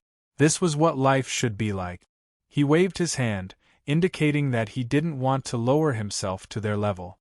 Then, he glanced at the boss. "What are you standing there for? Go do what you need to do." The boss understood. He let out a sigh of relief and turned around with a smile. That day, he had actually entered the mansion. The housekeeper was his friend, so it wasn't a problem for him to borrow a toilet. But the old master didn't allow him to show himself. The boss felt wronged. He felt that this little fox deserved to die for being so presumptuous in front of the old master. He was old and didn't have many years left to live. He always wanted to repay the old master's kindness before he died. Otherwise, he wouldn't be able to pass away in peace. Since the old master didn't need him to do anything, then he would wait a little longer. Chapter 1589. Later Yi family. Although the storm in the imperial capital had temporarily come to an end due to the urgent military reports from the eastern, northern, and southern border armies, the courtyard was still cold and desolate. No one wanted to be remembered by His Majesty in the imperial palace at this time. Moreover, one of them was destined to rise in power in the future, the loyal Marshal Marquis Ningqin. Yi Gui entered the Tiger Fighting Hall once more. He respectfully bowed to Yi Bohu and then sat down in his seat, not saying a single word. Since the marshal had asked him to come, he must have made arrangements. All he needed to do was wait. A trace of admiration flashed through Yi Bohu's eyes. He pondered for a moment and said, "Yi Gui, you're one of the smartest people in my Yi clan's younger generation. If you're willing, I can give you another chance to choose." He paused for a moment. "In fact, I might even let you take over the position of family head in the future, but this is not an absolute promise. I am only agreeing to give you a chance." But this in itself was already a sign of great importance. Those who were familiar with Yi Bohu's temperament knew that this was the greatest praise and recognition he could give to someone. Yi Gui's expression remained calm. He didn't speak, only shaking his head. Yi Bohu's expression was calm. He didn't reveal any disappointment, nor did he want to continue persuading Yi Gui. He lifted a hand and knocked on the table.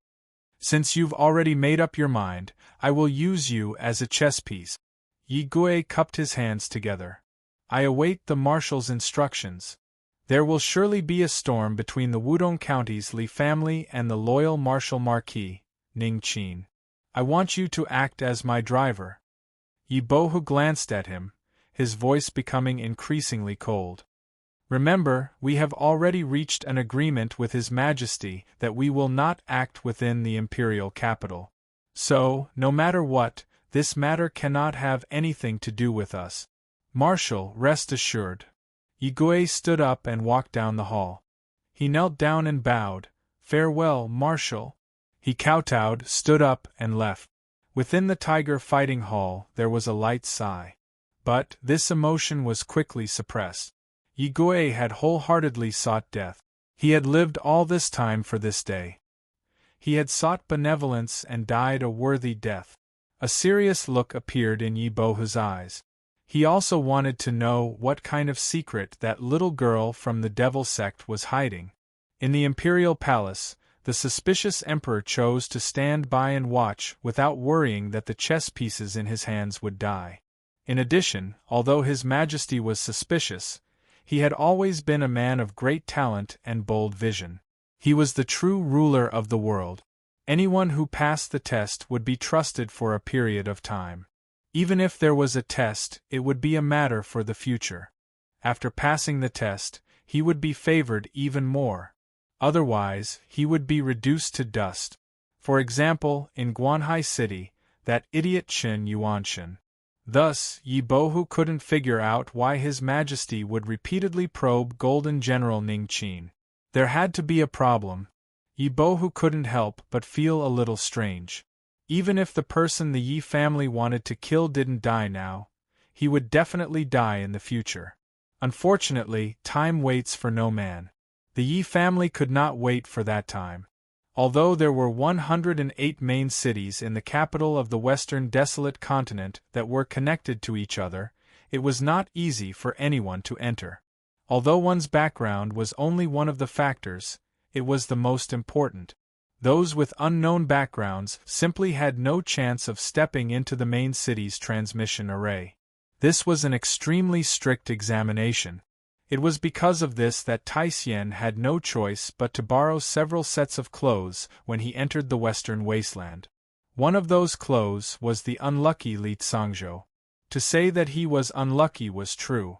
If Taisien wanted to enter the western wasteland, he had many ways to do so. But because of the assassination of Marquis Zhongwu, the capital region's transmission array was under martial law. He didn't dare to delay any further. He had heard that there were Wudong Commanderies Li family juniors in Lunar Advent Hall, so everything that happened afterwards was a matter of course. The Wudong Commanderies Li family's reputation was certainly useful. It wouldn't be difficult for them to enter and leave the imperial capital. As for killing the Li clan's disciples, there would definitely be trouble. Iron Thread, who was as simple as putting on and taking off clothes, had nothing to fear. Not to mention, his roots had already been destroyed. The Great Witch directly interfered with the Heaven's secret. But only at this moment, when he returned to the Western Wasteland, did Taisien realize what a huge mistake he had made. No wonder the Great Witch said that if something really happened, he would kill him personally to atone for his sins. For a moment, the face of the body that Taisien had borrowed was pale, and he was sweating profusely. It's over, it's over. He now truly believed that the Great Witch was serious. He wanted to cry, but no tears came out. Taisien raised his head and looked at the back of the figure in front of him. He cried miserably, "Lord, I didn't do it on purpose. You must save me." The white robe covered his entire body, revealing only a pair of eyes. Now, he was extremely calm, without the slightest ripple. If he can save me, naturally nothing will happen. Otherwise, even if the Li family doesn't kill him, he will die in my hands. 2 days later, Taisien, who had borrowed another set of clothes, smoothly stepped into the transmission array with a white robe and a strange look on his face. Coincidentally, it was Guanhai City again. This place, I always feel that it's against my 5 element. Could it be that something will happen? As he muttered, the transmission array lit up and the 2 figures disappeared. Zhongwu Marquis Manor. Little Meat opened her eyes. They were calm, they had finally arrived. She took a step forward and her figure disappeared. When she reappeared, she was already in the capital region. And this sort of super long distance crossing through space wasn't detected by the Western Wasteland Imperial Capital's Grand Array at all. From this, one could imagine how profound it was. Little Meat stood on the official road leading to the Imperial Capital. Everyone was hurrying to and fro, but none of them saw her. Even if some people bumped into her, they only flashed by. It was as if the 2 of them seemed to be in the same place, but in reality, they weren't even in the same world. Little Meat was expressionless. She lowered her head and flicked her nails. "Come out. I've been watching for a while. Tell me what you discovered." In front of her, space trembled and 2 figures appeared. Tiexian's face paled and his mouth tasted bitter. He thought that his mouth was asking for too much. Why did he have to spout nonsense? He hurriedly took 2 steps forward and fell to his knees. "Madam, please spare me. This wasn't my idea. You should know that I didn't have the guts." "Yes, that's right, it was the one behind me. She was the one who said that she wanted to take a look. I didn't want to, but I didn't dare to resist. I wailed in my heart, but my mouth could only beg for mercy. I couldn't say another word. Because the difference between the 2 people in front and behind him was that they could kill him with a glare or kill him with a sword. No one could afford to provoke them." Little Meat glanced at him, then her eyes fell on the white robe. A trace of admiration flashed in her eyes. "Your sword cultivation is not bad. I have a sword technique with me. Do you want to try it?" There was a moment of silence under the white robe. "Okay." Little Meat snapped her fingers. Space twisted and the 3 of them disappeared at the same time. Another 2 days passed. Lord Min was in his room, hugging his concubine and kissing her. Suddenly, his eyes flashed. He sighed and patted her plump chest. "Come down. I still have something to do." The concubine nodded obediently, but her eyes couldn't help but reveal a hint of bitterness. Lord Min pinched her cheek. There's nothing I can do. But I have to do things quickly so that I can continue to live a peaceful life." He stood up and left. Leaving the concubine's courtyard, Lord Min walked towards Min Xiangtai's residence. On the way, he met several maids, and most of them flirted with him. Unfortunately, the maids in the mansion were already familiar with their master's temperament. They didn't panic because of this, and most of them responded with flirtatious looks, causing Lord Min to sigh and sigh. He felt that public morals were degenerating day by day. Little girls nowadays were becoming more and more daring. It was only now that he was old enough to cultivate his moral character. If it was when he was young, he would have carried these little girls to bed and let them have a taste of what it meant to thrust out a spear like a dragon and overturn rivers and seas. Because of a serious illness, the old scholar and chess servant had been sent home by the master and given a large sum of money. The servants in the mansion were all envious. So, there was no one in the study today. Lord Min walked to the bookshelf and reached out to take down the heaven-shrouding book. Looking at its shabby surface, he revealed a helpless smile. As the saying goes, one can survive a disaster caused by the heavens, but one cannot survive a disaster caused by oneself. Fox, you brought about your own destruction, so don't blame me. He walked to the charcoal stove that was used to boil tea. He casually took out a match and blew on it. Soon, flames began to dance. Looking at the heaven-shrouding book in his hand, Lord Min expressionlessly tossed it in. The flames immediately rose 3 feet high, swallowing the heaven-shrouding book and gradually burning it to ashes. Lord Min's eyes revealed a bit of emotion. To kill a 9-tailed monster fox, I lost a supreme treasure of the monster race. Consider this the price for violating my oath. So, this matter is now written off. After this, karma cannot be traced back to me.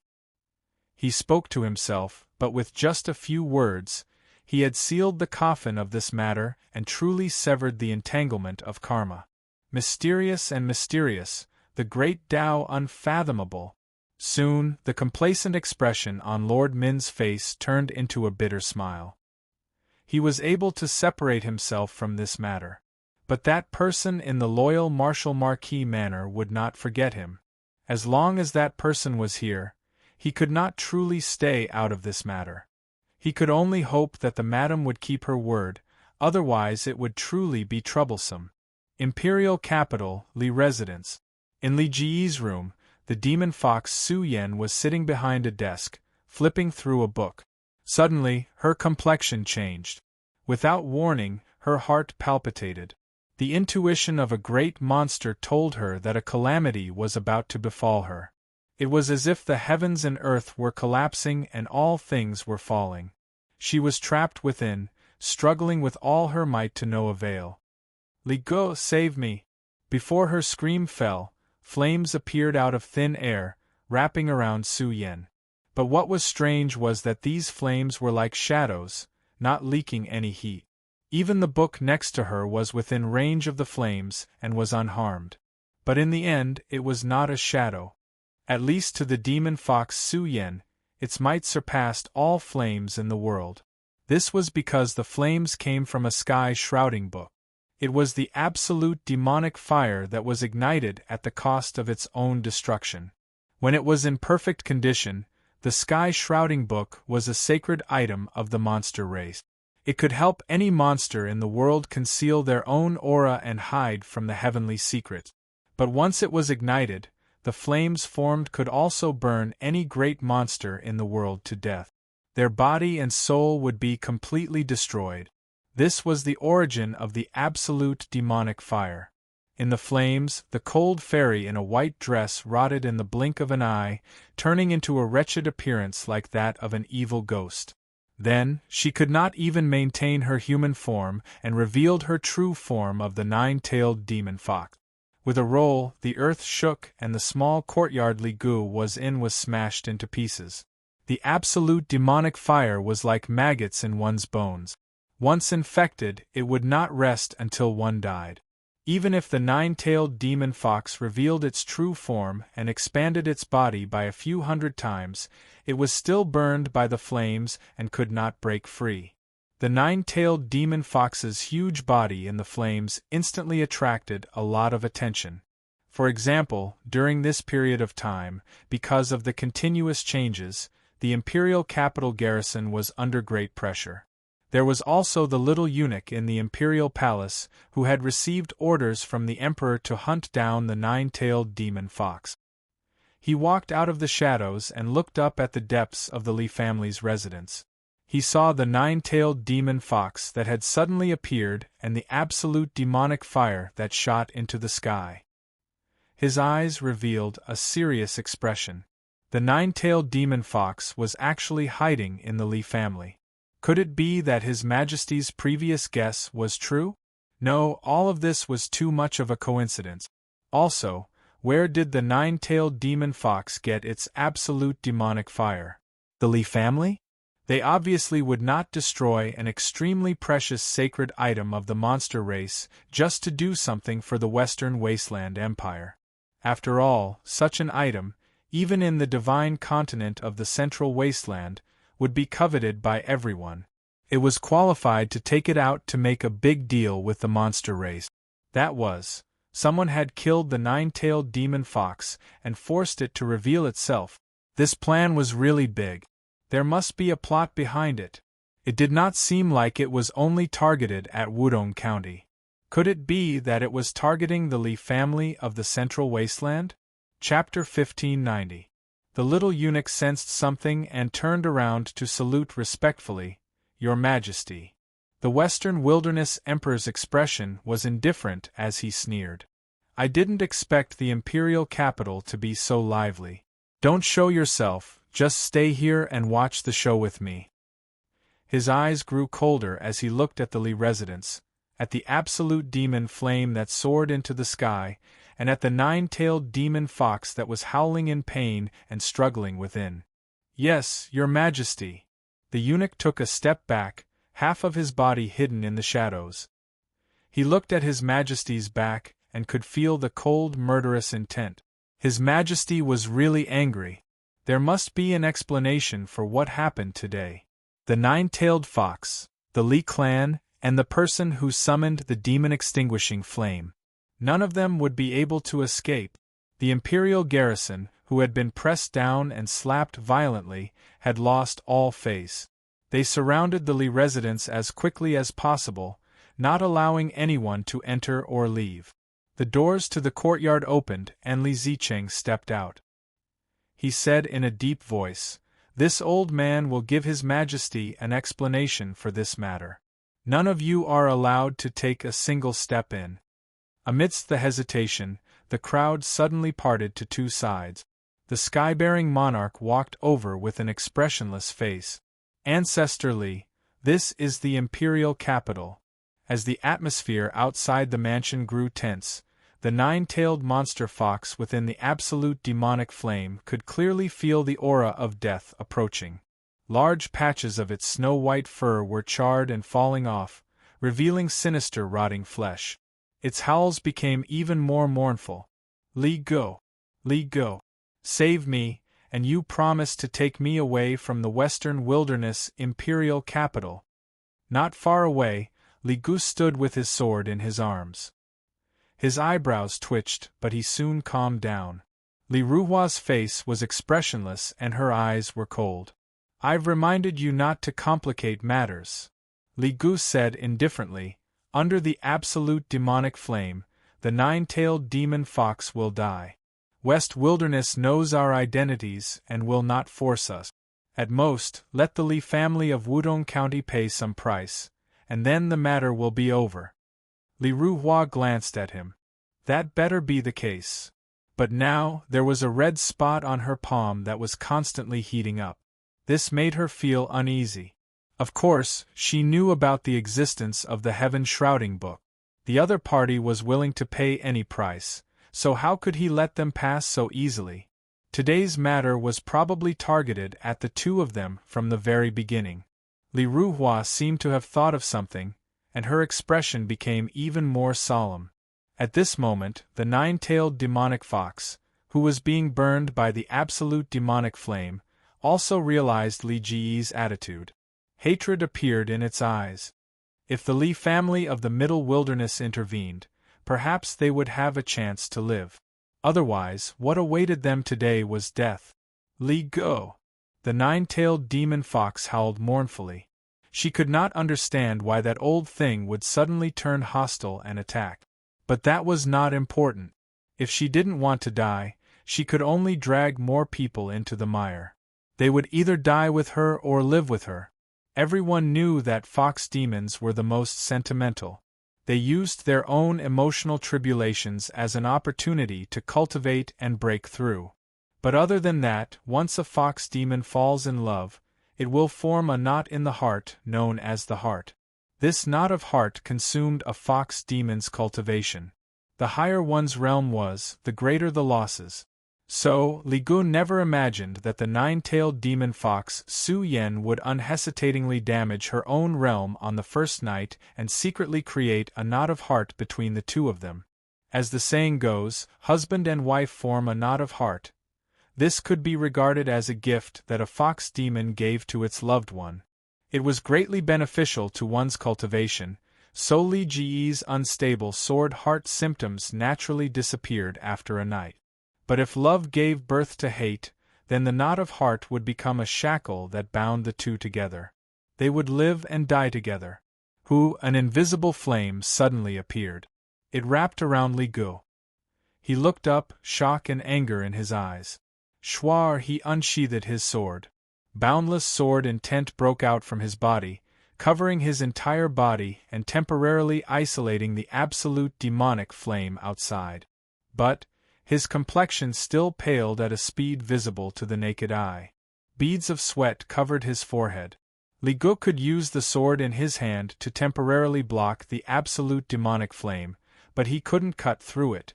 The burning pain from the nine-tailed demon fox passed through his body and directly affected his soul. Concentric knot. Li Ruhua's complexion changed. She looked at Li Gu. After a moment of shock, there was a deep disappointment. The future sword immortal of the Li family, someone with unparalleled talent, was only at this level?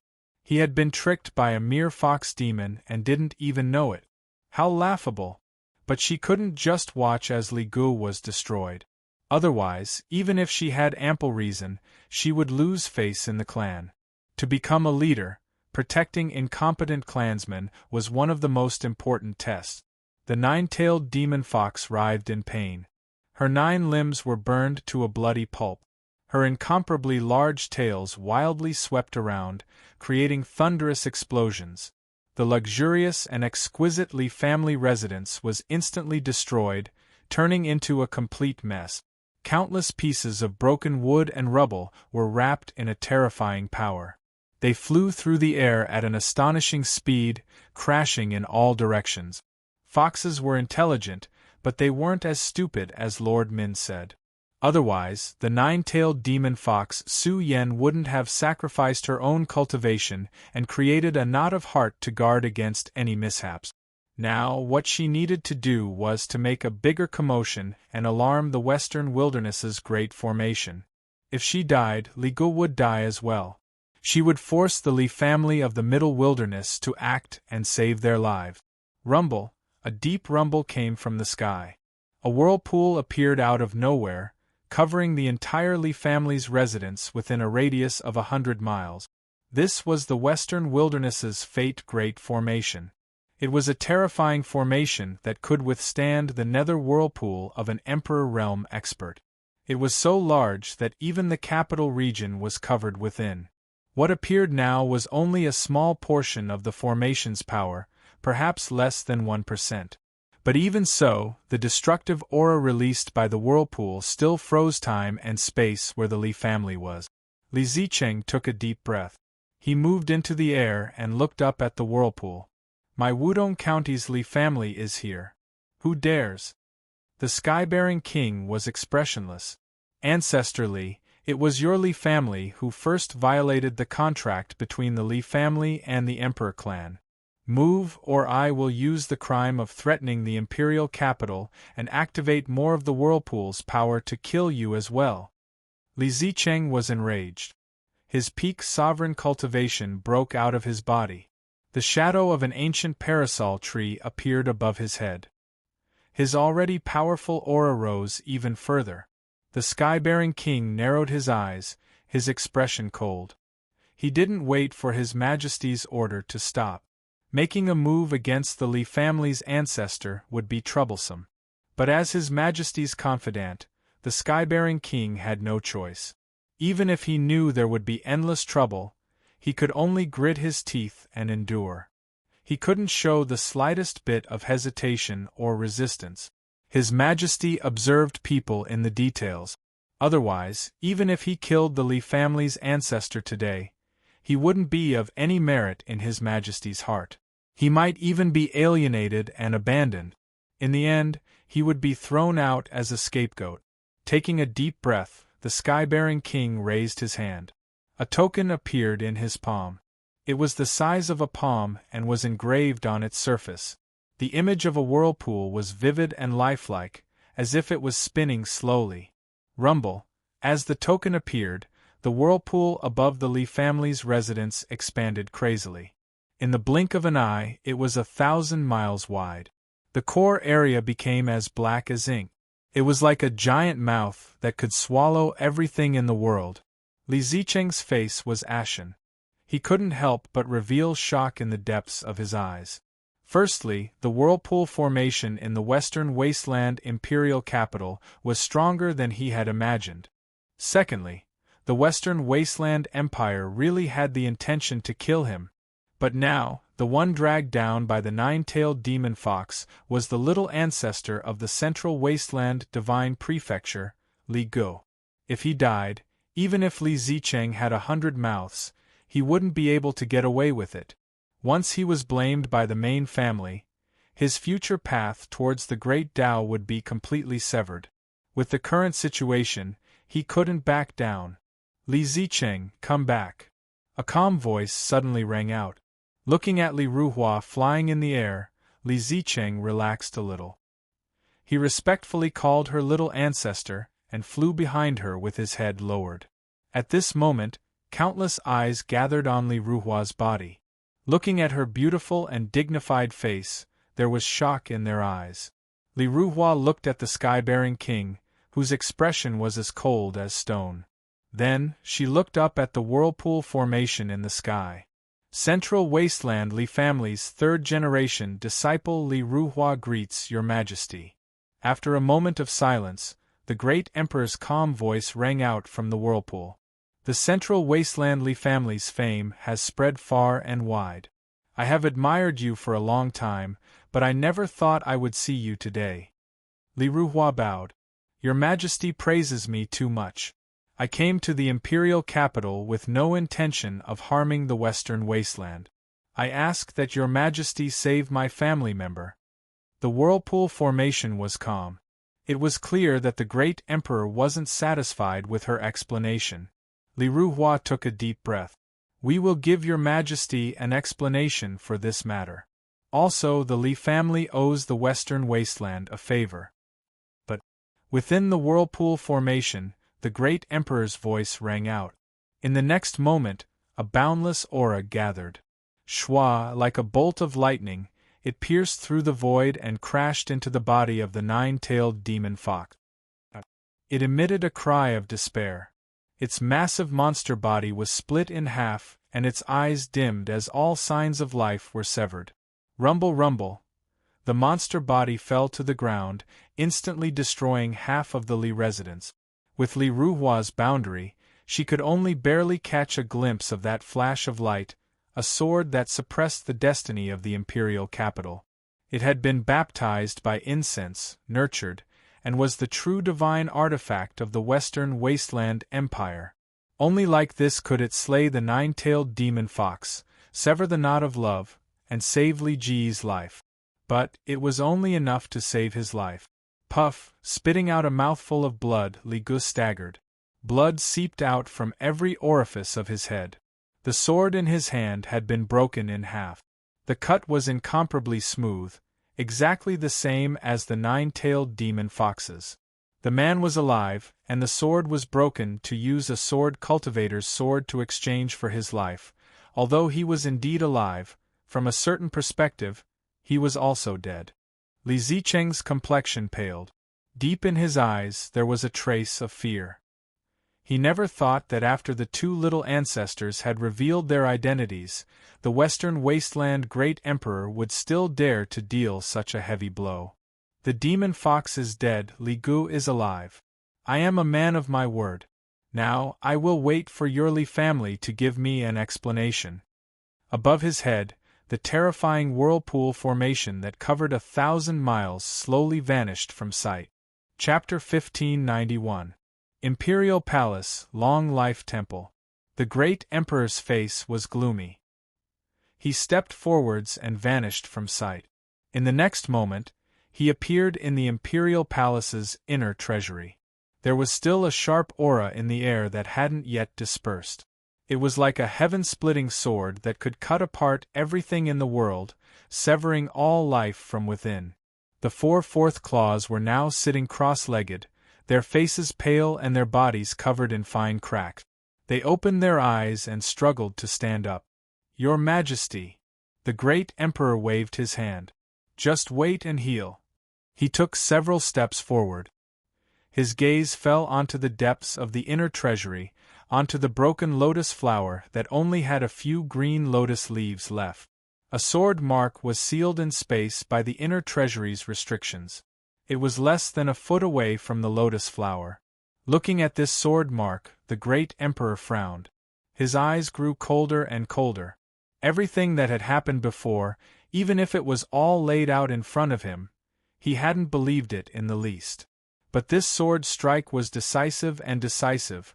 That clan was indeed that group of people that had lost their ancestral name, that group of pitiful and hateful people without a country or home.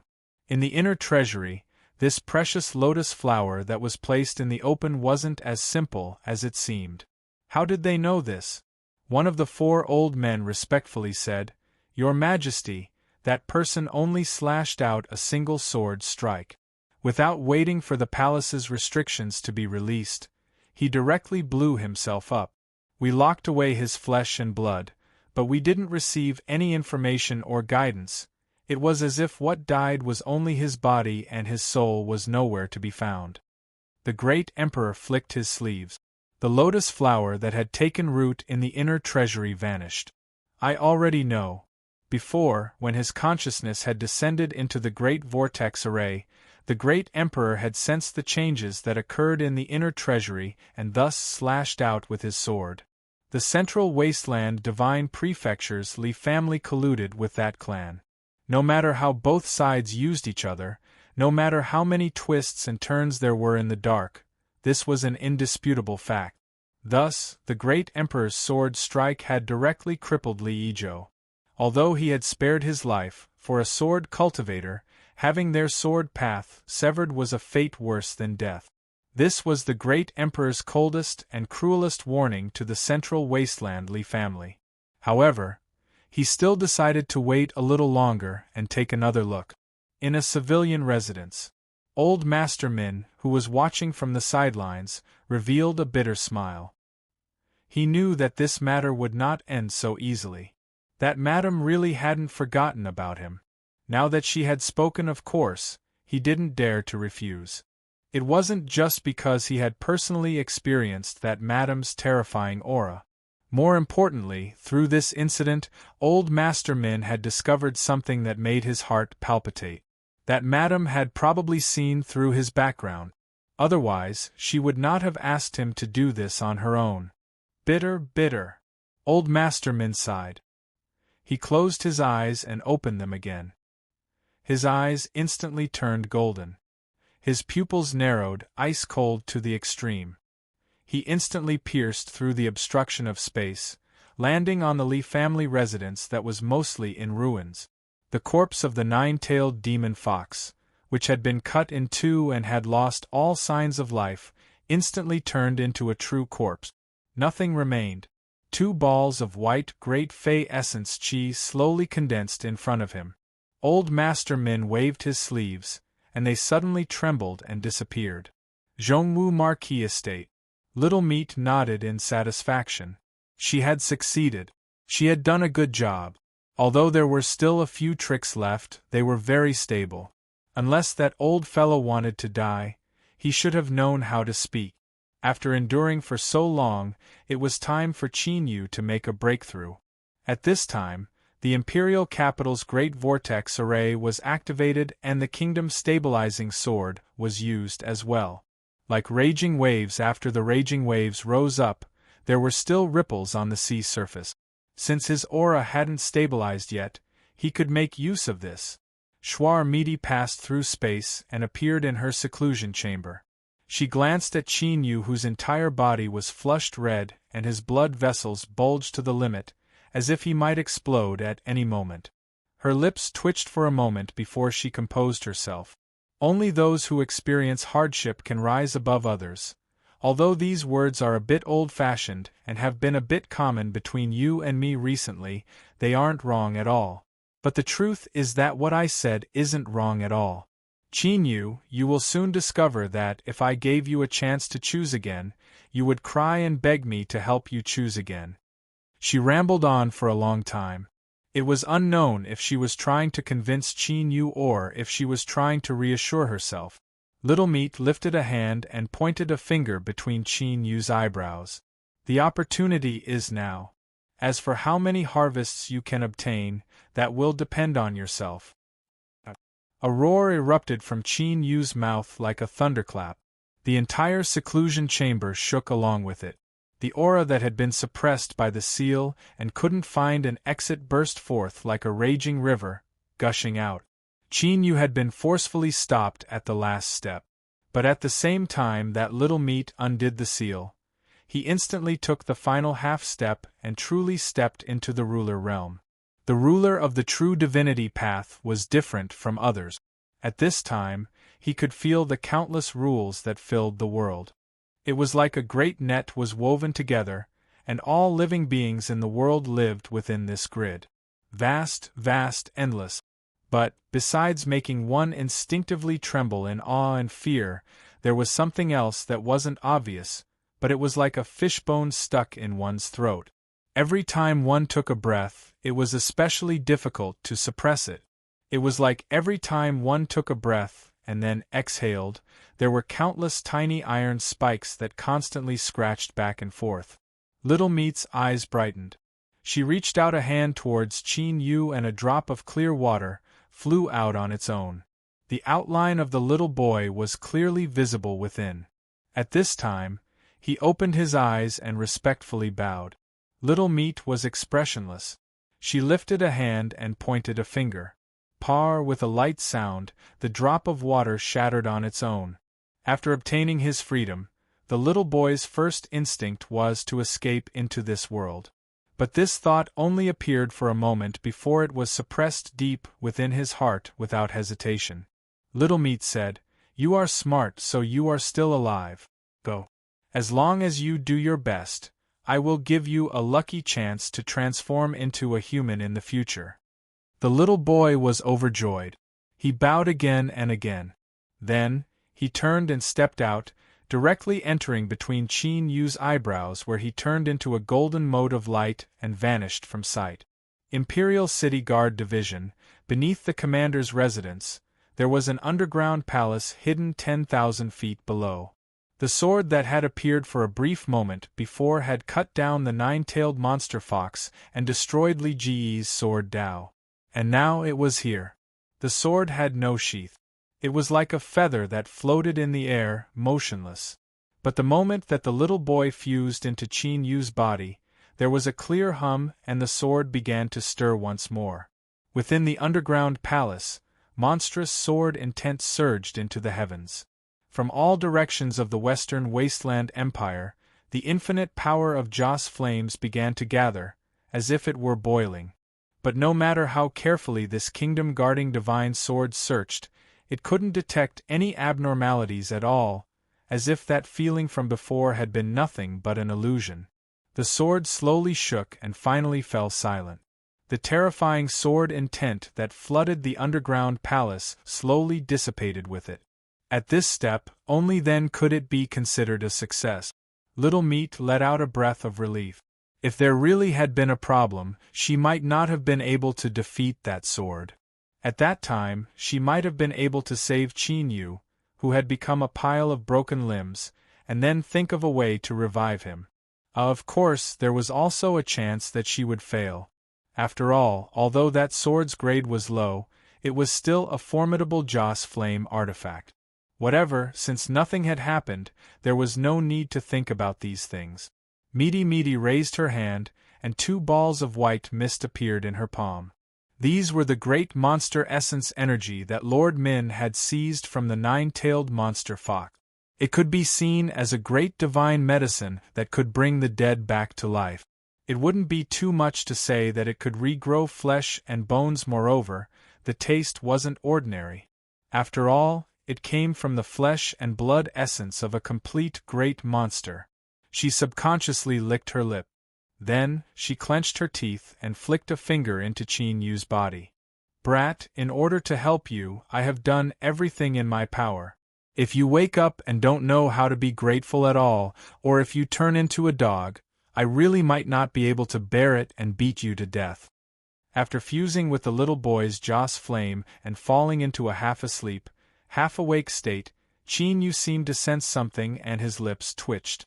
Within the imperial palace, the great emperor who had just left the treasury suddenly looked up towards a certain area in the eastern part of the imperial palace. His thoughts stirred and a picture scroll appeared in front of him. Faint golden motes of light constantly moved up and down. A part of the picture scroll seemed to have appeared. An invisible pulling force drew in the surrounding golden motes of light, gathering them together and forming a small golden vortex.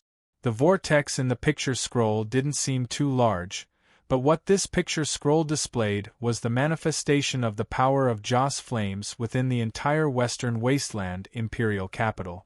This small golden vortex meant that a massive amount of Joss flame power was being fed back into someone's body, constantly strengthening that person's strength. Who was it? The great emperor lifted a hand and pointed. The vortex rapidly expanded and faint traces of aura were released from within. A look of surprise appeared on his face. His eyebrows furrowed together and he began to ponder. Marquis Zhongwu, Ning Qin. Not too long ago, he had asked for several treasures and then announced that he would go into seclusion. Now that he had made a breakthrough, it made sense. It was him, it was actually him. Such a large amount of Joss flame power was a sign that he had thoroughly obtained the approval of the destiny of the nation. Could it be that he was wrong? The massive Western Wasteland Empire was a massive divine kingdom.